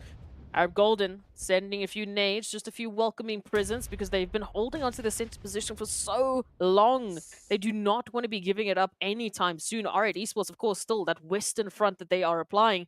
They might honestly just push all of these 3 teams off of the coastline. They have that ability. They have those line of sights to make it happen. Yeah, I mean, we've seen this in horror movies, right? When that wall just starts to close on up, you run out of options. So let's see. Maybe this could be that play. Maybe R8 could be the horror of Miramar. But RUKH now just holding down on the coastline. Not a lot of space to work with. I mean, they still could potentially rotate up towards the higher ground.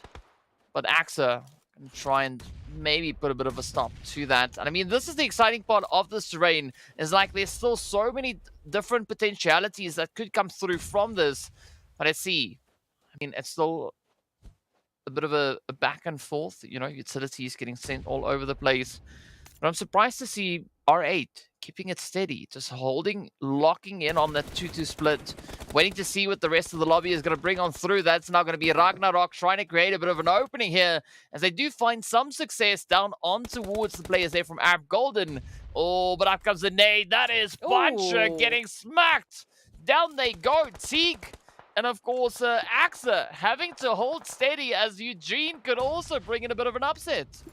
That's exactly what I'm saying. R8, they have the ability to just literally lay down fire from the top of these high rises, either onto Arab Golden or even to RUKH Esports if they go that far. But for now, the focus is on Arab Golden. They are in the Valley of Doom, and right now they need to find an opener. AXA needs to get this opening onto Rami and give themselves some spacing to work with. But look at that, just as they want to reach out, lo and behold, it's R8 to jump in and pick up a knock. Oh, yeah, R8 now just stepping up like it's no one's business with that. It is going to be Arab Golden getting shipped out as the eliminations go straight into the kitty there for R8. Already 7 elims. I mean, just a few moments ago, right, they were sitting on nothing. Now already 7 elims strong. Brute Force, RUKH, both teams also sitting on that bubble. So let's see how this one is going to play out. And I mean, again, I have to agree with what you said about R8, just having the opportunity to leverage their position as Escaton does find Neos, and down to the final 2 we go. It's going to be RUKH v R8. Oh, Ida gets the nade, and this could be that absolute runaway play now from the R8 side.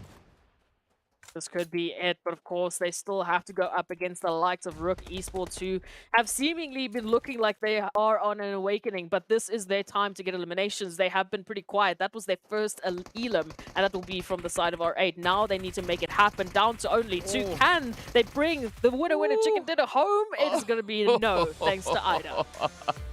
Oh, R8 coming out of literally left field, right?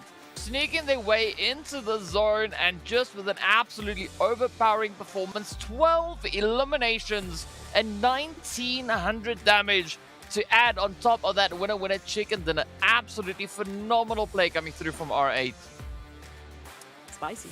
It's spicy. That's all I can say. It is spicy. I mean, the fact that we had Miramar heading to those coastal lines in the first place, again, that terrain, I've told you, it is wild. The immediate drop-off that you have to deal with, you're literally taking an uphill battle. You're literally on a cliffside. If you make one small move or you make an incorrect judge of character, you fall into the drink like we saw with BF. You can hide out there, but you're not going to be in the position to actually pick up the eliminations. And just with R8 moving in, we can take a look at the match rankings to remind ourselves again, but ultimately, I wouldn't be surprised if we just see R8 players just strewn alongside the match report.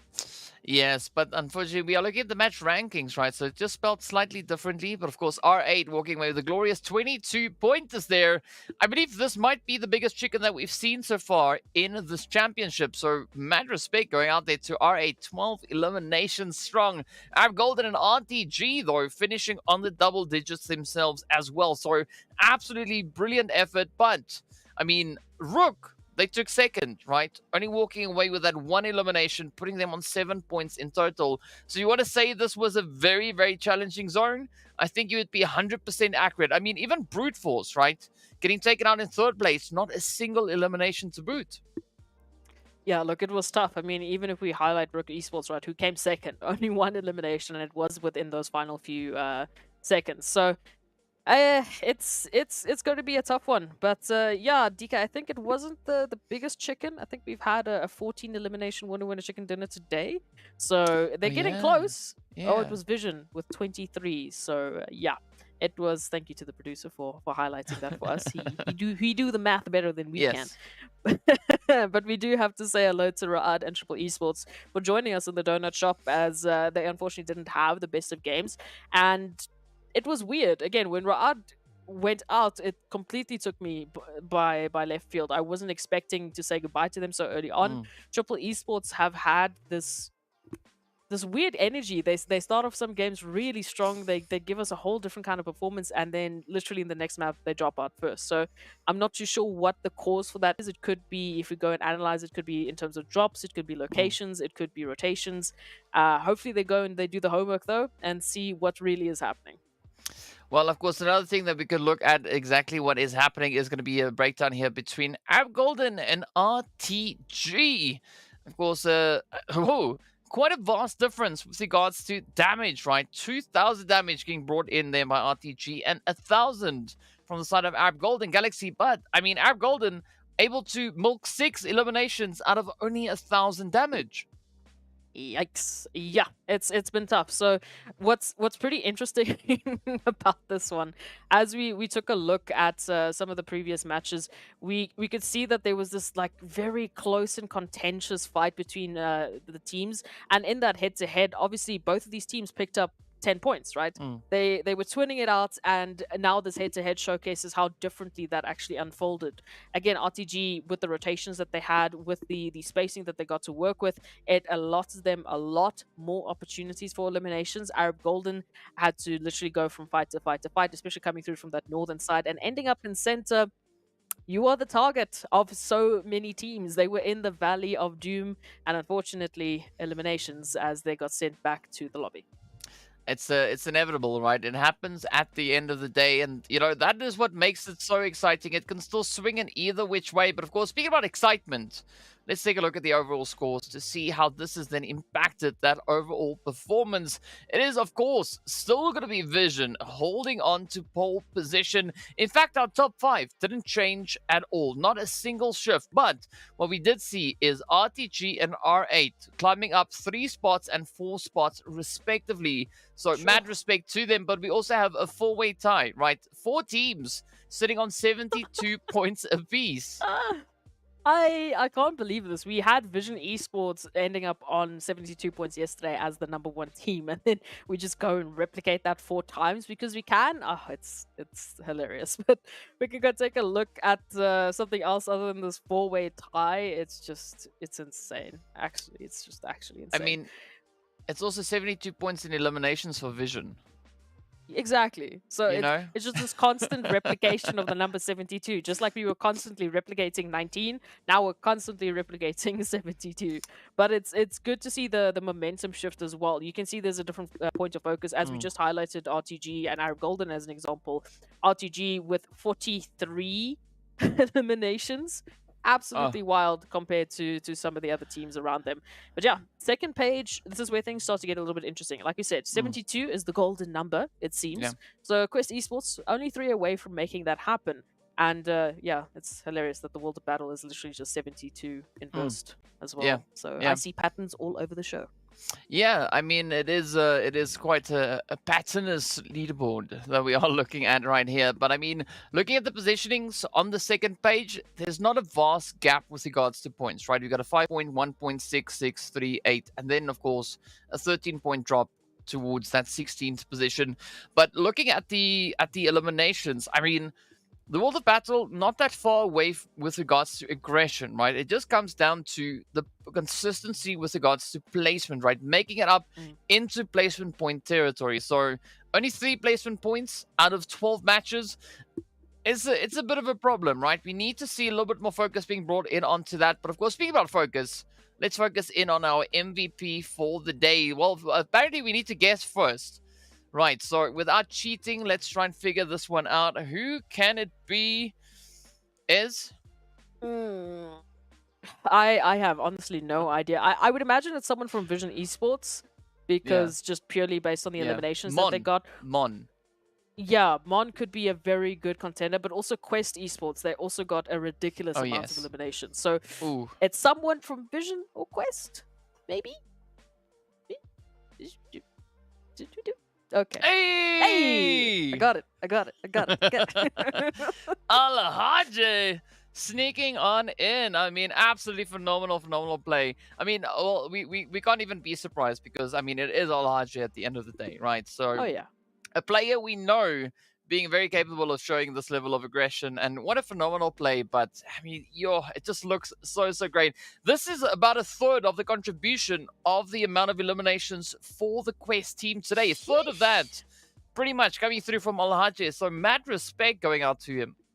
Yeah, 11 out of 35 thanks to RUKH. And again, we started with that interview. I feel like it was just fate. Oh, that yes. We ended off the day with an We should have MVP known. for RUKH. We should have known, yeah. As soon as that interview happened, we were like, cool, that's going to be MVP. That's MVP material right there. But yeah, moving into today's matches, I mean, great effort from everyone, especially with those top 4 consistent players, top 5 consistent teams even, if we include the Broody Fruities. But this is definitely shaping up to be one of the most chaotic and aggressive MEA championships to date. Or translated into super hella exciting, right? Because that is exactly what we're having right here.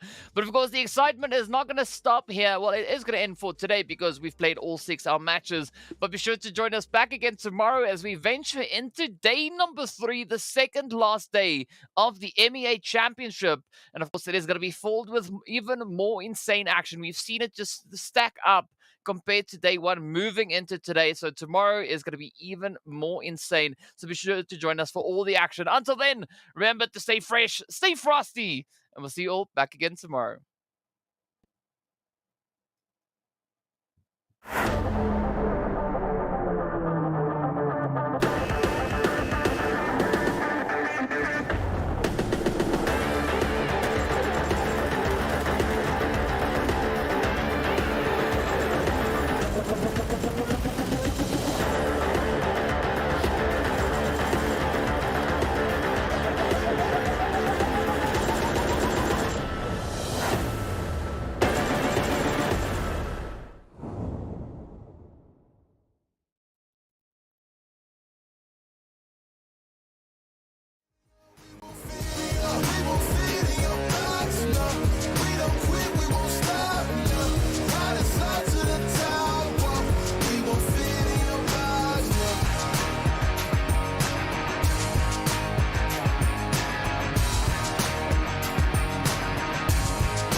Fit in your box. Why you try to box me? And I got the key to unlock. I know the locksmith, optics. Speaking of loss, I'm eating lobster, chopsticks, freaking the boss. You know, I'll never fit in where I go at. Boss talk like I'm Boaz. Why fit in when you know you can stand out still? They remember you more when you hand out deals.